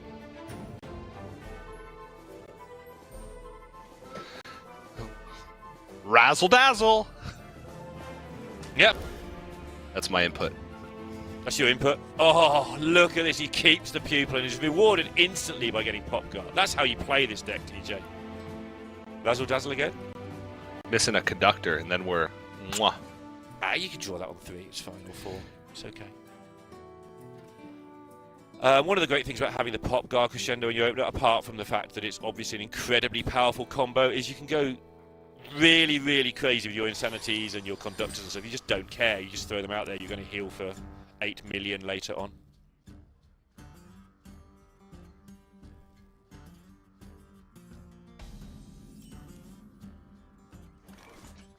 Oh, that is another card that's in there as a spell. Consumption.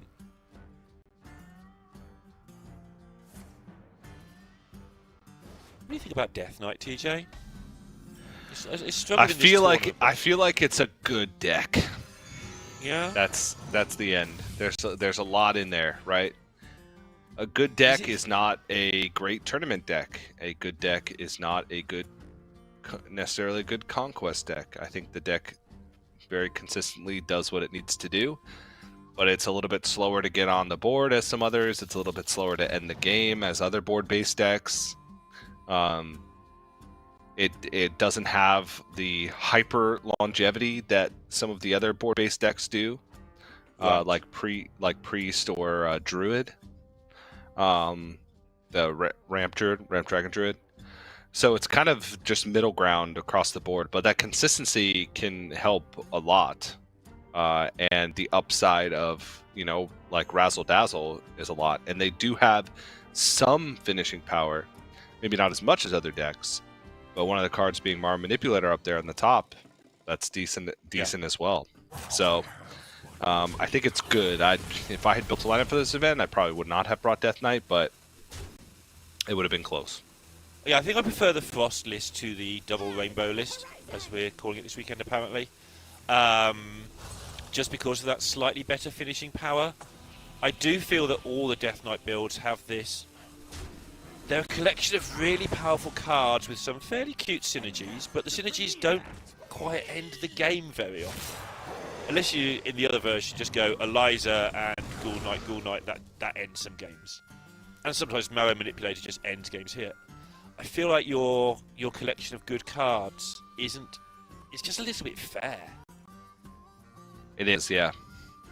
A little bit too fair at times. Yeah. Ooh. We actually have an interesting choice here. Malted Magma offers a pretty clean clear on the board. But Buttons is buffed. Buffins. Yeah. So that's also quite an enticing option available. I feel like Malted Magma allows you more flexibility when it comes to the conductor turns. So like if you use Malted Magma now and you kind of clear down your board, if conductor does come out next turn and you're stuck looking at a couple 3/3s and a 3/4, gonna be tough. Or we could just horn and do both.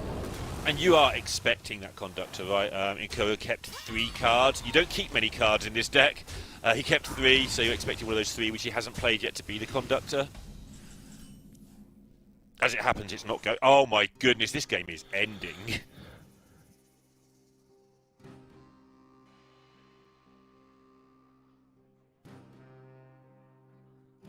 Oh wow. It's just a little bit awkward to organise because if you mess around for too long here waiting one more turn,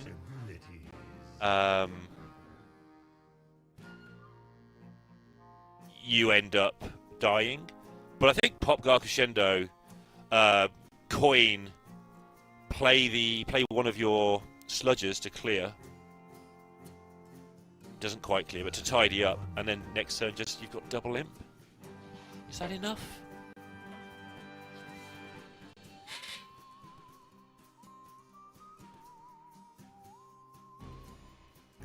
And Koa might be trying to work out if he can die if he plays an Insanity in like a Neophyte or something. Just to stodge up those pupils a little bit.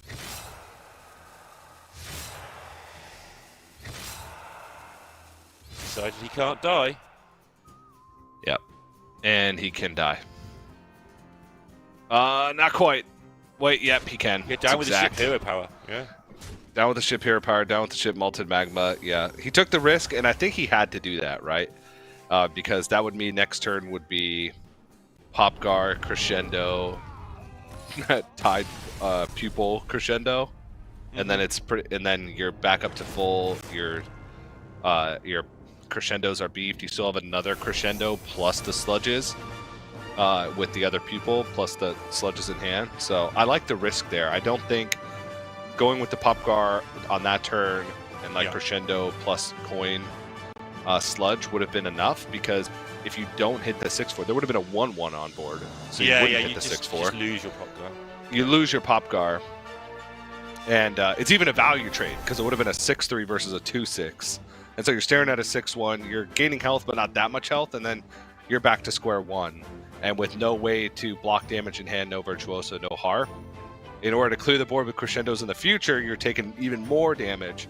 And and then we get into Mirror Manipulator turn. So I like the risk that Incurl took there.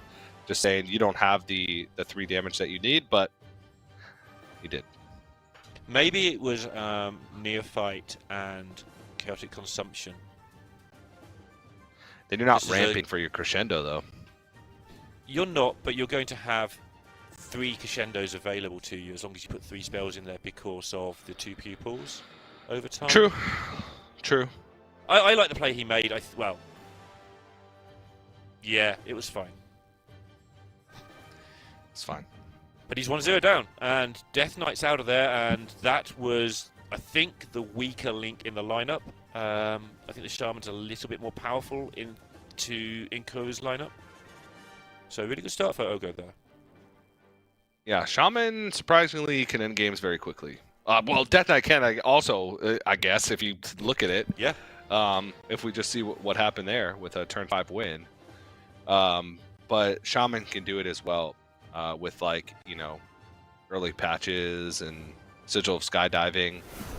It can be fast games all around. But we're going to get into Warlock versus Druid now. So Kirk going to throw out the Insanity Warlock again. And Ogo going to move to the Druid, which Ogo's Druid is just good old ramp. Yeah, absolutely. One gift, one take to the skies ramp. Like, they're the only 2 cards I even look at these days. And it's usually one of each. And it is one of each. So here we are. The ramp Druid you know and love that you've played against on ladder occasionally. A lot, actually. Probably quite a bit. And we all know There's how to beat something Druids, super right? satisfying about playing Desert Nest Matron that I feel like just attracts a lot of players. It is the fact that your other good cards often cost 4 as well, so it's just like, hey, my 0-mana 4/4 is just great. Or you can play it with the Tortellon, and again, it only costs 2, and it acts like old Innovate when you dig it out your deck. But no one does that in this deck, obviously. No one does it in Chalice deck, but they should. One dose solves any problem. just looking Oh at this. yeah. Turn 3 swipe, turn 4 Dorian from the other side is looking terrifying though. Yeah, but this is just a turn 1 5/5 basically. Mm-hmm. And you have to against Druid. Like you do have to push that damage.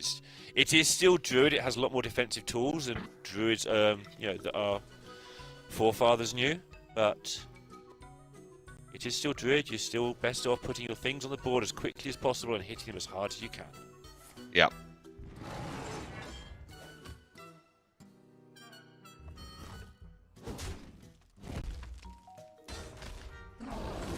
Gonna hero power one of these down. Just in case. If you draw a Splish Splash Whelp, you probably still play that, I'd imagine.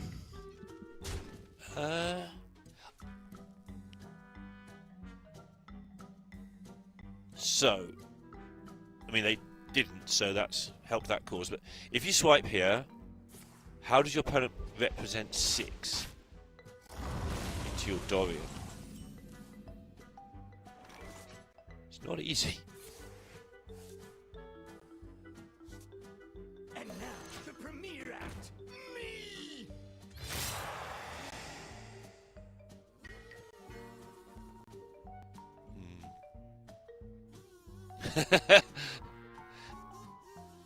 It always gets the heart rate going a little bit when you just go, can I just play my Dorian? Can I just put it on the board? It's just gonna Absolutely. be there. Dorian in about. You're 5 and 16 to kill it with a Trog. Only good for smashing! And yeah. 1 in 3 chance. It was well taken. Yep. That was massive though, wasn't it? He knew what he Yeah. had to do, and yeah. The swipe's gone, and suddenly there's 9 damage bearing down on Ogu. I think I'm in the business of the coin Doomkin here. Or Innervate. Whatever. Same thing.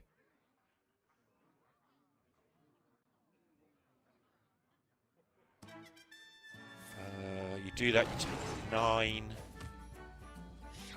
Only good for smashing! I think taking 9 is fine. Yeah, I think I agree with you actually, right? Nah, this is probably better. Because then you can Doomkin next turn and then Innervate Ziliax the following turn. What are the modules, actually? Twin and Perfect. Okay, yeah.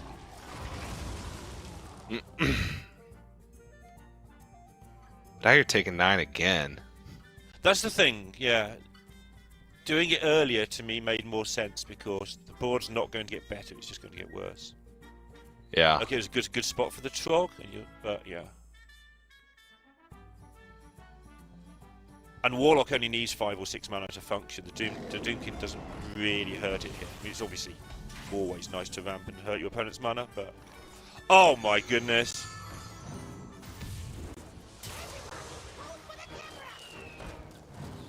And just for good measure, we're gonna fizzle nearly the perfect cards. Just in case. It's the way to play the deck. Oh, Nest Matrix actually a good pickup here. I've been trying to explain this to Sottle for weeks, honestly. Like, just get Crescendo, get a pupil, put the Crescendo in the pupil, play the Popgar, do lots of Crescendos and your opponent dies. For some reason, he thinks that doesn't happen every game. Didn't happen last game, and he had all those things. I mean, Kiro's kind of new, you know, he'll get there, he'll work it out. Yeah, he'll eventually you just learn to play him faster. Eventually you just play the deck so much that you just will Popgar to be cheaper. You just actually just get it into your brain, just get it there. Alright, everything's going according to plan here.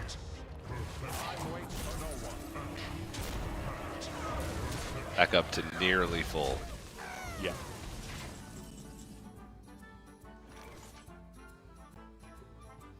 Super tough. This bit's obviously not super tough, but Druid has done the Druid things and just needs to draw any of its top-end cards in the next couple of turns, because it's not dying immediately. For all of my excitement about this deck.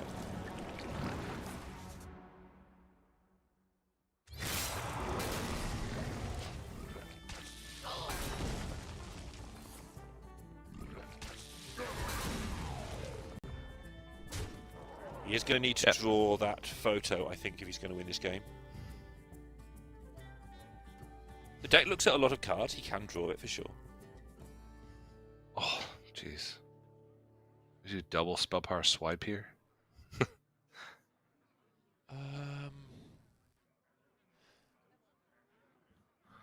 I don't know if you can afford that.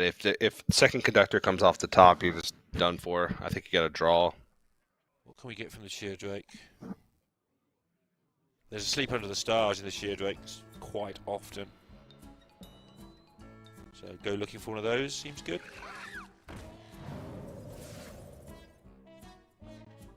Two goes at something to do next turn. Probably don't die here.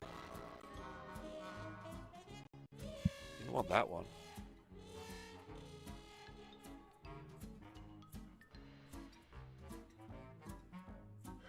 Time waits for no one.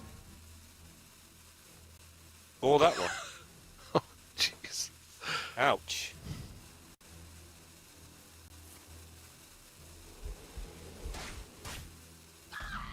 Yeah, and now... Oh, this is so much damage available now. Symphony of darkness. Oh my goodness! Oh my god, the snapshot off the top. Just Snapshot everything. has Popgar, Pupil, and Crescendo. Yeah, yeah. So he just clears this And board. a if he consumption, wants to. but for good measure. Chose not to clear this board. Okay, fine. Because he might end up facing an A&R board or something, you know, much Yeah, more it's disgusting next turn. This board is not threatening, and these draws are just atrocious. 2 curated spell draws and no Sleep Under the Stars drawn at all. It's rare you Even, see a like- druid draw this badly. Yeah.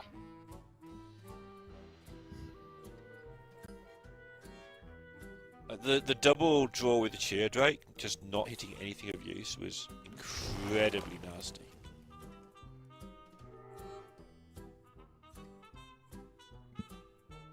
Now you have to trade and you're just dead. Yeah, I think you, in this order, you hit the ramp just so you have the full 13 mana next turn. And Yep. just concede the fact that these are not going to be buffed.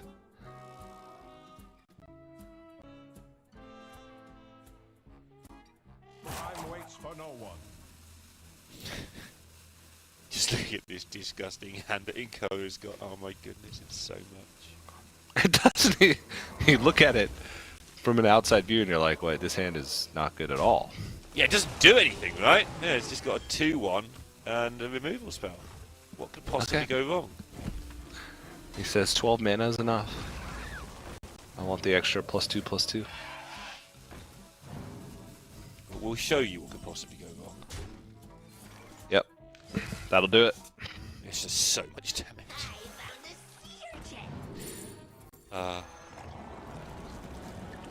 It's actually not that much damage. 21.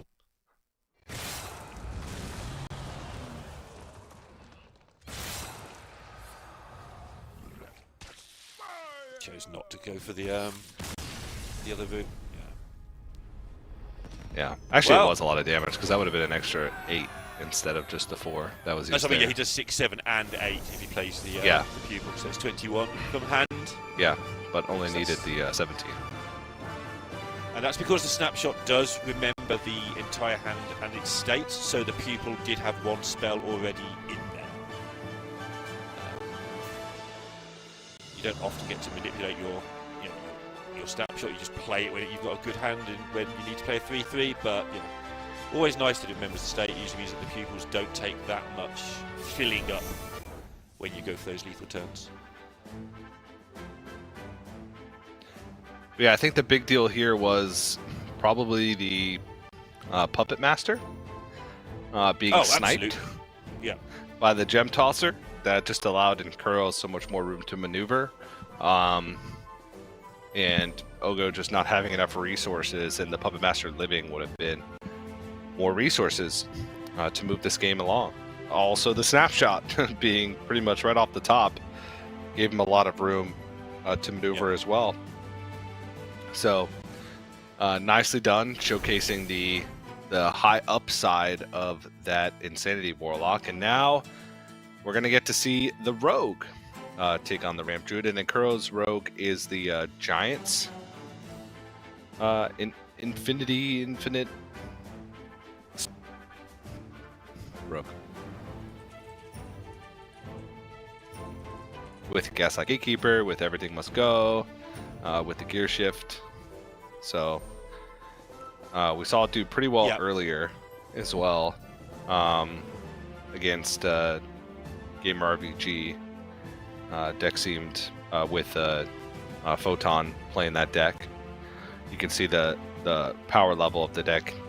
You can build bigger boards a little bit easier, but the lows of the deck are a little bit more lower than the standard Rogue we're seeing in the event. But the highs are a little higher, I feel, because you can get out those Giants very early on into the game, and Everything Must Go can be super high tempo very, very early on into the game with Gaslight Gatekeeper. Yeah, it feels a lot more straightforward as well.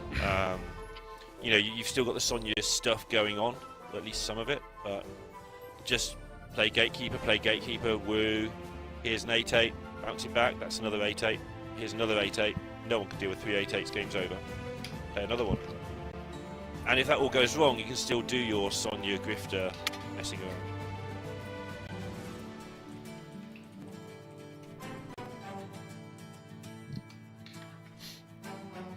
We are back to the Druid on the other side, I think you mentioned. So That's a lot of ramp.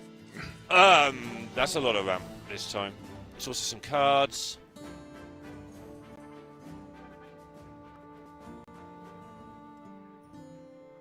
Yeah, a little bit awkward that the gear shift is smack dab between the Giant and the Gatekeeper, because you want the Giant to go back, but Yeah. Gatekeeper you'd like to have. But we're all right. You've always been a bit of a whiz on Druid ramping. Do you like how this mulligan took place?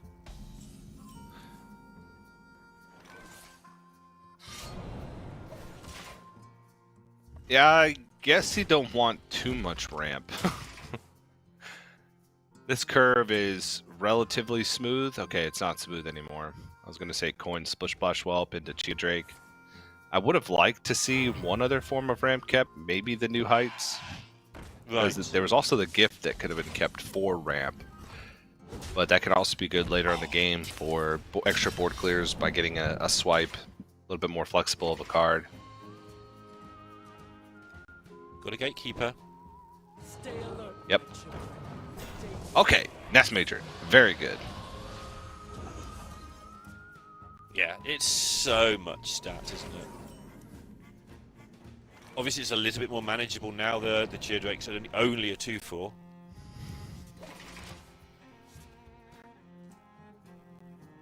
I like the dubious purchase here first, because then you can Gatekeeper next turn, and then if you draw the Everything Must Goes, then they're free. And the Giants as well are going to be pretty cheap. It's 1, 2, 3, 4, 5, 6, 7, 8, 9. 9. They're going to cost 2. 1 or 2. Yep. If they cost 1, you can get them down next turn. Might cost 1. But damage is rolling in. So already down to 14. This pretty much has to be a go turn. And there's 6. 11. It's actually lethal represent on board with the swipe in hand. I think we're so well adjusted to knowing that we have to stop Druids early that we're used to dying to Druids with 8 and 9 drops on turn 7 or 6 or something. But There's 0. Druids unchecked can just do this. But yeah, here is all the stuff. While I'm Ooh, okay. yapping. And the breakdance with the giant, that's quite good. This is going to be nearly a full board clear. That's like the ideal scenario with the gatekeeper there for Nkuro.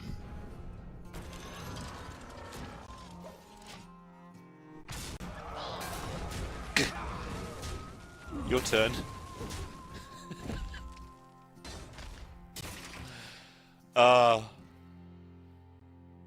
It's just 31 damage on board. There's a fight. That will die to dubious half the time. Dubious. We've already seen one dubious. He may just double trade to get rid of the 4/5. And then it does die to the dubious. Oh. That is such a board. What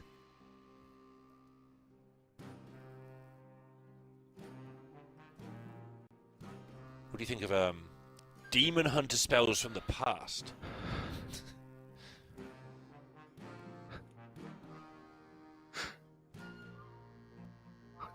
It's not really that much of a pass for Demon Hunter. No. I guess there is. It's been around for 4 years. Is it 4 years? Oh my goodness. Where did I guess it was because you and I have cast some Demon Hunter mirrors in our time. Yeah, maybe even 5 years. Was it 2019? Yeah. It was released. Yeah, 2019. we've done some Demon Hunter mirrors. Alright.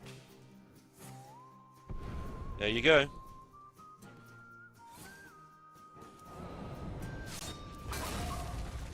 28 damage plus the mic drop. Plus the mic drop. Is 30.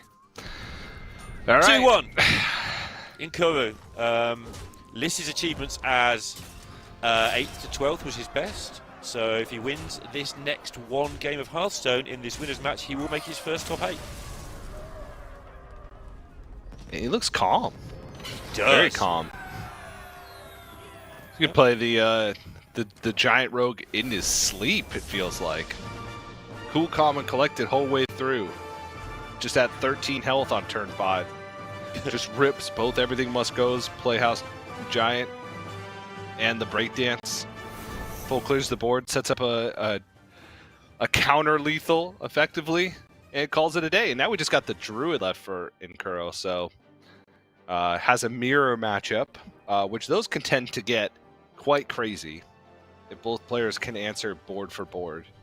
And it is a mirror, by the way. It's 30 cards, the same. 30 cards the same. And then we have Shaman on the side of Ogo.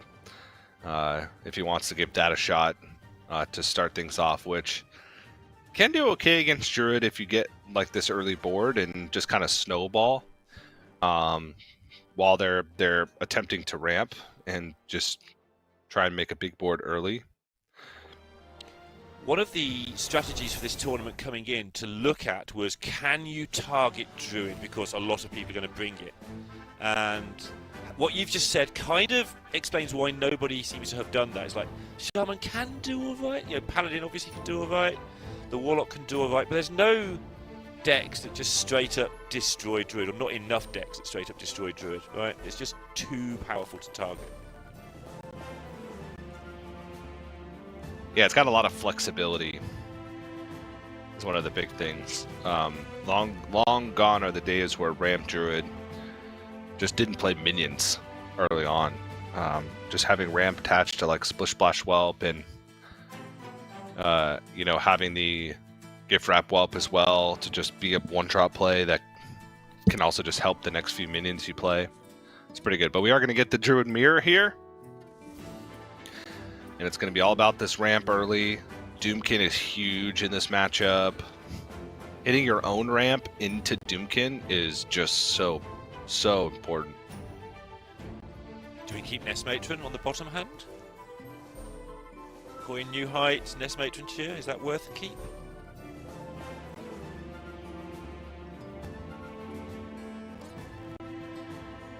Wait. You wouldn't be able to coin Nest Matron into Chia. You said New Heights, coin Nest Matron into New Heights Chia? Yeah. So just on 2, you just coin New Heights on 2 and then Nest Matron Cheer on 3. Right? Oh, okay. Thought you said it the other way around. It's like, that doesn't I probably work. did. I don't talk very well. That's what I meant.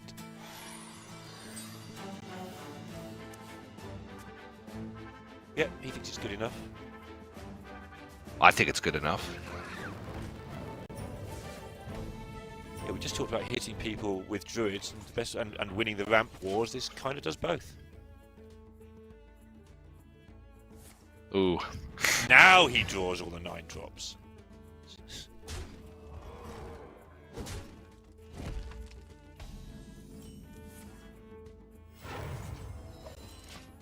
And the curve shall continue. Yeah, and Ogo's going to need some ramp or something to do here, or he's going to be in a world of trouble, I think. There we go. There we go. Just in time.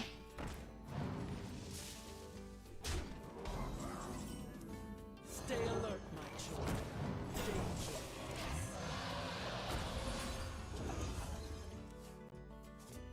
Danger. Ogo's playing very quickly, isn't he? It's almost Casey-esque.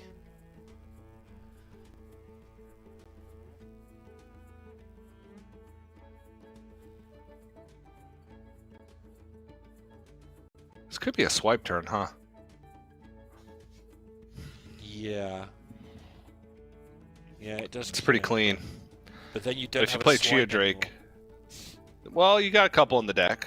Chia Drake does let Phi come down next turn. Phi on 6 does buy you time to do your sleep on 7 as well, which is what you really want to do. And Yeah, you're not going to take a massive amount of damage usually.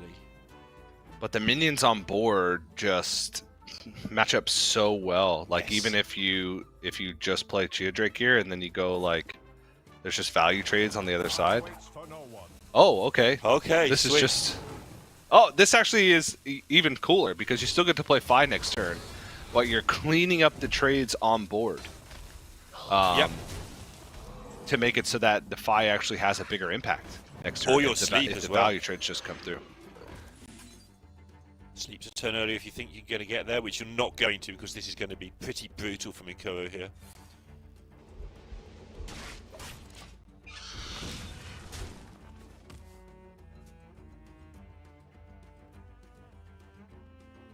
TJ, I don't want to spend 7 on a Phi. I think that's a lot of mana for a Phi. Spell damage swipe still an option.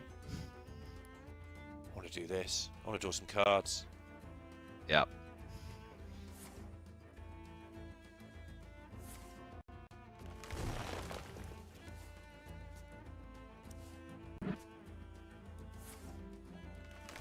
Yeah, now I've got the ramp. I want to draw some more cards.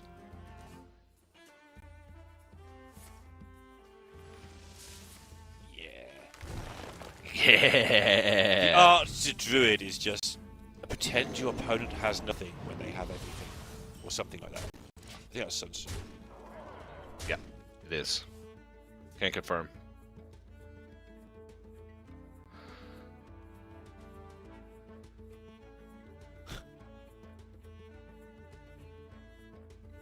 People who plan their turns. I've played this Nest Matron already by now. It's just on the board.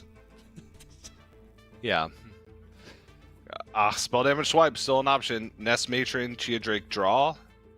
Small Chia Drake spell damage swipe. Yeah, he's getting to the point where he does kind of need to clear, isn't he? Yeah. Stay alert, my And it's quite a board swing as well. I like it.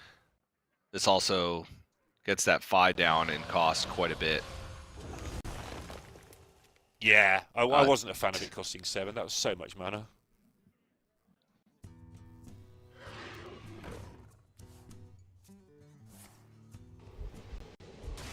Pew!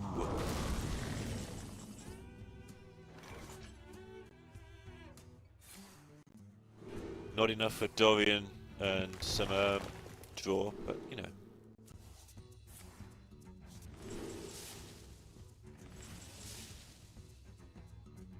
Splish Splash Phi. Yeah, I like it. And by the also the order that Ogo did this in is very good because it makes the spell damages on the bigger minion. So just Yes. one little small optimization to point out. You'd think, well, what if I draw a spell that I want to play? Well, it's not really going to be a spell you want to play other than swipe. So you might as well just go for the spell damage first. Then get the card draw knowing you're going to swipe beyond that. So definitely a big fan.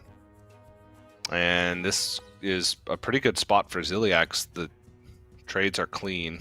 One of them plus the Chia Drake goes into the Fi, and the other one goes into the Splish Splash Whelp. I want to play Sleep again. I like playing that card. It's fun. But yeah, do we want to get the New Heights played here so that when we could sleep in a minute into more stuff, we can play loads of stuff? You really want to sleep. I do really want to sleep. Okay, no. Gonna get the Summer Flower Shot out. I guess once I get closer to Marin, which I believe is guaranteed. Oh, no, it's the Yogg. Okay, Marin's the third one. But this is still very good. I know. Get out of here, Yogg. Come on, man. We've told you so many times. You're not welcome, Yogg. You're bad.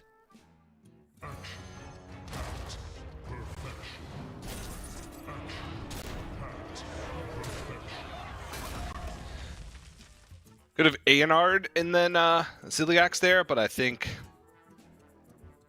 Ankuro was worried about the possibility of the Yogg being able to take the A&R or not even take it, but just go for a full board clear. So wants to space out his threats, knowing that he's seen a few of the 6+ers and wants to make sure that board's a little bit protected from the Yogg-Saron clear. So I know that A&R is always, without any exceptions, always just more mana, right? Just do it again. I wonder if Inkoa's trying to get Dorian A&R fill my hand. It only draws like 5 cards from your deck because your hand fills up so quick. But it fills up with 1 mana good things. Which is kind of like a delayed way of having a load more mana. It gains far more than 10 or 12 mana. It gains like 1 million. It's literally the opposite. Instead of getting more mana, you have more mana that you need to spend. But the next turn you have loads of 1 mana 9-drops. Yeah. I don't think that'll happen. I think he'll be sensible.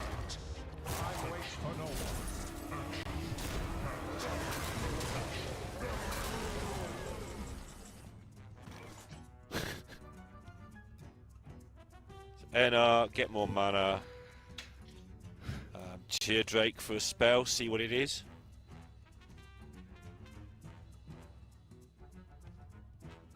Or just Yogg's first loses.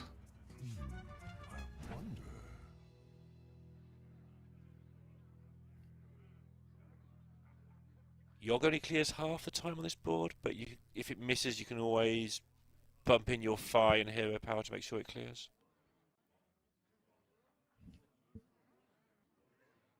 What to do? Okay. No A&R. Scared the Yogg will blow it up, I guess.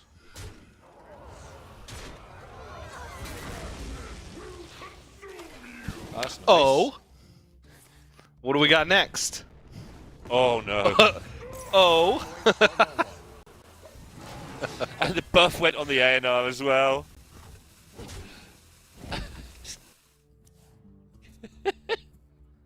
Just totally wasted.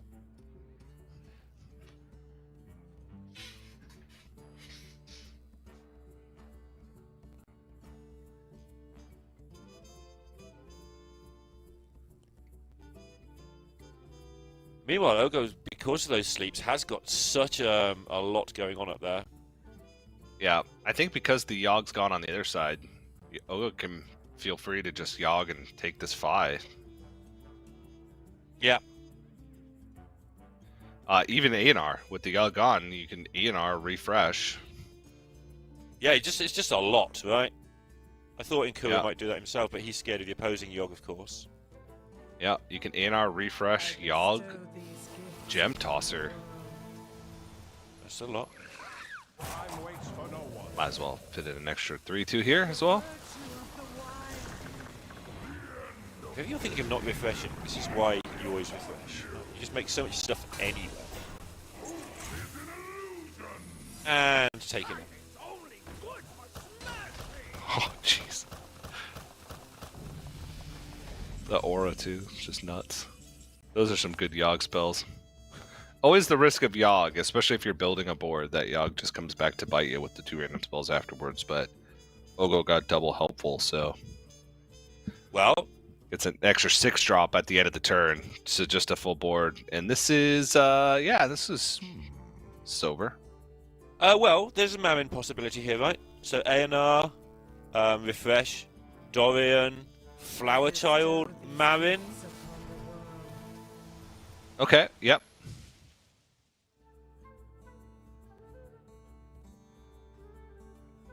For 1, yep. And then you get Innovate into... Yeah, you got it. You got the mana. Innovated to draw 3, but what are you even trying to draw at this point? Oh, we'll I guess find something. draw the legendaries? You Yeah. draw the crown? I found with Marin, unless you've got a very specific situation, just draw the cards. He'll tell you what to do. He's like a sort of a Yogg, but a little bit more civilized.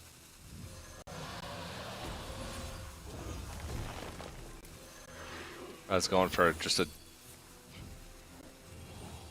little spell damage swipe here. Yeah, just get rid of some of this stuff. Get rid of a lot of this stuff now with a gift. I don't think he has time. I don't think he has time.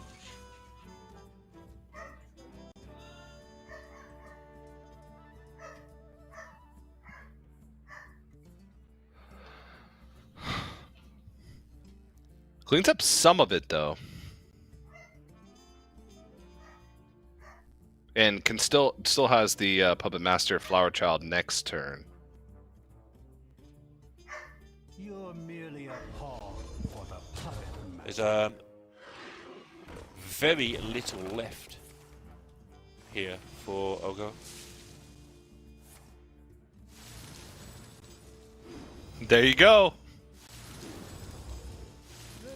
Yeah. My board is full. Goodness. Only I could clear my own board with stuff. Yeah, just go face. You want to trade your minions in so you have space anyway. Yeah. It's got to be close to lethal. With the Gem Tosser. Yeah. And then you can Trog, innervate Gem Tosser as well. We saw this yesterday. It's going to be the same one today. Is it 13? Yeah, it Yeah, is. it's Yep. lethal. They got there. Nicely Back to- spotted. 2-all. Yeah, I didn't think you could make the space. You could.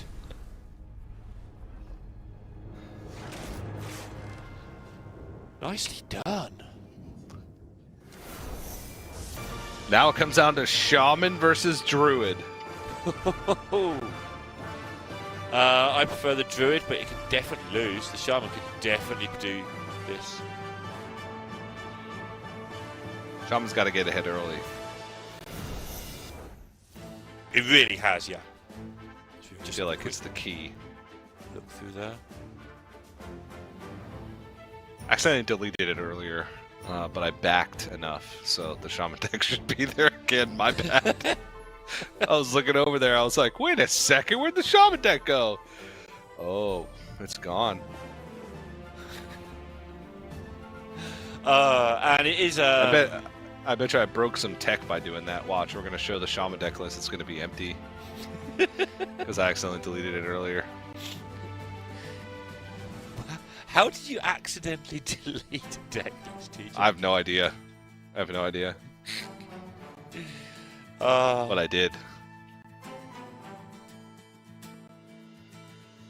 I was only borrowing it for a minute. I was going to put it back. Yeah. You're learning all these excuses from your children, right? It's like... Yep. Alright, winner moves on to the top 8. Yep, Tomorrow. Inco Single never made the elimination. top 8 in 13 attempts. Ogo. Never made a top 8 Yeah, to our knowledge. in an attempt.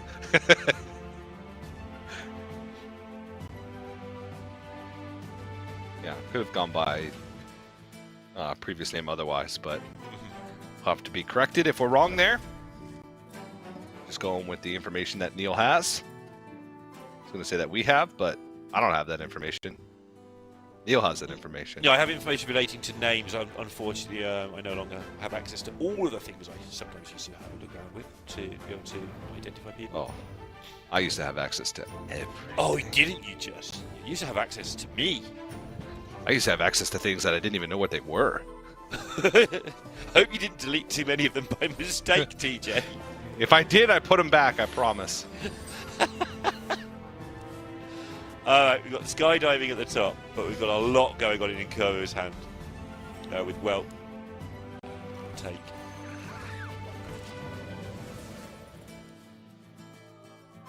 Okay, the bouncer.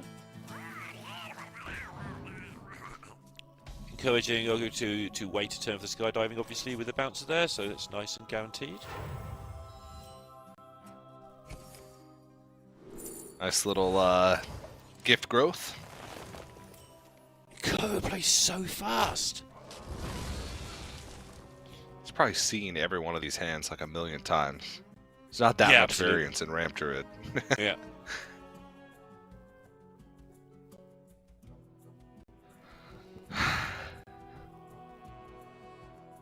It's an awkward turn because you kind of want to get the skydiving into the wave turn. I want to But at the same time, if you go skydiving now, you could bouncer next turn. Yeah. And then wave the turn after, which is why I want to pop up book face now, because if you pop up book face now and play the skydiving, then you bouncer when the 1/1s are sort of vulnerable to swipe. There's 2 5 health minions there. Even spell damage by a swipe doesn't get rid of both of them. And then you're threatening this big wave of druid beating. Wave of homework. There is little time. I think the skydiving is fine by itself, right? I don't think you need the pop-up book. I'm just greedy. Stay alert, my children. Ooh, tough choice. Nest matron always happens. This is what you were talking about earlier. Actually planning out your turn. Just play the Nest matron. Just free. Yeah. Yeah, you're just always playing it. You've got board space. You're okay. Yeah, but it's gonna play along the curve here, so like this.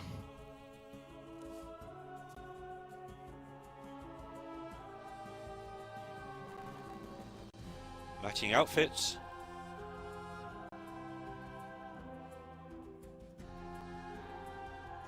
Not particularly good here. I think just keep it simple. Just reminds me of you and Sottle yesterday. The Flamingo Friday. Been doing it for years. Slowly Really losing have, the casters that actually have flamingo shirts, though. Over the course of the last. When was the first Flamingo Friday? I believe the first Flamingo Friday was in 2021. That sounds about right. I've never had a shirt. I just had a flamingo. Still counts. Good. It's Flamingo Friday, not Flamingo Shirt Friday. There is little time. That's a good point. I had a flamingo hat as well. I don't know where that went. That's a weird thing to lose. It's a weird thing to own, to be honest. Also true, yeah. Okay, putting that point of damage into the Nest Matron, so makes these trades a lot more awkward or irritating. Plays around swipe, right? If you're getting swiped, you might as well do the damage to something.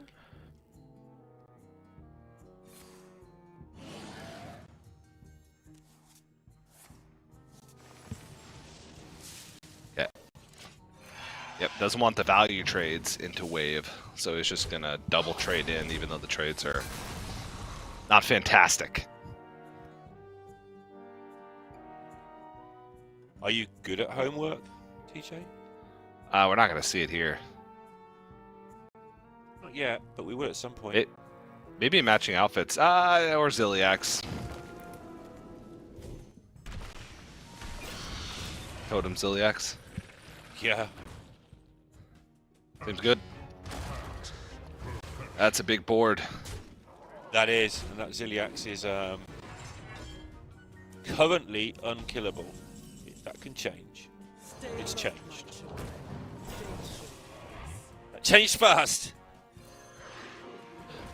Ooh, Drake spell damage, swipe, and Fi. Oh my gosh, this is actually nuts. Yeah. That is the juice. Yeah, with sleep in hand as well. I keep talking about sleep. That's your reload in this deck because you don't have much reload.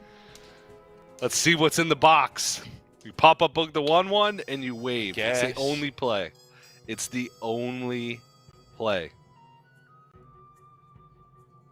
I can't see anything else. The only play. So I ask you again, TJ. You good at homework? We're getting homework. The only play. You can read all this text. Those are garbage. Oh my What is goodness! this? Why don't my opponents get that? They're all garbage. It's the Spider-Man meme for the Finleys too. Yeah. Superb. They're even looking at each other. It's great. And now Ogo's out of stuff, and Nkuro's got plenty of stuff. Yeah. Looks like Nkuro's going to go through to his first ever top 8, to me. Which is a nice progress. Has sort of... I had a look through his tournament results. He has got steadily better when he's played tournament Hearthstone. What to do?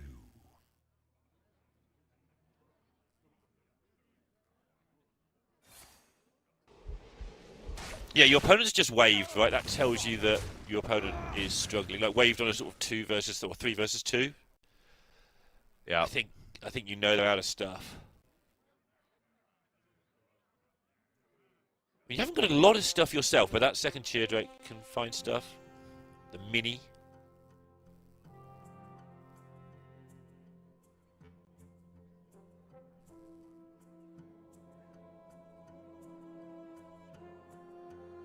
Yeah, I mean, I don't even know what we're looking for off the top here for Ogo. Maybe Golganath, Gorgon Zormu. Yeah, it's a bit late for cheese.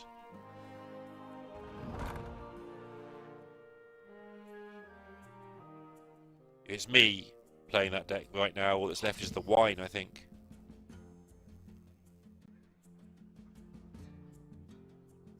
Lightning Storm? I don't know. Probably want to wait for a little bit bigger of a board here. I guess. I mean, you're right, but also look. Okay, well, these are the things he owns.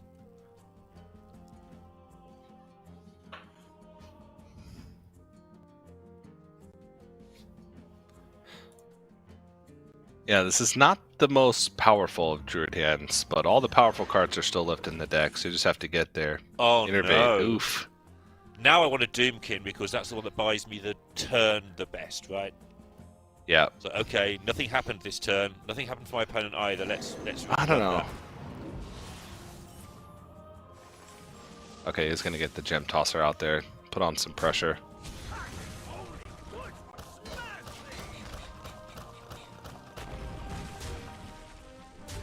Yep. You're not waving me.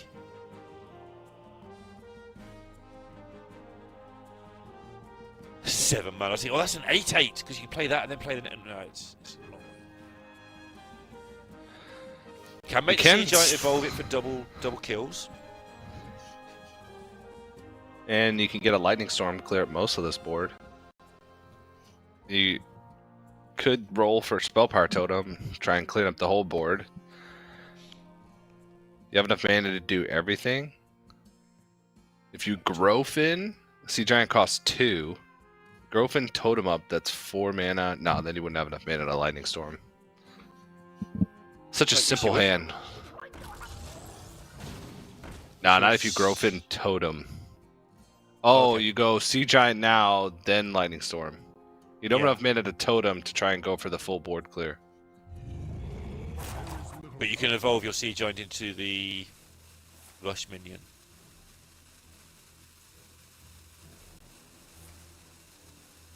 Yeah, I mean that it's a world where that's better because then you can actually Growfin next turn. Big Growfin. Oh dear. Yeah, Ogo. Hate to see it. I mean, there was a bunch of dead draws in a row for Crow. He was bound to draw something big at some point. Okay, yep, there's Crown. I mean, just Nomelia, I guess? Yeah, that's what I want here. Yeah, it just does things, doesn't it?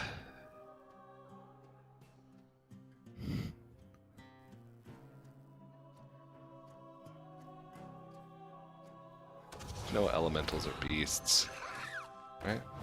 I don't think so. I was trying to work that out as well. I don't think there are. Doomkin? Doomkin a beast? Let's have a look. I don't know. No. No type. Lots of dragons, if that helps. Does that help? Am I helping? Nah. I'm usually helping, I feel. Talking of helping, this is awkward.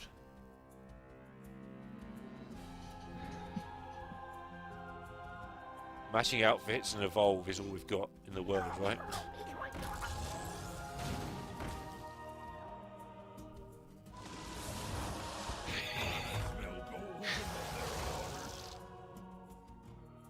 Oh.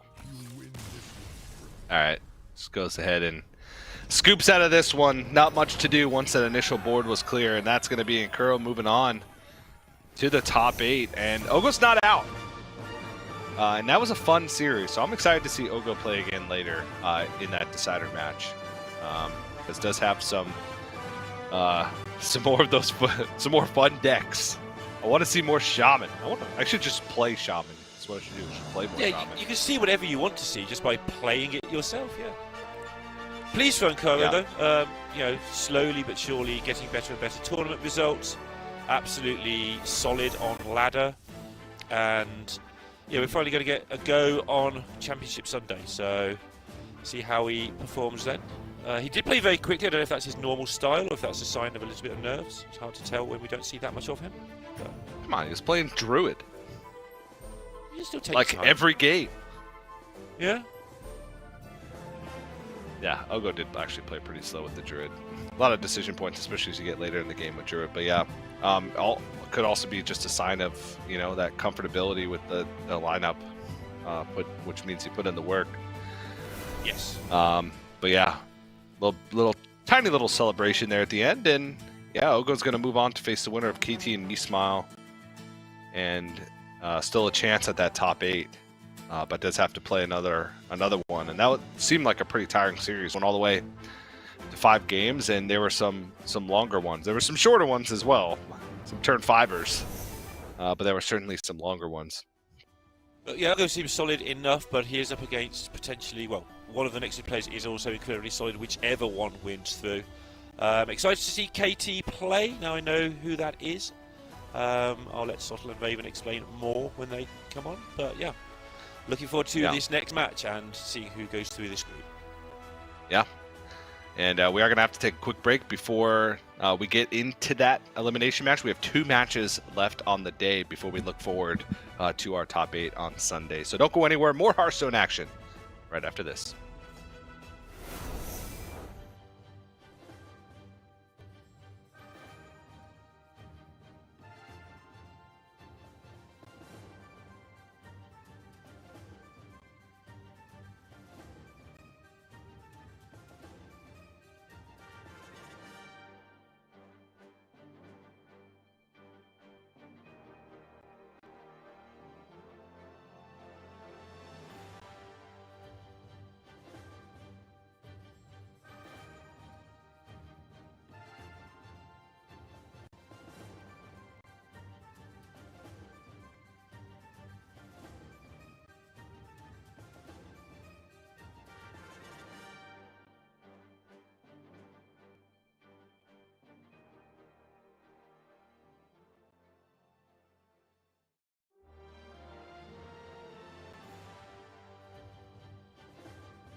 Hello everyone and welcome back. I'm Raven, joining me is Sottle. We're going to take you through the next match, another elimination match, Sottle, as we're going to say goodbye to another player now.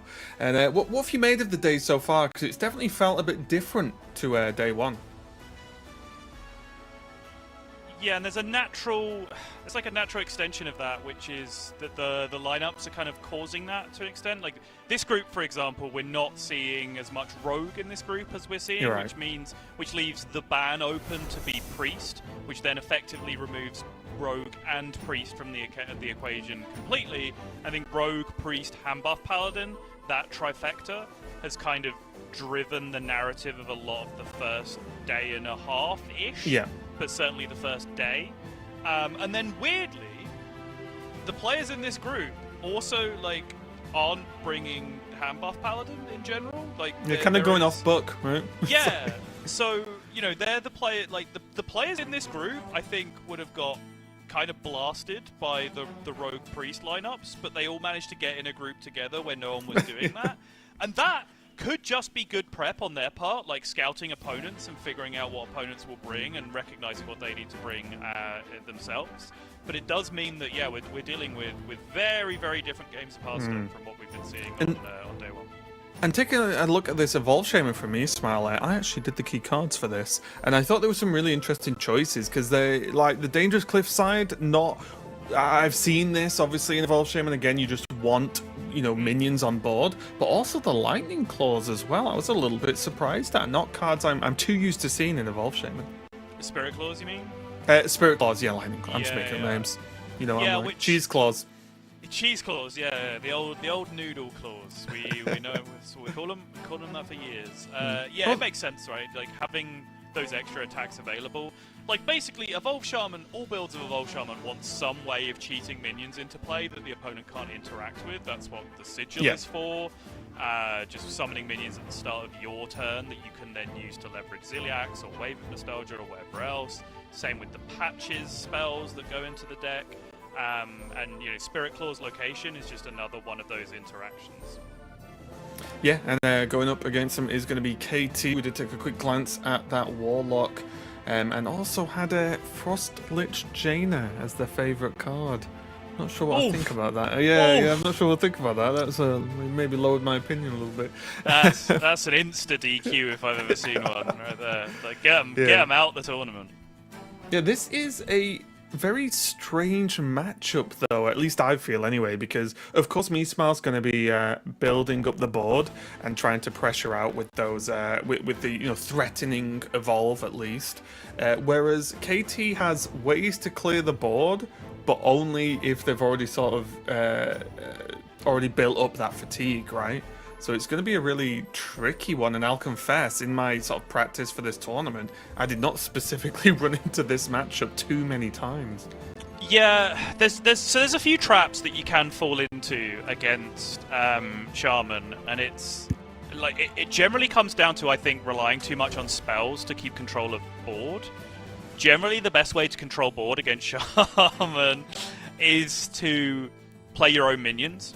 Right, so you'll play Druid and you'll think, oh, maybe I should keep Swipe. No, don't keep Swipe. Just play a 3/2 on turn 1 and then coin your 4/3 Splish Splash Whelp and then play Desert Nest Matron. Like, you just have better minions then, so you can dictate and control the board however you want. Especially now that Ziliax is one-directional. Like, you aren't discounting your opponent's Ziliax by playing a bunch of minions yourself. And I think it's the same thing with Warlock, honestly, where if you go Salesman into Imp, into Trolley Problem as it used to be a card in the deck, but whatever else, just curve out, jam Conductor, you can use those minions to control board because those minions are just better than the minions your opponent has. However, the alternate solution is just to do what every Crescendo player does, which is just draw all of the Crescendos, all of the time, and the Pupil, every game! But yeah, it's kind of like the teach a man to fish scenario, right? Whereas you can clear the board once with some AoE, but that spell's gone. Whereas if you build up the minions, they can get a couple of trades each, maybe, and then it's going to look quite good. But yes, Crescendos are available, but Meesmile's got, building up to a pretty solid start, right? Patches now has drawn that Sigil, obviously not playable this turn, but has a good enough opening to give him options and some level of board control.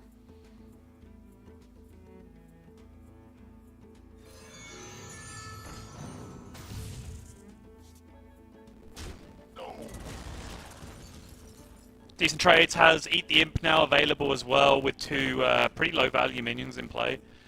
To be able to cycle through, look for Pop Guard, look for Conductor, to be able to turn these Crescendo clears into some actual tempo of his own. Meesmile just kind of plugging away at the moment. Okay, he's got the parachute. Ooh, Double yeah, parachute. Okay, keep him going, keep him going. Insta Ziliax? No. Okay. Honestly, it feels like Patch's Pirates, it just says shuffle infinite amounts, because I feel like they just never end. They'll just keep appearing. It's crazy, but really good start though for Meesmile, piling on the pressure, and still just about good enough. Yep, Domino goes down though. Takes care of that initial board. These Crescendos are looking a little weak right now, just because we haven't hit any other fatigue cards just yet to be able to buff them. But again, some nice tools already. Okay, does have wave now, which is huge. So definitely will want to preload the Sigil this turn, I would imagine. And then I'm expecting to see Needle Rock Totem come down alongside that. See if you can get the old Lethal Totem. You know what Lethal Totem is, Raven? Lethal Totem. Yeah. This one, because it'll get fatigue if you leave it. No, it's just Needle Rock Totem that lives for 1 turn. You literally never lose a game of Hearthstone if that happens. I will not show you my history. Because I may disprove that theory, unfortunately. So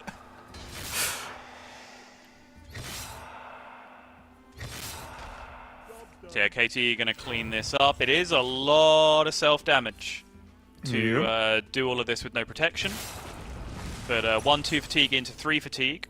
But still going to get the 3 pirates here to drop Wave of Nostalgia on, and is just looking for some minions. Oh, yeah! Free minion. Okay. Why is it, Sol? Why is this not locked in already? Why am I not being nostalgic? Looking for minions with more than 4 health. That's what we're looking for here. Except, Meesmile... Well, that's what Meesmile will be looking for. We can see the reality, which is he needs minions with more than 9 health, which is a lot more difficult. Okay. I mean, that's not bad at all. It's very threatening, right? Like, Yes. that's the key factor. Yes. So crucially, this does demand both crescendos, and if it demands both crescendos, you can't put a Void Virtuoso into play. Oh, the crescendo didn't even go in! Oh, my bad. I forgot about the coin. Oh, no. Yeah, I'll disaster. confess, I thought that I kind of assumed there was a crescendo in, if I'm being completely honest. Because there always is... I literally wrote it down and just missed coin. So I'm extra shocked, because I thought I knew. You fool. Yeah.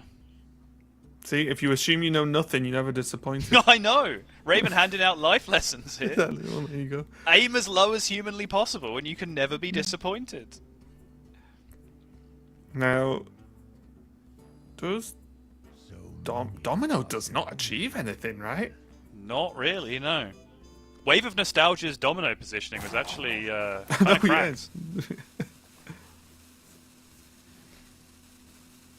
KT just staring at these, thinking, wait, why are these cards green?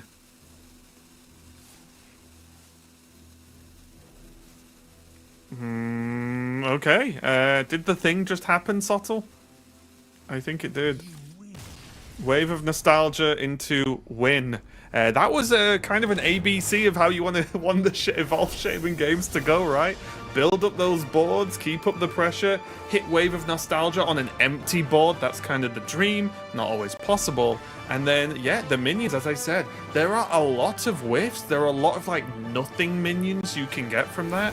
But all of those were very threatening. And not in their, like, legendary abilities or anything, but just in their attack, right? Even if, like, one of them lived, it would likely that the game would end. So yeah, really asking KT to do it all there, and he could not manage it. And Meesmile going up to a very, very quick 1-0. Yeah, 4 Yetis won the game there, right? Like 5 exactly, health was, yeah, just 5 health was the crucial number. Every minion that you had that had 5 health was basically immortal. Especially because the second crescendo didn't go in the pupil. I thought, at very least, if you made them use both crescendos, they had to do 9-10 damage to themselves, whatever it was, and then you're actually in a position where you can just maybe straight up push for lethal, like draw location off the top, you got Spirit Claws in the deck, all that kind of stuff, just outright push for damage. But with no second crescendo even in there, that was just doomed as long as you hit decent mid-range size Nostalgia minions. So the players just absolutely diving into the next game. Sol couldn't even finish his sentence before we were in game 2 here. He's not going to be on the wall. To be fair though, Raven, my sentences are very long. Sometimes you go on a bit, I'm going to be honest with you. Yeah. KT on the bottom though on the Death Knight, going to be on the Rainbow DK of course. I'm just seeing if there was anything too crazy in there. Oh yeah, it's all the tech cards in this one. Have you seen this list, Sol? KT's list? Yeah. Yes, yeah, no, I looked at it. Yeah, kind of interesting. Got some Cold Feet in there, some Mixologist as well. I'm interested to see how this one goes. Yeah, hard runs the Cold Feet, which is a little something I've seen people doing. Of course, you do want to get you want to get redundancy for all of the different spell schools in there, right? You don't necessarily want to just run one Frost spell, one Fire spell, etc., etc. You want to look for that little bit of redundancy where you can. And I think particularly Cold Feet, in terms of expecting Rogue, if you are expecting Rogue, it's the minions that do most of the work, right? Like, you can disrupt spells, but it is still possible if your opponent has, 1-mana Pirate, Sonya, Glowstone Gaia Worm, that they can absolutely just swing the board back without playing a single spell. But if they can't play a Sonya, then they can't do anything, pretty much. Right. This hand, though, is very nice for KT. It's a solid opening. Something stuck on board. The cheese is in the hands.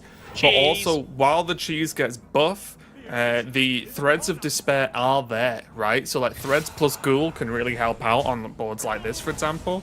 And that's going to be a big deal because that allows the cheese to grow. It's such a funny card when it gets drawn in situations where it just doesn't particularly do anything. Yeah.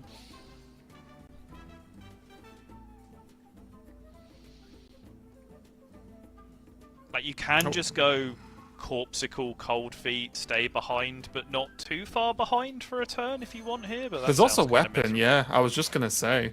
Yeah, I think it's just Weps. I like it. I said Schweppes then. I was like, what are we talking about? A little bit of lemonade, that's what we need. Cheese and lemonade, that famous combination. But nothing else, just a block of cheese? Yeah. I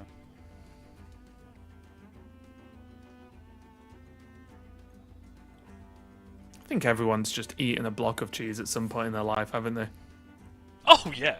I was going to say, at first I was like, oh, I'd murder a block of cheese. But then I realised it's not that big a deal, is it? I think everyone's been there. Middle of the night, go down to the fridge. Oh, what's the snack on? It's just a block of cheese, let's go. Yeah, nothing wrong with that. Ooh, Gem Toss have been available now. It's not too bad as a bit of a tempo play. Yeah, I mean, Meespar diverted away from the Craze Conductor line, I would imagine, just through outright fear of threads. Yeah. With the weapon and the 1 minion in play already, it's kind of terrifying. Yeah, the board just goes, right? There's not even a question of if the clear happens at that point. Is this time for the cheese tax here? You say cheese tax? I've not seen the cheese tax dog videos. So, you've got to pay the cheese tax. Oh, I see. Okay. People in chat will back me up on this. I'll show you the videos soon. I fully understand the concept just based on that basic explanation. But no, I have never seen them. They're worth it.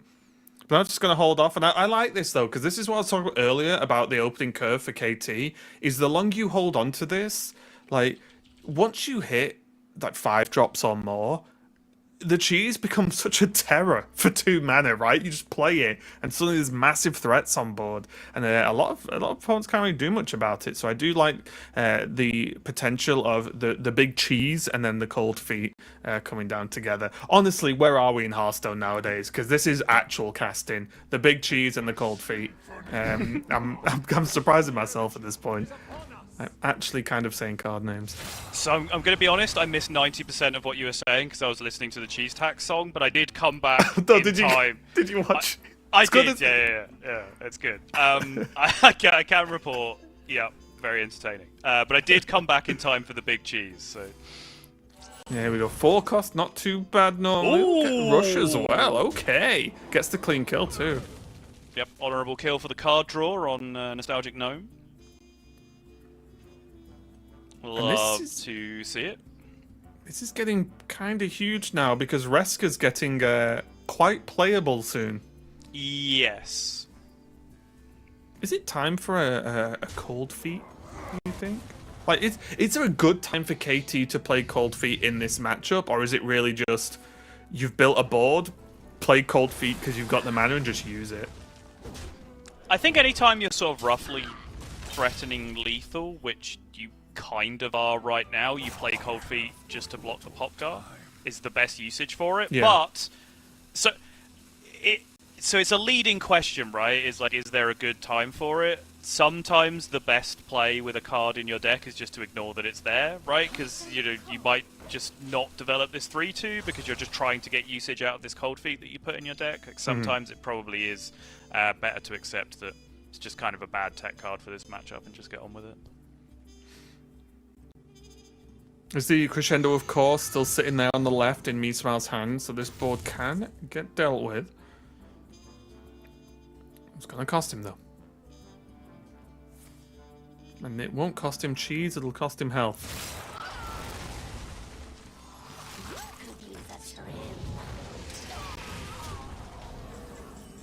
Mismal a bit of nothing too threatening in the hand, does have access to some card draw, but KT can kind of just go again.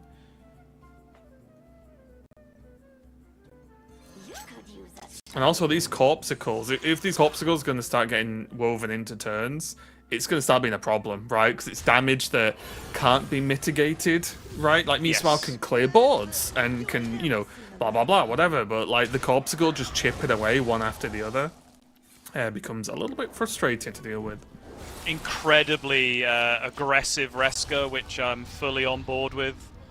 And then KT just also saying, you know what, no Popgar for you this turn because I'm representing lethal potentially over the next couple of turns.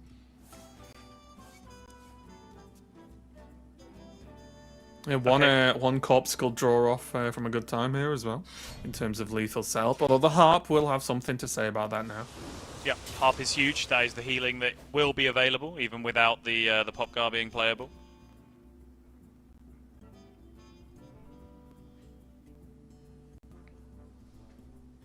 Oh, that's made this... Honestly, the cold feet has made this turn kind of rubbish, right?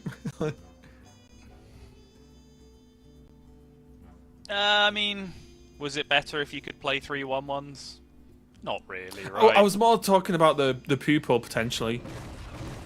Get the pupil down for some options and then could actually kill it to draw cards, right? Sure. Ooh, okay. Some razzle-dazzling. 3 nice chunky minions. 4 if you're including the body. Cold feet again. And get feated.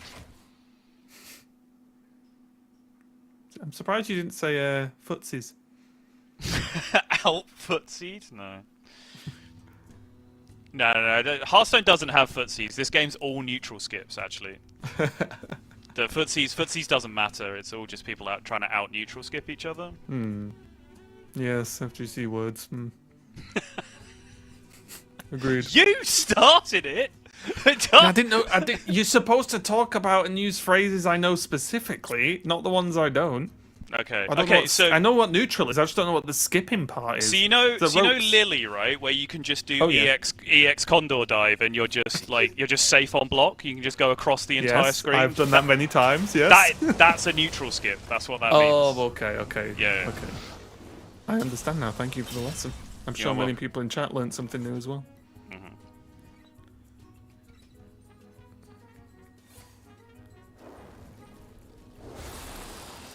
I was going to say, I thought that for a second it looked like that corpse skull was aimed at a minion. I was like, do not upset me, Katie. That has to go to face, don't you dare. This is going to be pretty funny though, because it can like juice the pupil on its own, right? Yeah, true. Alright, Crescendo, number 2. Got the Virtuoso as well to help this out. But the big deal is no It's just lethal, Popcar. right? It's just lethal. Oh, wait. How much... Tap, Crescendo, wait, and the Trop. gem. Yeah, I didn't even look. Never mind. I was going to say no Popgar for the heal, but he doesn't need it. What am I talking about? Mismile takes game 2. I just didn't respect the gem tosser for some reason. I just can't count. So yeah, Mismile getting off to a quick 2-0 lead. And I feel like KT might be a bit frustrated with that one, because that looked like, you know, it's one of those ones where give me one more turn and it's kind of in the bag. Yeah, I mean, I think that's fair, but also at the same time, like, you have to point some fingers at those cold feet, right? Like, they didn't... I mean, that's a weird sentence. But you have to, because they just ended up doing absolutely nothing. Right? Yes, agreed. They sat in hand just for turns where they could have potentially been, you know, more aggressive cards that could have played out and been more pressure. And then, yeah, theoretically, we blocked some Popgar with it for the later turns. But as Mismile then demonstrated, even if the Popgar was being blocked on those turns, he just ends up winning the game anyway, because the Popgar just never ended up being needed for the entire game to get the lethal anyway. So Yeah, kind of underwhelming looking tech choices for the matchup that was played, although obviously they might have their spot to shine in others. Yeah, I think it was further like you know, enforced by the fact that drawing one, sure, you can get, you know, you can, like you said, kind of block a dodgy turnout. But when you draw 2, when you're running out of cards, that's when you know you're in pain a little bit, right? Like it's just a little bit, you know, you're gonna feel that's a touch awkward. Does mean we are going to game 3. Oh, you want to talk about footsies, Raver? This is it. Street Fighter 2, Shoto v Shoto, pure footsies, all mind games, Super Turbo style, Rose versus Rose, Alpha, Crouching Strong, nothing else. Death Knight, come on. Of all the classes at the moment for you to pop off about in you know, in an FGC term, I didn't think it was going to be the Death Knight Mirror Soul. Well, I'll be honest. so- I was expecting literally any other class. So where I've gone with this bit, right, is that footsies is playing Yetis and running them into each other. That's the narrative that I've gone with here. You see, so that's where we've ended up. Interesting. I feel like you could actually also say the like Pain Lock, or even Insanity Mirror, right? Because you're both trying to get close to lethal, but not close Sure, enough. yeah, Like, because you're messing with your own health. Like, Right. That's a recent one.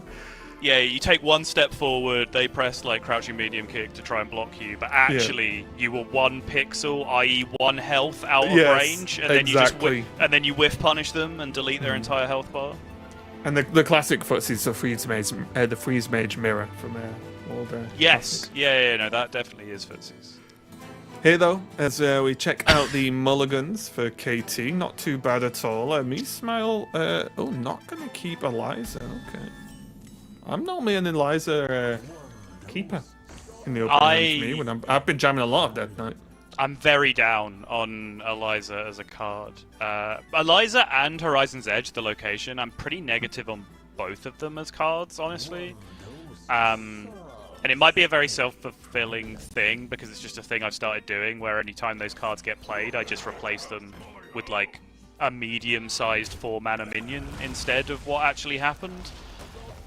Which tends to look more effective most of the time, because Eliza's a big tempo loss for like a turn or two after you play it, right? Because it's so small and easy to kill that your opponent can like swing back against it. But obviously it catches up over time with Ghoul's Knight and all that kind of stuff. Yeah. But, Hear me out though. Yeah, go on. Horizon's Edge. Yeah. It's kind of just like bad Pyroblast if you think about it. And it only costs 4. Yeah. Well, there you go. How much more selling do you need on a card? It's a 4-mana Pyroblast, if not much better. Quite a lot, actually. Do you know? But do you know what else is a? Do you know what's a 1-mana Pyroblast? Are you gonna say Rune of Darkness? No, I'm gonna say any minion that you play on turn 1 and it just sticks and keeps hitting your opponent. You know, like this is what. Wait a minute. If I load up your Death Knight deck, Is it going to be minus Eliza, minus 2 Horizon's Edge, and then just 3 1-drops randomly in there? Yes. Just like, wait a minute, what? Yes, absolutely. Okay. Fair. I mean, look, if that's how you feel, fair enough. Yeah. Like, mining casualties is basically Pyroblast, right? We can all agree with that. Oh yeah, but that's 2 mana. It's a whole extra mana than planned. Yeah, true. This is going to be an interesting one, though, because both players have the Razzle Dazzlers available. It's just how they get to it and how powerful they are, because Threads suddenly needs a little bit more work if you're going against, you know, again, 4 or 5 drops on Razzle Dazzler. Sorry, going against... I meant the amount of minions. Apologies, I'm getting confused with Evolve Shaman now. But yeah, if you're going against like a bulky board, it's not quite. It's a little bit more difficult with Threads to clear it up. See, now this would have done double the damage if Eliza was there. Just think about that. True. Oh god, these cold feet just make me sad every time I see them. Why? There's no coin Razzle Dazzler now. Yeah. Although the quartzite is looking quite nice. Yeah. Yeah, for sure. Well, actually, no, because the quartzite's already connected the other way, so it ends up doing absolutely nothing. So you're going to have to go Melted Magma instead here, I would imagine? Do you not just equip the quartzite anyway and just say there's only one more swing? Yeah, that's probably fair. Yeah, why not?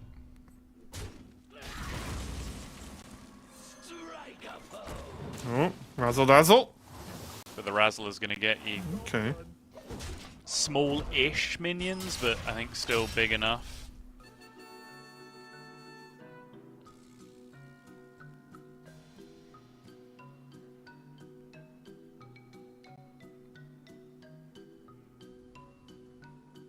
Yeah, this is problematic. And there's not even a threads to even discuss if it's easier to clear or not. So it's a slight issue. Just got out footsied this game. Yeah, Seamstress can kill like Seamstress and then drink 1 drop. Oh no, Seamstress drink kills off 2 of them. It's 1 drink left, right? I think. Oh, sorry, is it 1? Yeah. Oh, Yeah, it apologies, is, apologies. I thought there was 2 left. Obviously with the coin as well. But yeah, well that is coin hero power. It's gonna have to do the job then. That's fine. Yeah, Coin Hero Power seems fine. And now you actually do get to attack next turn with the quartzite. I think you're absolutely right with the call of just getting that in play preemptively. It's potion time now though.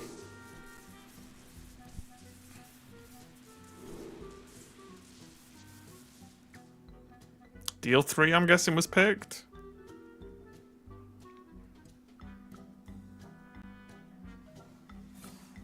Oh, deal 3, draw a card, and Pupil has that in it now.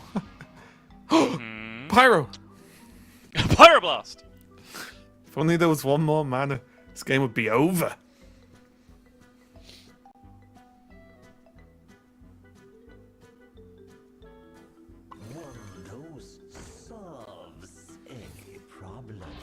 Okay, Teach, build up the board, taking the time for the 1-drop hero power. Not going to rush the Tide Pool out because it's not really going to change anything, right? May as well have a bit more board presence.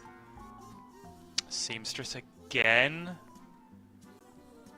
Okay. It's just Razzle, right? I was going to say, is it time to just say I'm getting a rush minion?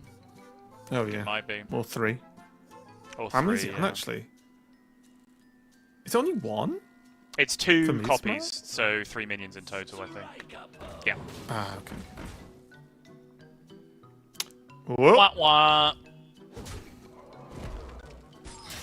Let me just do some quick maths. Yep, it appears to be lethal. KT fights back in the Death Knight mirror. And I do feel the mirror does go like that quite often. Whoever gets ahead normally stays there unless there's some kind of all-in play and then the defender has like threads and a big board clear. Because outside of that, you are just scrapping for the board most of the time. And the difference between getting a Razzle Dazzler off, swinging the Quartzite first, is huge, as we saw, right? Like, the board presence for basically KT was winning. The weapon swing really pushed him out as well. We've been able to swing that weapon back for Meesmile. Just never quite got there. Yeah. Yeah, and I do owe Cold Feet a little bit of an apology. It did sort of control the tempo of who got to Razzle Dazzle, right? It stopped Meesmile from going coin Razzle Dazzle first, which KT would then struggle to respond to, really, even with the massive health lead. So Cold Feet did actually get some work done there in that position, but comes off the back of just the stronger curve opening into the first Quartzite Crusher with Death Knight. And this is kind of the way that a lot of mirrors go, right? Is both decks trying to do very similar things. The person that gets to do them first is generally in an extremely good position because the opponent's deck can't do anything varied to come back against it. They're just trying to do the same thing but a little bit slower. But still, KT, very pleased, I'm sure, to get the win on the board, is now going to move over to the Druid. Yes, I'm just looking at just to reminding myself exactly what's in the list, because honestly, we said it at the start of the day, but that's what's been really fun, is everyone's not on the same 30 for these decks. And I find it so much fun that I do have, like, I don't just look at the list and go, oh, Ramp Druid or whatever. Oh, okay, I know the 30 cards. I do have to go, oh, right, wait, which version is this? What are they playing? How many are they playing? And so on, so on. So it's definitely been super fun for that so far this weekend. But I do, personally, again, I've been playing, Death Knight's probably the most I've been playing, most classes this season, and I do feel pretty comfortable against Druid. I'm not sure if you have different thoughts on the matchup, because I would imagine you've probably played more of the Druid side of this, and I've probably played more of the Death Knight, but I think it's a pretty decent matchup, at least for me, Smile. Yeah, I played a good amount from both sides, but certainly more from the Druid side. And I personally would take the Druid basically all the time in this one. I think, so I mean, it's not a blowout, but I do think Druid is a strong favourite. I think things have come a long way from, weirdly, last meta, like Rainbow Druid was a deck that some people at very high legend started playing because 100% of every other player was playing Ramp Druid, and somehow Rainbow Death Knight then actually just kind of got there against Ramp Druid. You did mean Rainbow Death Knight, right? Rainbow Death Knight, yeah. Okay. You said Rainbow Druid and it Rainbow scared Druid, me. okay. I was like, we can't have another Rainbow deck. We've discussed this. Yeah. You can bring a full Rainbow lineup now. Rainbow Mage, Rainbow Death Knight, Rainbow Druid. You just all go them. Yeah. So people played old Rainbow Death Knight, just meaning red, blue, green, as opposed to meaning lots of spell schools. Because it actually had a good matchup against the Ramp Druid, or at least some people thought it did. But I think the evolution now, just with the Trogs being able to provide lethality from hand, has made a big difference, because you can't just outvalue on board anymore. You actually have to be able to end the game at some point as the Death Knight, which is a lot more difficult to do, because if you don't end the game at some point, the Druid freaking will. Right. I do love how Meesmile's been playing this, though. Coin out, get the cheese, spread, go wide on the board. There's Eliza, there's Horizons. That if you've got this kind of hand now, there's the Ghouls Knight. This is just go. But again, my issue here is that Eliza is so catastrophically slow this turn that it feels like the third best play in your hand right now, which is a bad position for your supposed carry legendary to be in. Because I would genuinely fear here, right? If you go Eliza and then KT just goes, cool, drop my discounted Marin and then just have my wand ready to go next turn. If that wand hits, you probably just lose the game, right? Yeah, but then you Ghouls Knight when it's 2 each. Gonna go for Horizon's Edge instead. This is a lot of damage because there's a chance that this can proc 3 times this turn, depending on how these cannons get shot. And likely will, yeah. Yeah. So you can probably just chunk the Shell Spider into it, because that dies to spell damage swipe anyway. Yes. I think so. And just push the damage. Yeah, I've always found myself thinking, ooh, should I save the click for next turn? And I was like, nah, let's put it to face. Every single time. 1 Marin, please. Thank you. Talked a lot in the rogue groups about, am I dead? If no, play Scoundrel, no further thinking. That is also true. of the card Marin.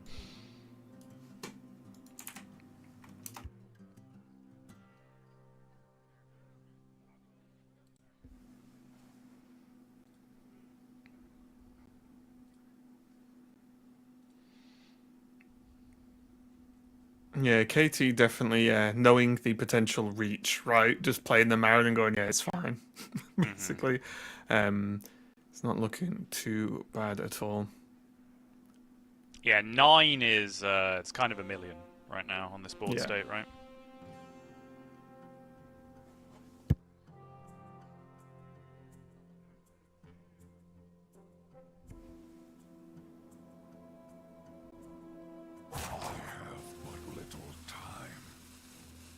And now Meesmile facing down the problem that many a Hearthstone player has had over time.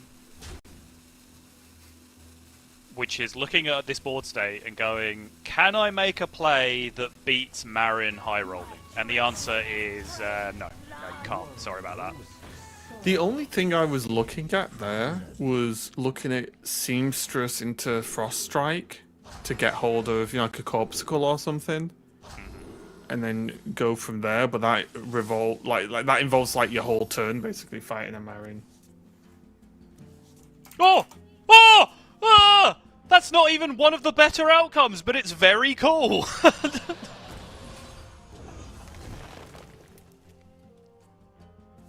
Do you not innovate the... No? Okay, interesting. I would have thought you innovated the other cheer and saved a 0 mana swipe because it was just a full clear on its own, right? But I guess you just want to have the innovate still available for the Ziliax? Yeah, I think it's a good backup, right? And just have options because there can also be some other stuff drawn, like York could be picked up as well, or maybe just wanting the innovate to get something out. Cannon's gonna get shot out though. And hilariously, all going face. You've got to love it. Which is probably the right place for them to go from Meesmile's perspective, because I don't think he's winning board back from here. Look at all those twos! Uh-huh. We're getting there.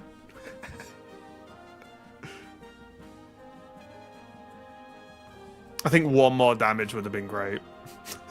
On the Marin. Well, even then, you're like having to mega high roll off this last location charge to hit it, right? Yeah, just hit it. Fair. I still think this could well just be like what, like Corpsicle face? I'm gonna Corpsicle Marin. Okay. Well, now this Ziliax is going to... Whoa! My god. Never mind. I'm never gonna hear the end of this Horizon's Edge hate from Sottle after this. Never gonna hear the end of it. Was that not...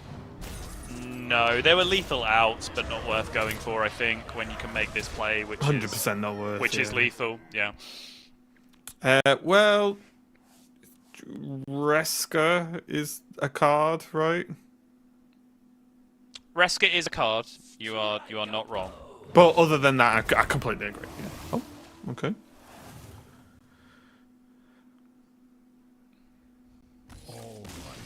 Yeah. Just say, nope, I am done. KT takes the victory with the Druid now, and suddenly we're going to a game 5. And the Death Knight looks like it's struggling just a touch for Meesmile. Just not quite getting there. You know what we needed, Sol? Go on. We needed some Helliers. We did. We did need some Helliers. So Hellier as an effect is really good in the game right now, like in this meta, because it's so disruptive to like Infinity Rogue, for example, to just, be drawing a Frost Plague every other turn because they draw so many cards through their deck. The problem is the rest of the deck that exists around Hellier not being high tempo enough to back that up most of the time. Like you kind of just need the absolute mega nuts to fit with that curve. Yeah, I think I'm really biased because I really like the card, but seeing Death Knight lists that aren't playing Hellier, just because as well you have options, and this could well be a meta call, of course, as well, but because everyone's running double runes of darkness as well, it just feels like having that option to just start pumping plagues into some of these matchups is really powerful, and hell, you can really escalate things. But it could definitely just be a meta call, and I know I'm 100% biased because I do like the card, but it did surprise me when I started seeing a lot of lists pop up that are cutting it, even though I think it's pretty strong.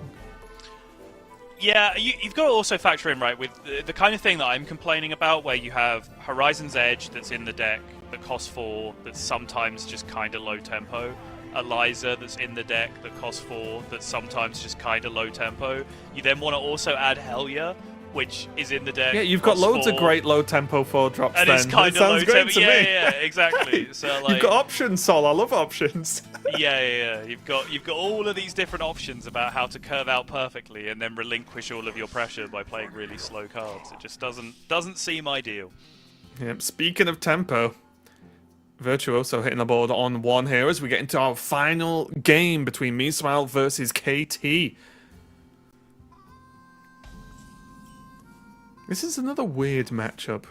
I feel like all these Death Knight matchups are like, because I don't feel they're particularly strong against any one deck. It just feels like just an all-rounder approach. Maybe that's why I like it. I don't feel super bad about any given matchup, and I don't feel super great about any either. But yeah, this is a tricky one. Again, it can pressure with a lot of damage, but it doesn't have a great way to answer. Oh, they just crescendoed to full health. Yeah, I can't remember who I said this to yesterday, but like Death Knight, depending on who you talk to, is either a deck that's like 51% in most matchups and has a few bad matchups, or is 48% in most matchups and has a few really bad matchups, and that kind of depends whether or not that decides whether or not you are a Death Knight player, right? Yeah, exactly. Oh, look at this tempo. Eliza on board. Look at Dr. Eliza. What more do you want? We coined a card with the stats of a 3-mana minion. The tempo is unbelievable. I mean, look, if I told you Eliza was a 3 cost, you'd like it. Yeah, yes, correct. If you told me the card was way better than it currently is, I would think it was better. Yeah. You got me there.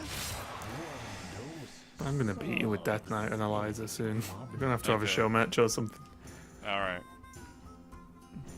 Wait, no. We have to meet in tournament. No. Show match. You confirmed it. Oh, crap. Never lost to Sol in a show match in my life. Never won against me in a serious competitive match, but yes, he is 100% against me in show matches. There you go. And what really matters? Real competitive matches or silly games of Hearthstone for nothing? Well...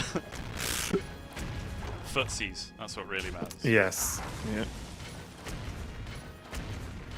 Wow, this is simply a lot of damage, and I think just displaying how strong 2 of the best cards in the deck are when they're together. Eliza and Horizon's Edge.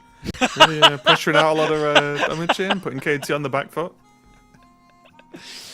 Raven being the master of spin, as always. Yeah. Don't call me a spin master Raven for nothing.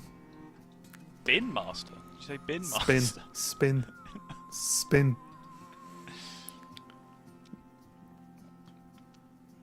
Not really the best options because Gem Tosser isn't reliably going to achieve much here for KT.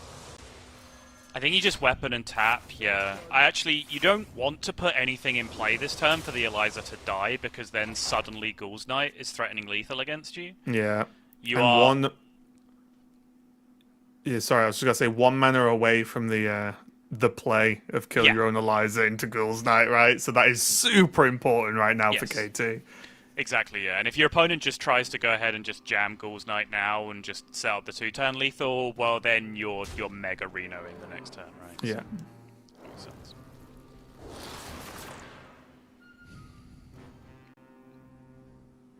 And the mystery is...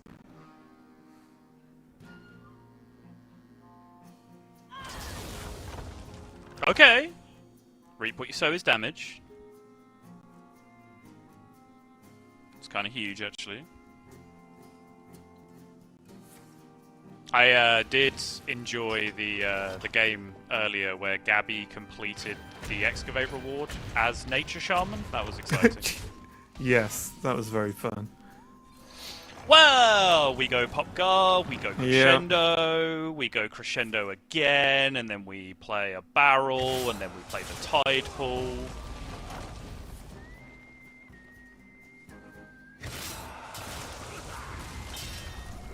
Alright, just gonna play both Barrels while we can. Important to note, though, that the Tide Pool does have Crescendo and Barrel in it, though. Yes. Options. And now here's the problem. Death Knight doesn't often heal that much. Yeah. Important to note here, of course, that everything you watched matters, and not just whether or not KT had the Popcar and all of those Crescendos or not. Really important. Just a little Death Knight that did its best, and then Popgar rocked up with his friend Crescendo. Yeah. So, I'm gonna go weapon, okay. That's interesting.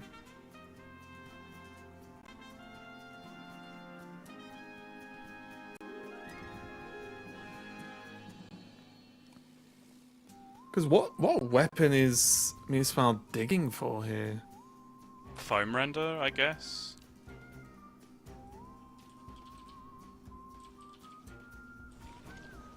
Because I would have looked at, I mean, you can argue if it's risky or not, but the Ghoul's Knight to start, and then if you whiff, you just have Corpsicle, right? Because you'd imagine one hits the Popgar. Sure. You imagine one hits the... Oh no. Oh no. Okay, Hearthstone is a fair and balanced game. So Blood Plague? Does that do anything whatsoever? It is a Blood Plague that went in. It's not a Blood Plague that comes out, though. Oh. That is a Crescendo that comes out.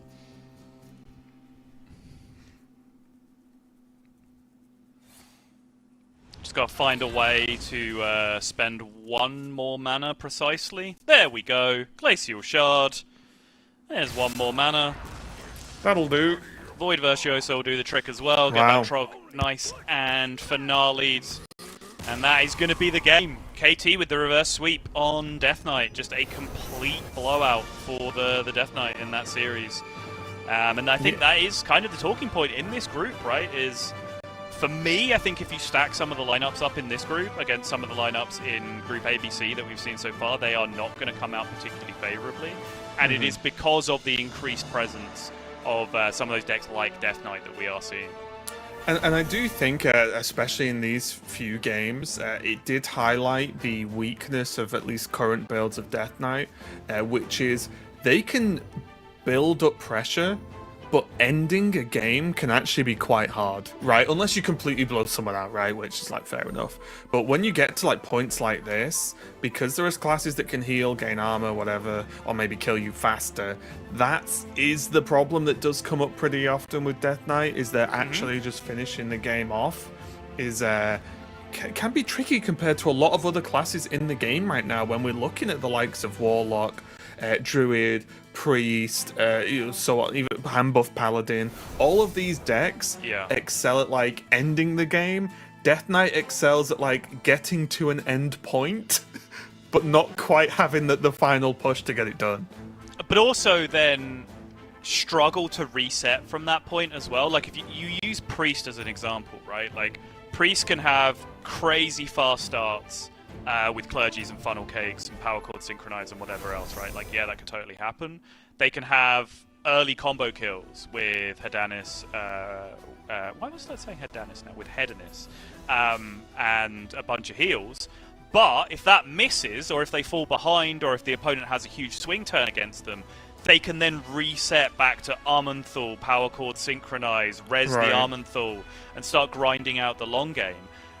With Death Knight, it seems like they have one catch-up gimmick, and that's Reska, which has to be quite late in the game and have been drawn or had extra copies discovered. And you can do the good target, right? And you can do the good target. Your opponent has agency to play around that as well. Whereas it feels like Priest has all of that stuff kind of baked into the deck with the amount of reload and sustain that they can pull together with Armenthal and extra board clears. So it just, to me, Death Knight just feels like I'm definitely a 48% in every matchup kind of guy when it comes to Death Knight. I don't think it's a bad deck by any means. I think if you're a good player and you play it on ladder, you'll climb and you'll get to good ranks because you'll just outplay a lot of people with a deck that is fine. But then when you show up in a tournament like this and you're playing against 15 other of the best players in the world, fine just doesn't quite cut it. It really doesn't, and that was that match for now. We do have one more match to go before we wrap up the day and get our top 8 players for tomorrow. We are going to have to go to a quick break while we set that one up, but don't go anywhere. We'll be right back.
Hello, everybody. Welcome back to the Hearthstone Master Tour Summer Championship. Once again, my name is TJ, and I'm joined by the one, the only, back again for the duo. It's Neil. Lorinda Bond. How you doing, Neil? Doing great, TJ. Doing great. Looking forward to this next one, as always. It's going to be great as well, because I started doing my matchup grid for Mismar when he was 2-0 up. You know, preparing for the thing like a diligent little worker. And now there's just cuttings out and mistakes everywhere because I had to change it because he got reverse swept. So at some point I'm just going to say something incredibly dumb, which would be a first. I know, but, you know, you can wait for that. It's going to be great. I'm waiting for it. Oh, I'm not, Double Death Knight. I don't know when it's going to happen. It's going to happen. Double Death Knight. That sounds... Okay, anyway. Let's have a look at the text. Yeah, let's have a look. Frost Rainbow, Death Knight, Brogo. We got to see this in action earlier. We also got to see KT's in action too. But the Death Knight, I mean, it's got a lot going on. It's. Do you know the win rate of it? I feel like it's been probably exactly 50-50 or close to it. I can only find it per group. Ugh. We were 1 out of 5 games in Group A. Okay, it's probably not close to 50-50 then. It's been winning more today because it's kind of had to, because every player has it, and somebody's got to win with it. KT does have the standardish rainbow version. I don't know if you want to call it standard because they're being brought at around the same rate, but it's DK nonetheless. A lot of the same tools, but some differences among the list here. So the player I think that gets the DK out of the way in this mirror is, I feel, in a big advantage moving forward. And personally, and it is just a feel thing, not a stats thing, I prefer the version with the frost spells, with the Mirror Manipulator. I think Horn of Winter's a really good addition for your buttons to find. I just think that it's all around makes more sense as a deck. Whereas I think that the more traditional, all 3 rainbow colours, it's just a selection of good cards that don't really have any synergy. We've seen good card decks just win a lot in the past though, so yeah, maybe that's the there's recipe. nothing wrong with that. Yeah. And then there's Cold Feet. Oh, Neil, double cheese, double meat, double cheese, Double cheese. It's just pizza, isn't it? Double cheese pizza.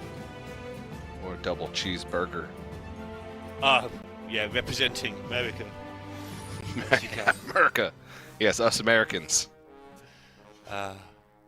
Well, it's going to be a case of who. Do you want to cheese first, or do you want to cheese last? Is it he who cheeses last cheeses longer, or something? Well, you want a board. Board can be pretty back and forth, especially with the location going on. But it's the entire early to mid game is just going to be fighting for the board. The first person who sticks an unanswerable board is the one that wins. Is basically how this goes. Yeah. So I think you just want to play as aggressively for the board as possible, and that's why we see the rush come in there instead of, say, greedy partner, which better sets up for future turns. And cheese.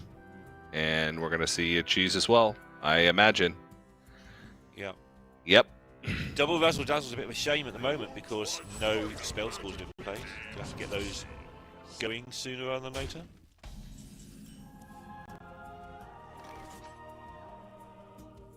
Which may tempt him to Corpsicle the 3/3 and keep the board that way and hold the cheese.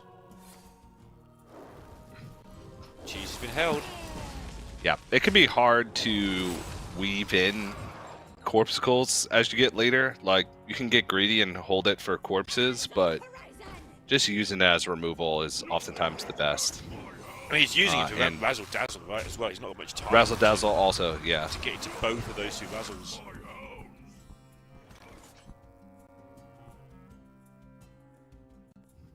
Delicious cheese. Oh, cheesy. I don't think it's aged quite enough. Maybe it has. There's not really any other plays. Yeah, 3 cost. I'll take it. And Cold Feet, yeah, because it's a frost spell. That we already played a frost spell, so. There's nothing else to do on the turn, and Yeah. you really don't want your opponent to be able to clear this board. But Ogo does have the, knows he has cheese. Also has the location, and location seems pretty good here. You get a lot of board clear potential. Yeah. Yeah, I think he was trying to bait the cheese as well with the Cold Feet on top of just spend your mana. Because he has his own Horizon's Edge, which would have been really good against a not very old cheese. But it's gone the other way. Oh, these are good. These are good cannonballs. They are. Unlike some of the ones in the previous. match. We just kept going. Oh, very good. Gets to hold on to board. Gets to age the cheese just a little bit longer. Oof. Okay. Soulbreaker it is. Is it And- just Frost in the Razzle?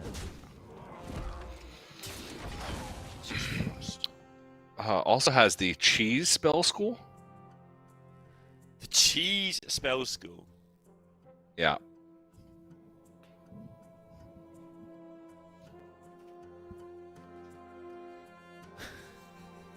Don't tempt them. The devs watch this show, you know. Shadow, fire, We just frost, need- cheese. We- Right. You know they're gonna. You forgot arcane. And fire. And fell. Isn't there one Fell. more? There's 7, Nature. right? Nature. But nature, we don't talk about nature because then Gabby will There's rise. 8. There's 8. Is that counting cheese or not? Yeah. Okay, you can't catch me. I've worked with you for too long, TJ.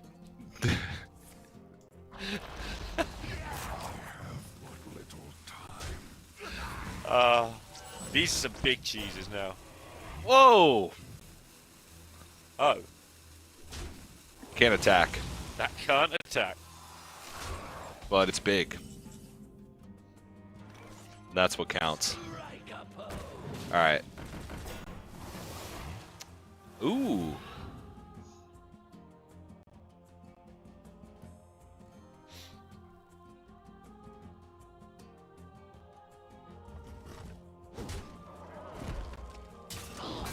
Guess we both try to scramble to remember what this card does. Um.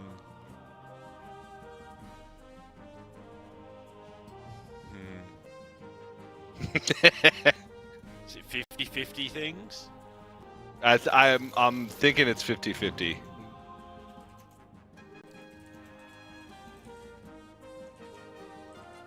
The Ogre Gang Ace. Yeah.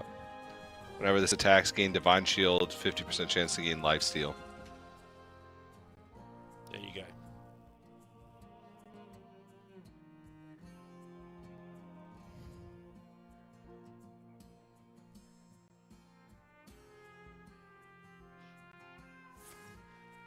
So, this is The gonna other be spell school is awkward. Shadow with the Runes of Darkness Ah, thank you. for the Weapon Discover. Got it. Yeah. So, had I Frost was and Shadow. so confused there. And now, because Ogre's taken time to threads this, the Horizon's mainly used up. Katie does just get to jam another Razzle Dazzler here. And in a lot of worlds where he's sat, Ogre's in trouble here, but Mexico may have something to say about that.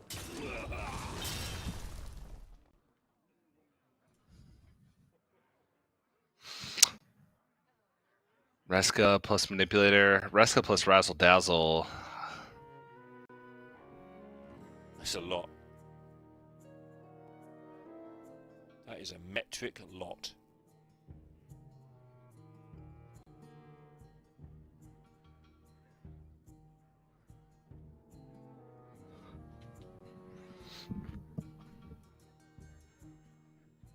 And then do you use the Horizon's Edge to see if that helps? Like, Yeah. if you get 2 shots into the 1-2, into the 1-3, which is very unlikely, by the way. Actually, this works too. Well, yeah, you can now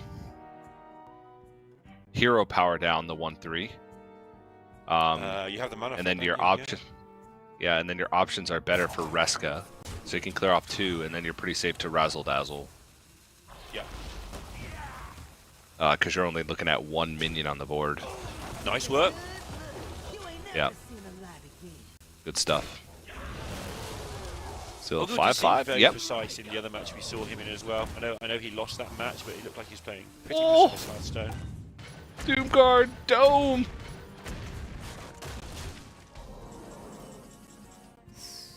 Oh.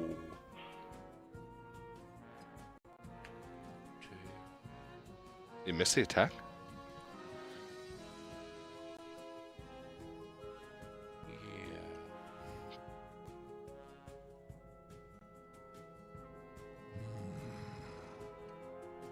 You can Mixologist and Threads, and then you attack the 5/1 into the Doomguard. Oh, no. Harbinger and Threads. No, Mixologist, yeah. Because then you have 1, 2, 3 with the Mixologist. 4, 5, full board clear. Or just Mining Cat. Mining Casualties works as well. It's cheaper.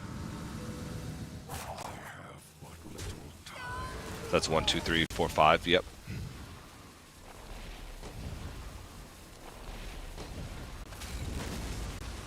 And then you get to stick minions.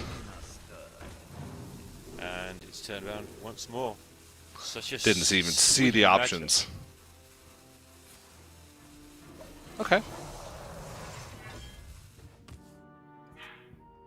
Mixologist is getting into more and more decks slowly but surely, isn't it? It's not just exclusively combo now, it's just a reasonable card with a lot of options available to it. A lot of options.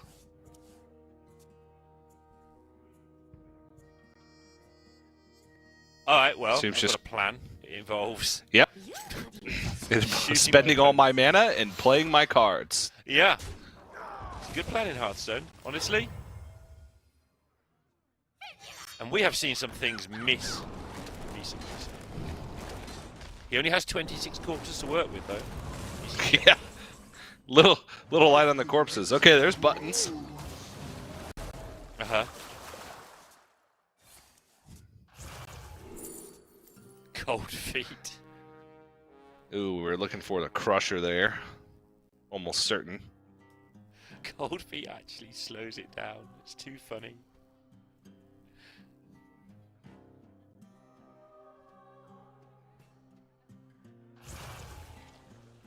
Yeah, I think you just go for a cheap weapon here. Yeah. It's a shame because I'm a giant Frostmourne fan, but it's almost never the right answer.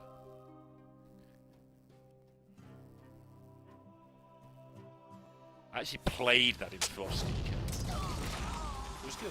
Could use a trim.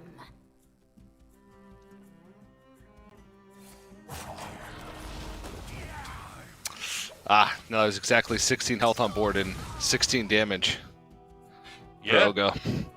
So, that is going to be it. Cold feet was the play.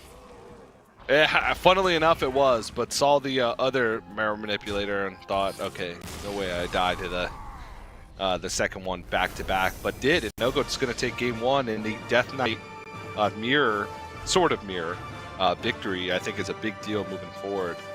Yeah. It's not like a huge weak link in the lineup, but I do think it is a weak link in the lineup for both players. So, getting that victory out of the way, massive deal. Now we can play some real decks. Now we can play some real decks. Well, Ogu can as well. KT still has to play Death Knight again. So. And somebody has a Shaman, right? And somebody, yeah. Ogu still has Shaman. Yep. Ogo has Shaman. Paladin Druid. Oh, he went for the full board collection, didn't he? Oh yeah. Just likes minions. And bans priests so that his minions don't get priestified. Yeah, it's a smart plan. Board-based decks. Ban the deck that beats boards. Yeah. And don't And face ship any it. rogues. Just avoid the rogues. Yeah, or just sack loss. Well, sometimes you can just be faster than the rogues and Uh-huh. still get there. Or just, hope that there's a lot of players that just haven't put enough time into rogue. You have Because when you play- definitely got to. When you play board-based decks, it actually puts more pressure on the rogue to do rogue things. Yes. Yeah. They have to think a lot harder because they can't just, assemble their combo pieces and have all the time in the world to think through and try and figure out how to kill you or build big boards themselves. They also have to worry about your board and build their board and think about ways to kill you. So I think putting that pressure on makes a lot of sense. And now we're going to see KT once again go to the Death Knight, and Ogo's going to move over to this hand buff Paladin. And this might be KT's chance, TJ, to get out of here, I think. I think he might need this one. Death Knight matches up okay against the Paladin, I feel. It's one of the reasons to bring it to this tournament, in my opinion. I wouldn't have brought DK, but if you get the read, there's going to be a lot of hand buff. I think you can bring it in that circumstance. But let's find out how wrong I am. Usually, not very, honestly.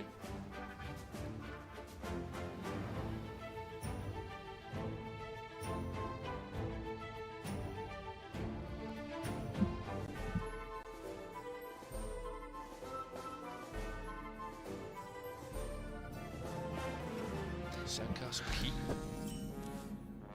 No, it's Sank Azel. Okay, yeah, sure. You were waiting for that. You've been waiting for that for days, haven't you? Yep. Just to correct the first person to say it's a sandcastle. Nope. Sankazel. Okay. I refuse to believe that those words together make sandcastle. Sankazel. Sank Azel. Okay, I'm with you. Come on, we got this.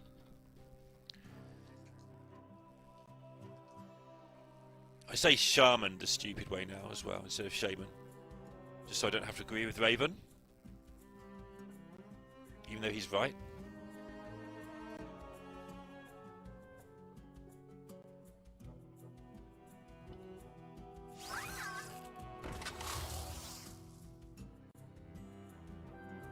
Okay. Must move quickly.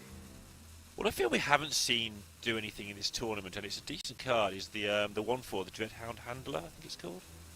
No, not the Handler, the other one. The 1/4 thing. The one that gives things reborn. 2 mana. DK. I can never remember what it's called.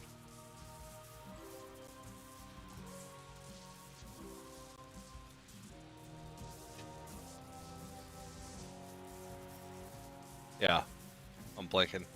I know the card, I just don't know what it's called. Yeah. It's not in any of these two decks. Saddle will tell us.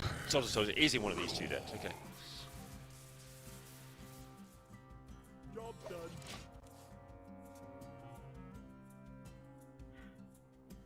Brittlebone Buccaneer. That's the one. Brittlebone Buccaneer. It's in a There you go. deck. Yeah. I did the thing finally with the Meespile mess that I had all over my board. And it wasn't even his opponent that I had the mess for. Told you that would happen. Some more alliteration going on, I should have known. Yeah. You let us down, TJ. You did say that you were going to have all the alliteration and rhymes down to a T. Yep. KT8298.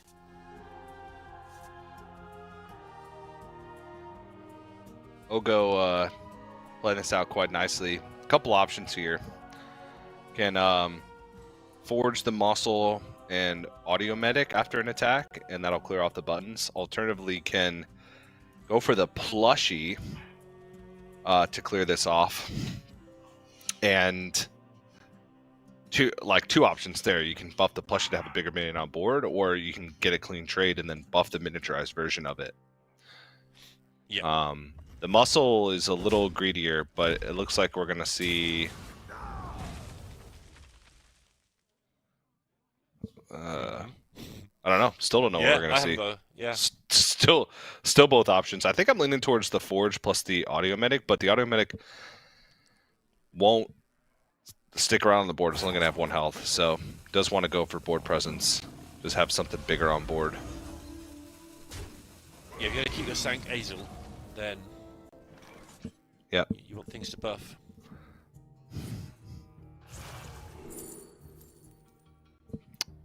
No crushers. Oh my god.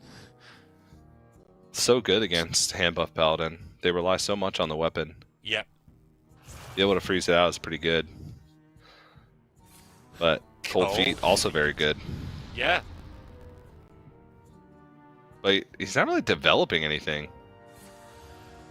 So you're buying a turn for Razzle Dazzle, but nothing to put in the way to block more. We saw this in another match as well, right? He was trying to shut out a Popgar, and as Sottle and Raven described, you know, the Popgar ended up just not even being important. Opponent just won without it anyway. So the cold feet, kind of, I pass, you pass, then you're back to where you started. Yep. Obviously, if you've got a massive board, or if you're up against a Sonya, then that's a bit different. But you've got to beat the field as well as Sonya, I'm afraid. Razzle dazzle, a big one. All the way across. Not that big.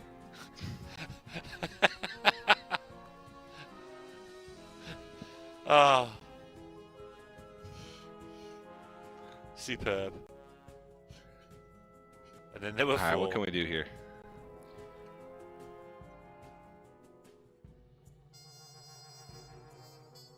Fit in a muscle, and then the plushie becomes big because this thing's forged. Mhm. And then maybe instrument tech plushie? How are we working the Gain a s- Titan into our game plan over the next 2 or 3 turns? It's a good question. I feel we want to be playing the Titan very soon. So Move quickly. that makes me want to just sort of clear as much of this as I can right now so I can drop it kind of safely. Yeah.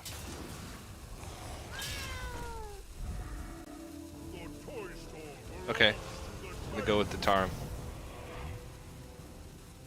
This is most stats, I think. Yes. I just always like to play the instrument tech whenever I can. But this does set up for the Titan, I think, the best. Muscle, 21 plushie, instrument tech still would have cleared some, but it would have left a good. It would have left one additional minion on board, I think. Stats would have been a little bit more spread out, and you would have picked a weapon out of your hand to give yourself more options in the future. But this is a lot of power in This play kills immediately. Horizon's Edge, right? This is like, yeah, he's going to play it because he's going to do a lot of damage, but there's 2 10 health minions there for him to hit.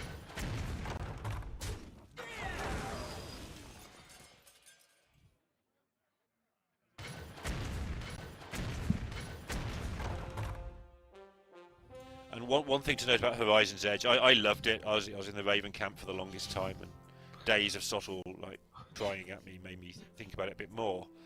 It's not always efficient to clear as well. Some of the things it fires just gets wasted.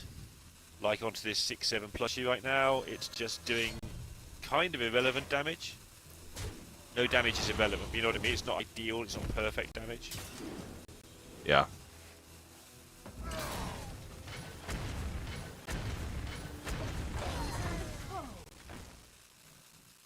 Yeah, it does clean up a good amount of stuff, but down to just 18 now. So one more board if it's big enough, and it's got a lot of opportunity here to be big.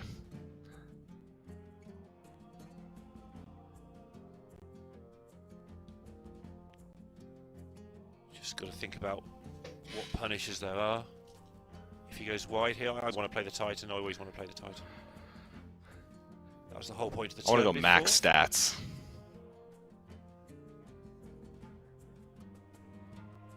Well, if it lives, and then, oh yeah, I guess if your max stats live, then that's even better. Yeah. Yeah, okay. Muscle, instrument tech. Double one doesn't seem too appealing because the Tarim is still, the miniaturized Tarim is still pretty small. There you go. So you can just go medic, and that's max stats. That's a lot of And you still numbers get to push again. 6.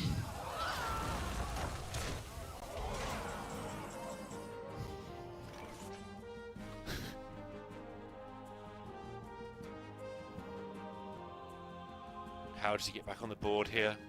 Well, sure he can.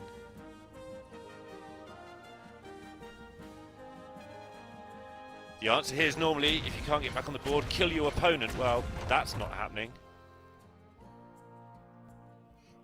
Ogo's about to go to 2-0, I think. You could use a trim. Can he clean up enough?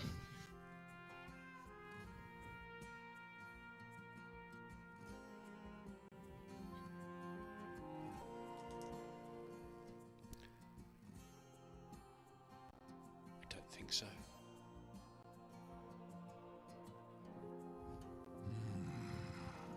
And what are you calling enough? Enough that he doesn't die on the spot? Freeze.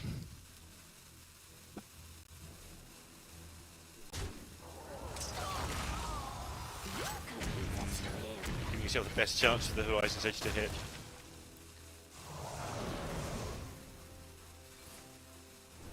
Oof. And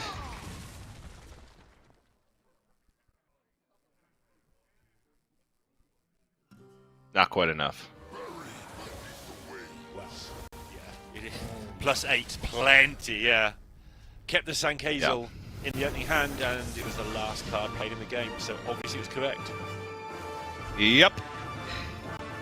That's how that Nicely works. done. Nicely done. And yeah, that's a 2-0 start for Ogo. And the Death Knight just not getting there for KT. That's why I said, you know, losing that mirror matchup, that was probably the best matchup, honestly, for KT to try and win. So, was it just a Shaman left? Yes, it is. Okay, well, that's, I guess, a decent matchup for Death Knight as well, because they can fight very heavily for board and keep you off board a lot. Well, you got to get the right draws early on to be able to contest the board, because they can get out of control really quickly. You can see what happens when there's giant boards on the other side. Death Knight is pretty good at being able to clean up those like small to medium-sized boards, especially with Horizon's Edge. But once it gets past a certain point, they use a lot of resources just to put a dent in it, and that's not what you want against both Paladin and Shaman. Yeah, then he has to. And that's his just the other Death two Knight, yeah. decks as well. Yeah. So Shaman just needs one good hand. The Shaman with a good hand just beats anything. Sometimes he just goes, you know, what, turn 3, turn 4. Here's Wave of Homework, and you do your homework. You read all the cards in front of you. You rope out, and the cards win for you anyway. It's fine. Just get 3 chances to do that. And then he'll make a top 8, potentially, in what we believe is his first Masters Tour.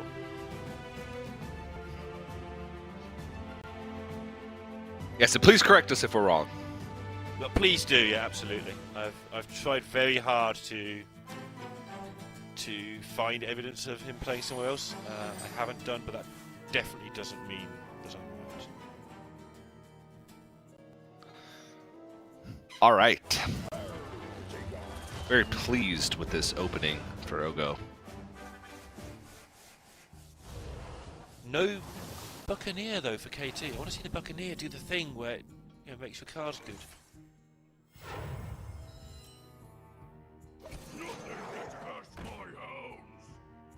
Yeah. Smart play. Just want to keep him off the board, play up the curve. Ooh, okay.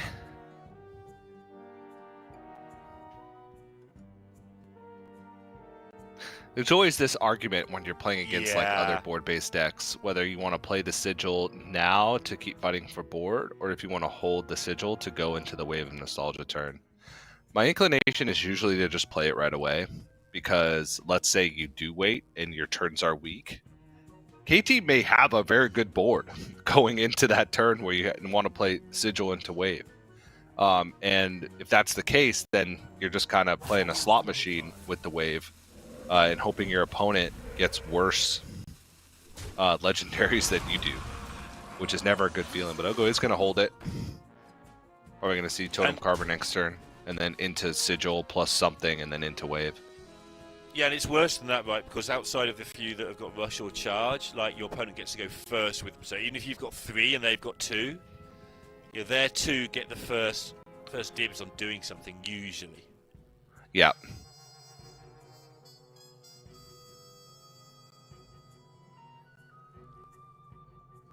Okay, I think It's an interesting setup, right? Well, we can't tell with it's the tough. Totem Carvers. So, yeah.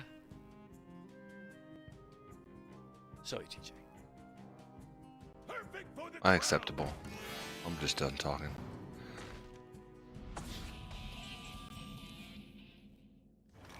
Oh, mining casualties.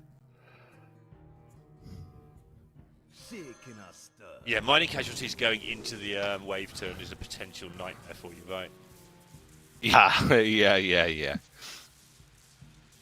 We still have those skydiving and pop-up book next turn. There's even potential for... Nah, there's no potential for Ziliax. KT is going to wisely clean some things off the board. But yeah, I think skydiving, pop-up book, and trade. So you isolate one minion on the board, and then you have two, of which only one can be cleared off. And so next turn you do have an advantage. It does signal the wave, but really, you know, KT would want to play buttons next turn, but would have to play mining casualties. Would probably just play most of the hand to put things into in the way of the wave.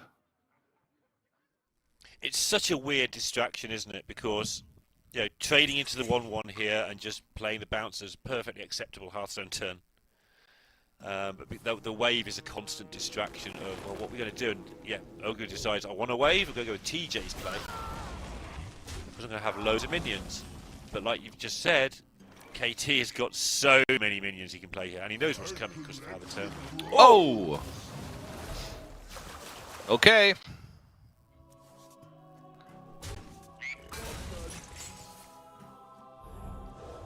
Well then.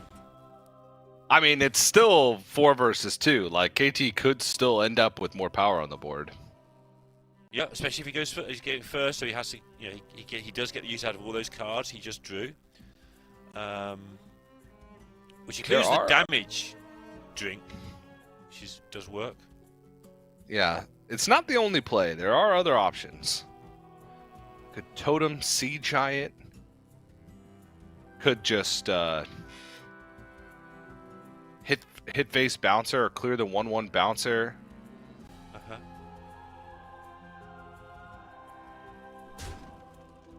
But wave.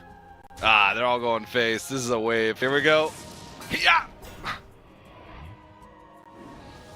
Oh. Okay, Gosh, then. Rush. Okay. It didn't fetch Barnes. What's happening?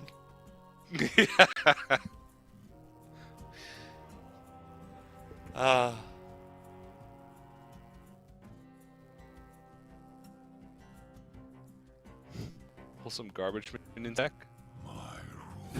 just random 1/2.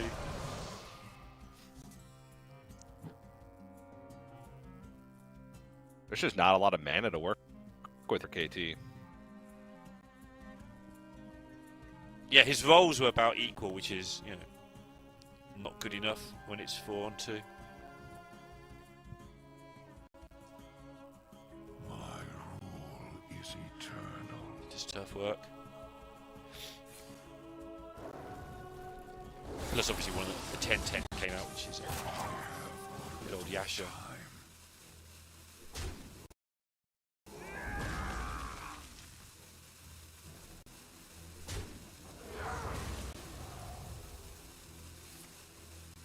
That could have been worse, I think. I think KT's made a good job of making it look respectable, at least. Yeah. Just gonna keep pulling minions out of the deck. Shall we try again? No. No, I don't fancy it. Yeah, I'm just kidding. There's 2 1/1s on the other side of the board. Definitely don't want to try again. This is probably just a couple of trades. Totem Bouncer is my instinct. Trade Yasharash over the 3/4. Put the 4/3 into the 5/1. Yep. And then Totem Bouncer is probably what I'm looking at. I like it. I want to protect this Yashara. It's like the incremental pulling a few things out of the deck's going to be good fun for him. So, you know, good fun for us too. Don't want to pull out the Gorgon Zormu. There is little time. Absolutely.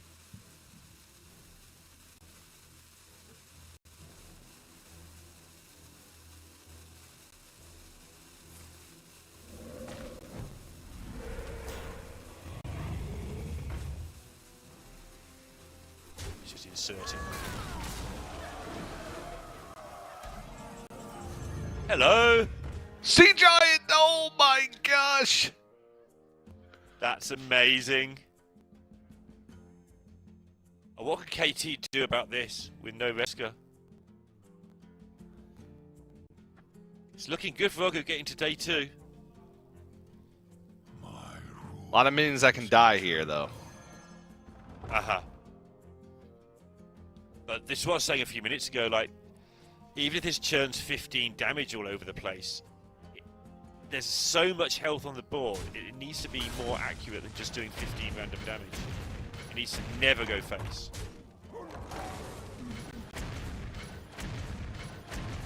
Ah, one face. Okay, game over then. I mean, yeah, it needs to not go face much. Just to be clear. I mean, this looks like a clear. See? This is a clear. Pretty much. Yeah. Getting everything down to the minimum so that the location has the best chance. Oh, Ooh. face. Oh, so close. Still It very did. good. Yeah, it dodged face a lot there. Yeah.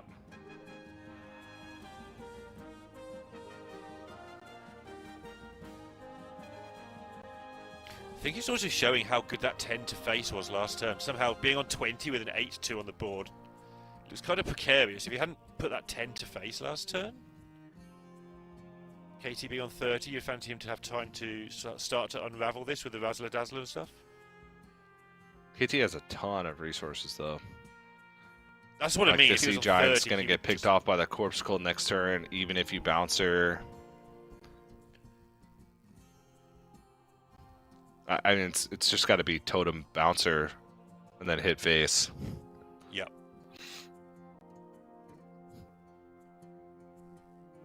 Always little time.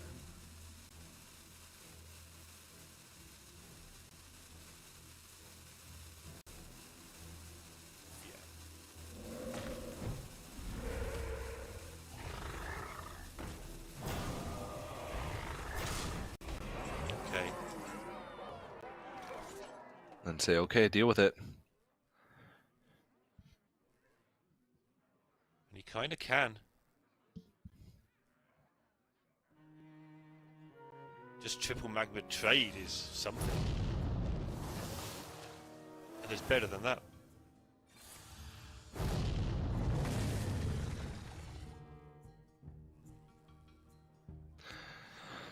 Yeah, triple magma trade is probably the best. If you Corpse Skull here, then you can Corpse Skull dump a one drop.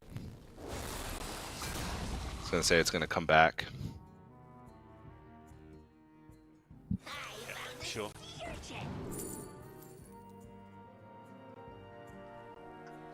It's now or never, I think, Fogu.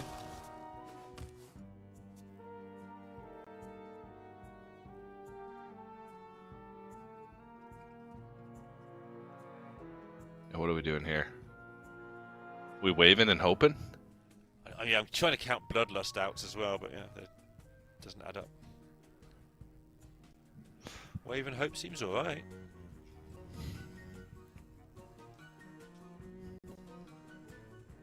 He pulled the drone out of his. He only plays one drone. He pulled it out of his deck. Yes. Well, no. I was looking at other lines. The Ziliax and Trusty. Okay. Yeah, we can Totem and Bouncer again.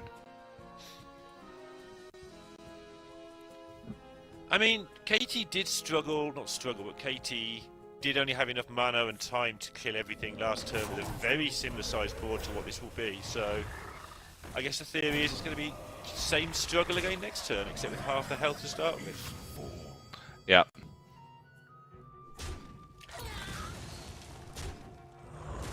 Now it's going to be the same exact play. Corpsicle triple magma. Yeah. But now you're going into your role with the legendaries, with your opponent having nothing on the board. Yeah. We need a cheap minion here so we can Totem cheap minion wave. I mean, he's allowed to hit a pirate, right? He played patches in this game, I think. He's allowed Oh, to yeah. 1/1 just appear, and then he can just wave did. into a couple of things. That's allowed to Yeah. happen. Alternatively, we can go Totem, Ziliax, Yeah. and then you're drawn through your deck a little bit. Or just totem, wave, and say, you know what, that's 2 legendaries. Might get some stats out of it. Probably opponent can't at least put pressure onto me. Yeah, that's a tough call. The 2 totems come down regardless. Okay, it's gonna be wave. All right, needs big stuff here. Okay. Those are big. Nozdormu, he's gotta go. Oh my gosh, he's gotta go.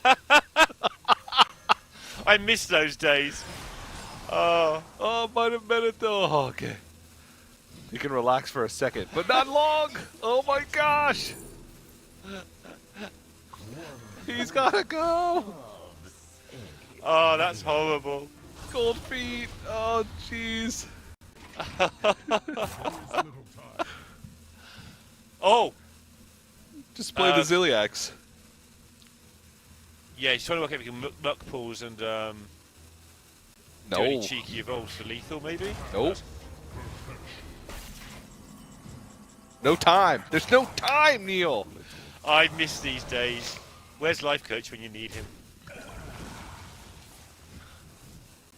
Oh my goodness, there it Oh, is. Reska!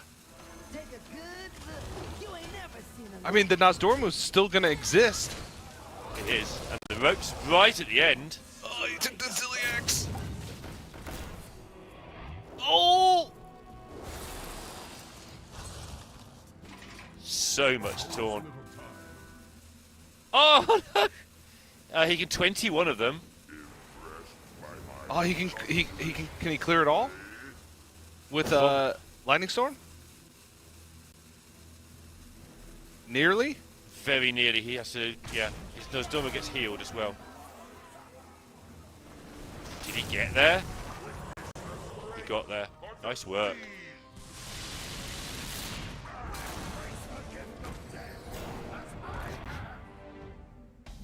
It wasn't nice work. It's actually quite a mess. This has lifesteal. Both of these have lifesteal actually. The 4-1 has lifesteal, but the effect overrides the lifesteal.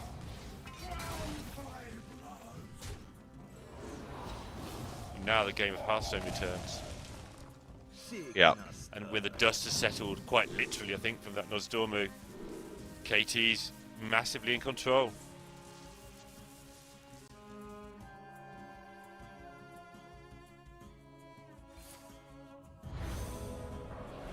So it's all working out as a play where he could have gone for an evolve lethal at some point. And why he couldn't work that out in 15 seconds, I'll never know. Oh yeah. On Nozdormu? Yeah. Nozdormu's 8, you can get King Plush for 6. Yeah, something like that's what I was looking for. 6 damage. Needs what? Triple pirate into gift. Sure, that's lethal, right?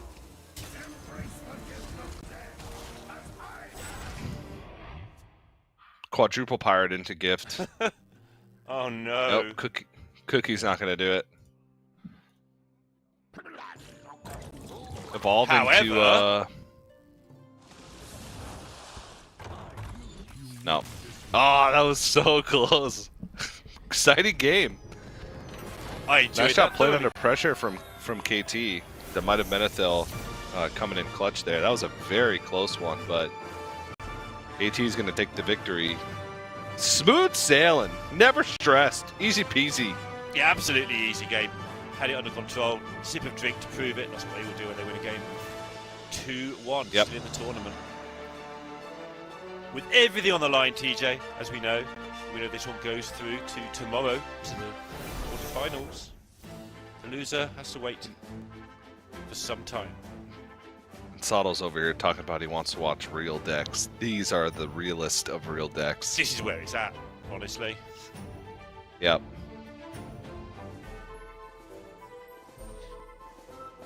Yeah, very good turn to clear up. 26 health worth of giant stats. And then the quick pick on the Might of Menethil That was was able to very help smart. him seal the deal a little bit. And this was so close. That Ziliax buffing things out of range. There were no minions on the board there, or just the Sour Fang not being pulled to block. Right? It's just Yep. a lot going on in that series of events. But now Olgo still just has the Shaman left. KT is going to move over to the Druid, and it is the standard ramp Druid. And Druid, this can get out of hand very quickly for the Shaman. They need to get big fast. Because Druid's late game is just very good. Once you start getting into Ziliax, Fi, and Yogg territory, your boards are going to be gone. So you got to kind of get on the board fast and keep it. That'll do it. Some of that needle rock. New heights. I don't even know if Needle Rock's good enough here. Too slow. Too slow.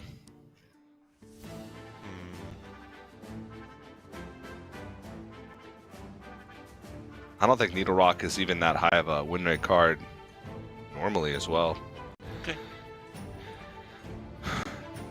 Yeah, it's a Cactus Cutter. I'm looking for patches, looking for skydiving, looking for Gorgonzormu, Hey, looking for that's your Totem card, isn't Totem it? Bro. Get some cheese down.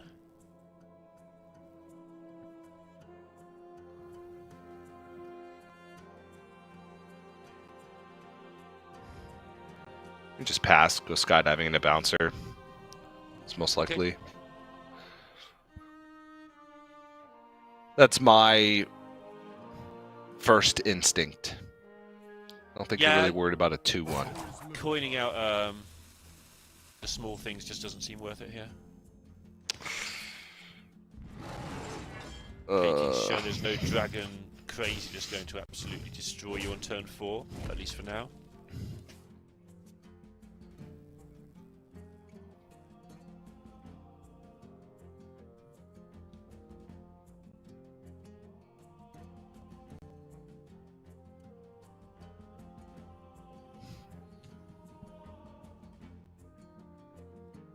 So just go with your play. Sigil into the Bouncer, get some 4/5s on the board and say these are going to get it done while I build up the rest of my board.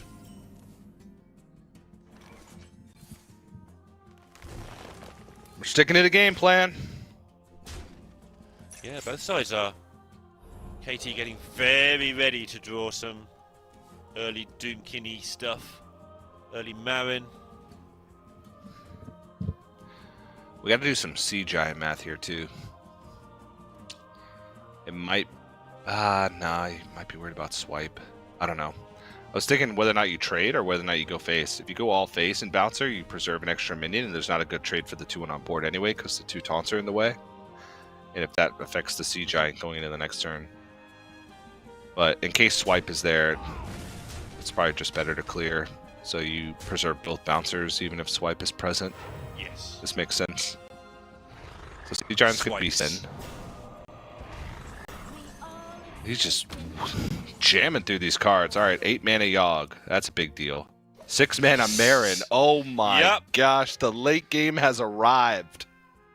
Yeah, and it's turn 4. Oh. The only problem with this is that Marin doesn't have these big things to pull for 0 mana. True. Or to say copy with a 0 mana Puppet Master. Yeah.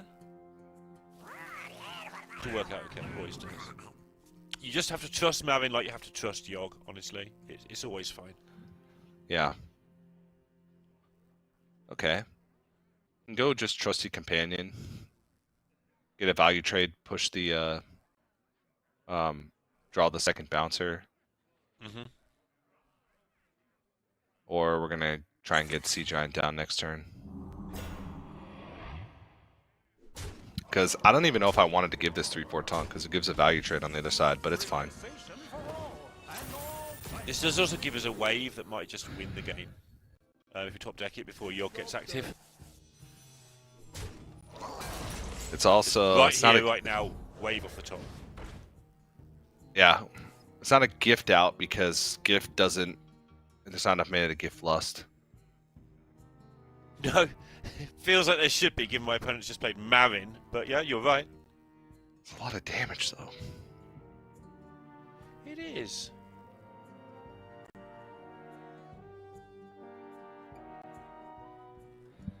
Is he maybe thinking about upgrading one of these 1/1s into something and a Sea Giant? If he plays Sea Giant, he just has spare mana, right? He can buff things, obviously.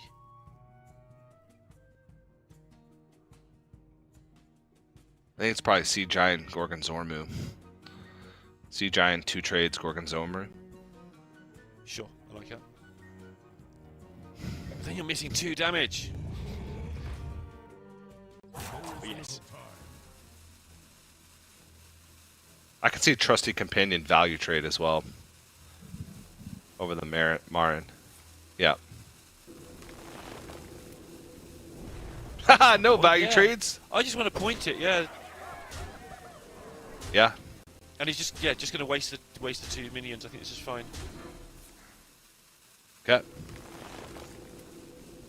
I'll take it. Like 1/1s do more damage than 0/1s if they live, right? So. Stay alert, Yep. my children. Dangerous.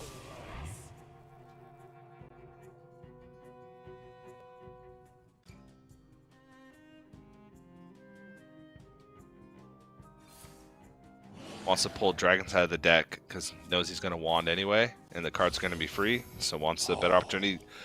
That is good. That is good. That is good. My. That's infinite mana. So much mana this turn. Stay alert, my children. Dangerous. Oh my goodness. He's going to get Defy as well. The swipe. It's going to be infinite taunts as well as infinite mana, isn't it? Yep. Time waits for no one. Yeah, no, that's good. I'd really like to spell damage this because I want to trade my Marin into the 6/8. Thank you. Well, the spell damage, it would have already done it with just 1. Oh, we spell damage the first one, my bad. Sorry. And now we can also fit in Defy. And that's game.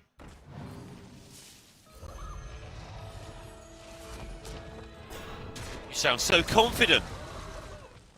Yeah, ain't no way. What if we wave and our opponent gets 6 Blood Mage Thanatos? And we get...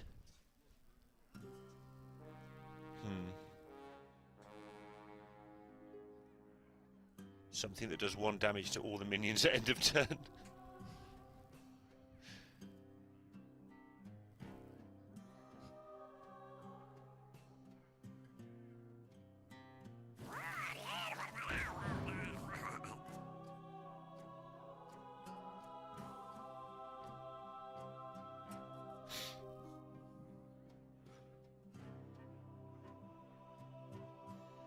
Oh, it's so demoralising playing against Druid, isn't it? When it has its moment.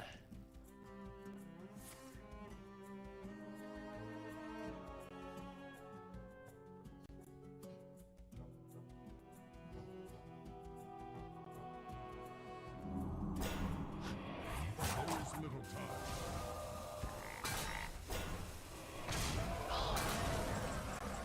Yeah.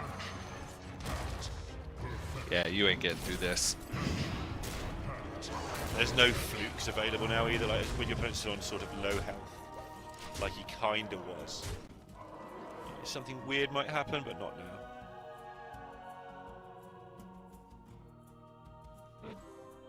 Could be 2-all, TJ. Heading for a deciding game in the deciding match of Group D.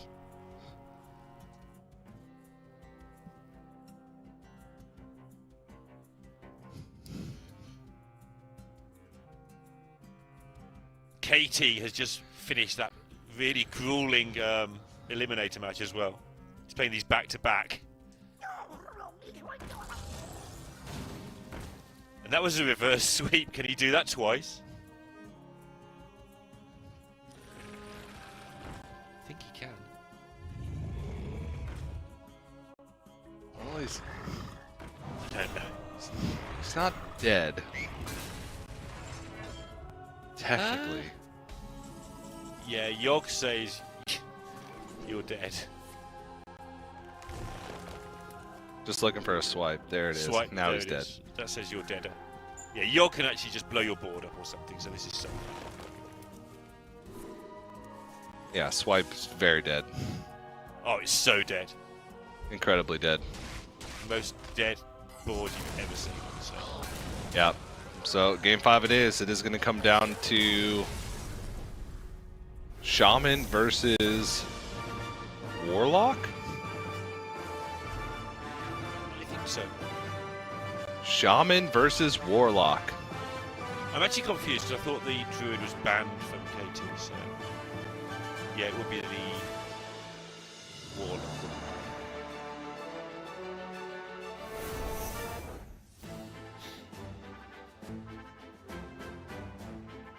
Shaman versus Warlock's an interesting one, if it is that. Yeah, it feels like Shaman just doesn't have the finishing power. It's just too fair. Yeah, against the Warlock it can just stick, like, a very basic early curve. The bouncers, for instance, the Warlock can't always deal with straight away, and they just come in for 8 a couple of times and the Warlock dies. Yeah. You know, a couple of early 1/1s. If one of your minions goes tall, like you play a 1/1, then you buff it, and you buff it again. That can just really hassle the Warlock because it doesn't do very well early on at dealing with one big minion. Sneaky Sea Giant might finish it. But sometimes you just get pop guard, triple crescendoed, and your board explodes and your head explodes. And you're out of the tournament.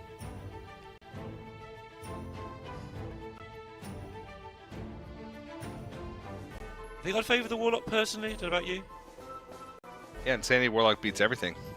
I mean, Banterface told us it like it is. And apparently Shaman beats nothing. Yes. No matter which Shaman it is. Just doesn't win games. Looking at KT's Warlock deck, it's it's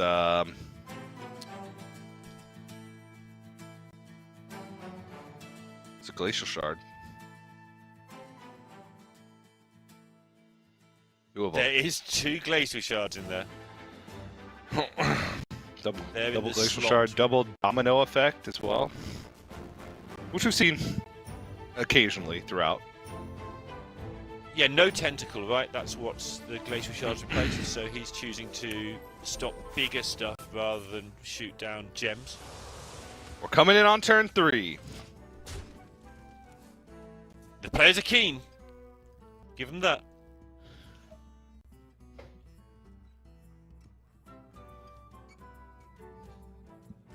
That is a cheese. It is a cheese. I mean, this hand just kind of needs some payoff. And we're good. But KT has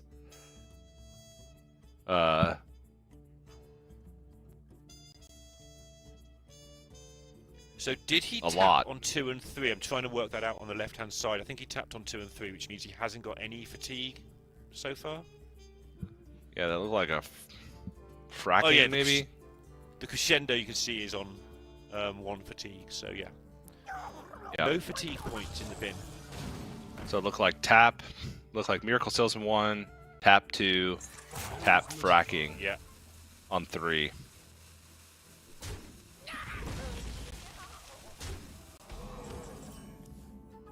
Now it's probably got to go harp into insanity. Yeah, or you can Nope. just get the immediate. Yeah, get the board immediately. Just say this is okay. This play's underrated.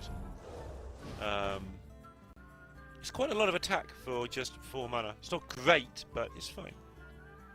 Ooh, there's the wave.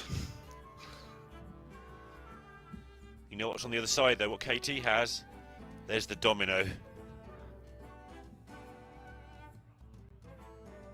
And there's a tide pool, which will have another domino or crescendo. If Katie can organise everything nicely, I think he's okay here. I think he's got the reverse sweep again, ready to get into day 2.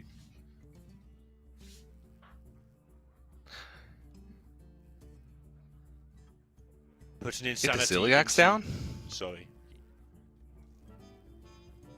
Toys are much more fun to bring.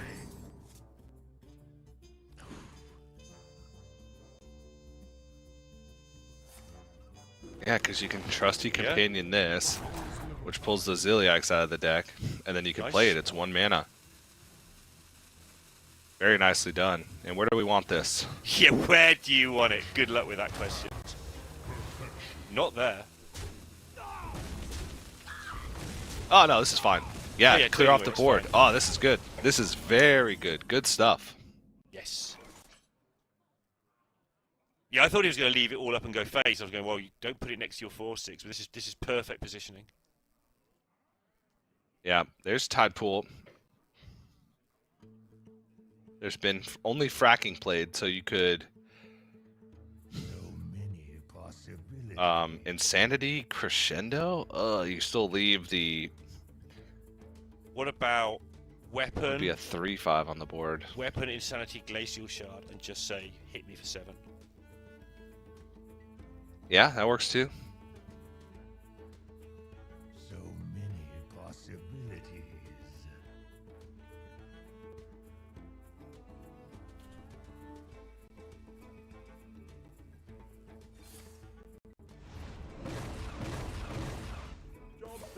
Wow, okay.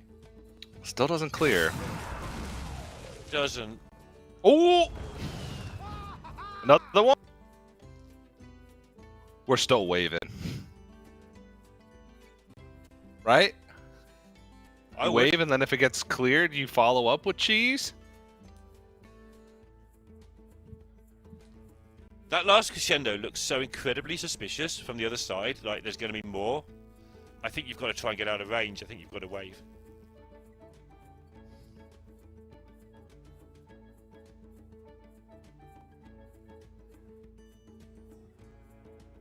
Like, that last turn wasn't a desperation turn because... Or maybe it was pretty awful. Yeah, there's another crescendo. Well, there's one more spell needed. No, there's not one more spell needed. You can tide pull crescendo immediately. Yeah, wave. Big stuff. Oh, no, No. that's perfect for the crescendo. Oh, no, it's 4. It's exactly 4.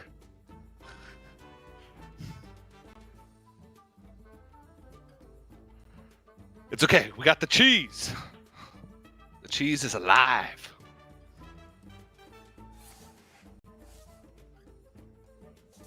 This is why I wanted to do the Insanity last turn, by the way, and get the Wait, what? weapon set up. Yeah, he can't crescendo anymore. No, he had to use the spell, right? If he wanted to crescendo. Yeah, actually, he would have died if he used crescendo, so he can't use that. Yeah. No, this makes sense. Yep. Would have taken too much fatigue. Would have taken 3, 4, 5. Yeah, it would have been too scary. So heals a little bit. Alright, another pirate. Still got some cheese. These cheeses are getting big. Got gift plus bloodlust. A lot of things coming in hot here. Everything's just slightly off, slightly awkward. Yeah, for both of them, as it happens.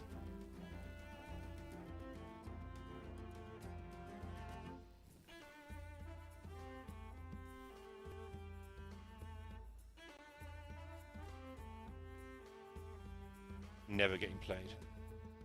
Oh, it could be played actually.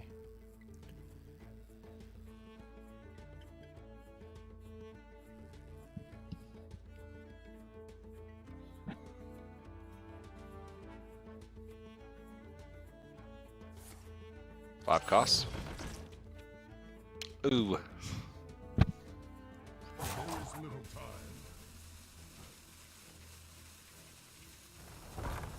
Probably want to get rid of this 4/6. Nope. Going for more stats.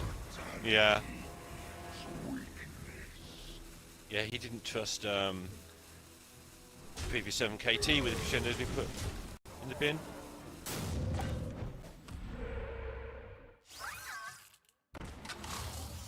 Getting it out of range as much as he can.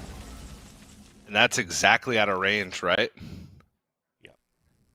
Crescendo's at 6 damage. It's got the Trog though. There's another. Oh, it's at crescendo. 5 damage. All right, so now we have double Crescendo. If you're gonna go with this, I think you have to avoid Virtuoso as well. Yep. I found a sea urchin. To be honest, I don't know what the death run all that left minion is.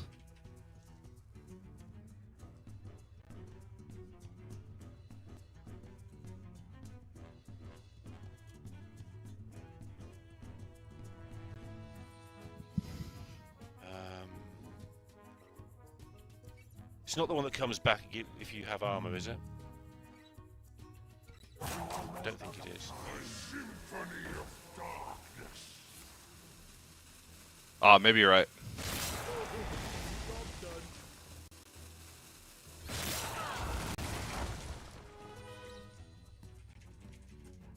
Oh, okay. It's time to wave.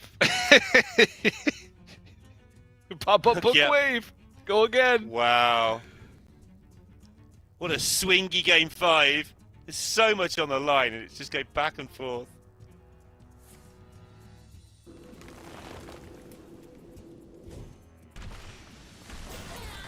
Let's see what's in the box. Oh no! Oh my! Oh, he's dead. Is it dead or is it nearly dead? 8 shots and 2 have to go face? Yeah. So you... Oh no, hang on. Yeah, he's got to be careful. He can't play the conductor because there wouldn't be space for the Trog. Yep. So he's got to spend mana in other ways. That's fine. And now he's going to Trog.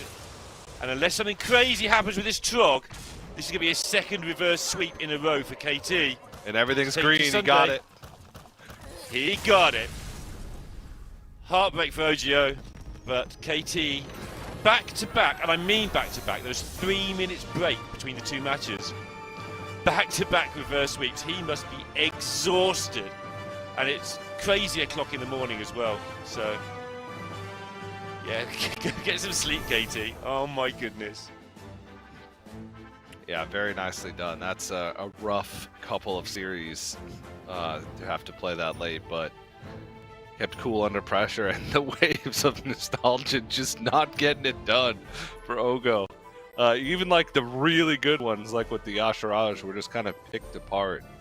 And Shaman continues to be a real weakness among many players' lineups in this event, whether it's this Evolved Shaman or the Nature Shaman. We've seen it struggle so much over the last 2 days. But well done, KT. And Ogo, I think, played some pretty good Hearthstone and did the best he could with that Evolved Shaman, but just couldn't get there in the end. It's not a weakness in many people's decks anymore, TJ. I think most of them are out. Yep. Are all it of won't them out? continue to be a weakness. I haven't checked. I'll be honest. I haven't checked. But most of them are out, I think, if not all. Me Smile, Ogo, out. Gabby, out.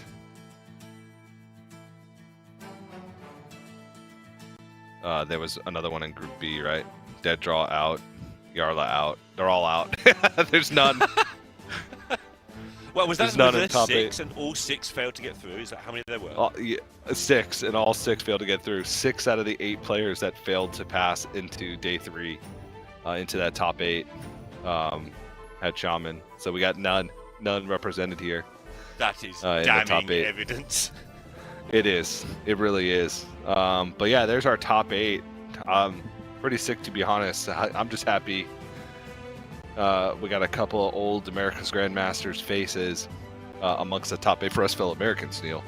Yeah, and they can to be meet in able the to- final. Look at that. They've seeded them, They- obviously being American and the best players. They could. That would honestly be historic if it was an All America's finals. For the first time ever. Oh, they didn't leave us for long, did they? Now we've I got don't to think listen it's the to first these time ever. Europeans. Back to being a bottom bar. Yeah, Unfortunate. stay down there. Me But and no, Neil were middle bars for so long today. Wait, middle bar? Yeah, when we cast, we're right in the middle. Middle, Alright. middle Oh, rowers. okay, sure. We're just okay, we're just I'll adding give it Just a try. step as up the from the weekend bottom goes bar. on. Just I guess so. If you have a Top, list of bottom, one bottom. thing, the one is in the middle, technically, Yes. right? So Isn't that, it at the top? that makes sense. Yes, it is also at the top, yeah. Not sure I Don't trust apply this. logic to the situation, Raven. They're American. Sorry. That's true, the point. True. We Yeah. need to get the measurements right or something. Don, unmute on Discord. Good job, TJ. I see you talking, but we couldn't hear you. Maybe the broadcast could, so we weren't talking over you. That's okay. Yeah, There we so go. crazy day overall. I think the big thing for me, I'd like to hear your thoughts, as you were just touching on it towards the end there as well, and I guess we've talked about it most of the day, is just the strength of lineups. We've had this in Conquest throughout the past, but more so in certain metas than others, and it feels like this one so far, based on our top 8, lineup has been really, really good for some players and very punishing for others. Yeah, I think KT specifically can kind of count his lucky stars.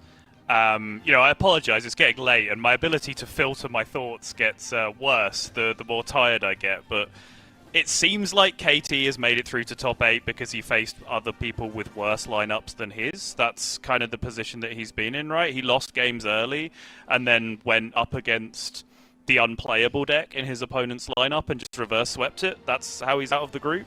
To a lesser extent, we saw some of that earlier on as well, where this is a little harsh on Insanity Warlock, but I'm just doing the bit where Banter's Warlock Banter got out of groups with his Warlock only ever winning the mirror. That's not fair because his Warlock did get banned in one series, which is functionally picking up a win, so that's not as representative. But there has been little bits and pieces of that throughout groups. But now we're in top 8, where we've already selected for the good lineups, right? So we've just supposedly got to do good lineups against good lineups, and that's where things are going to get a little bit tougher, I think.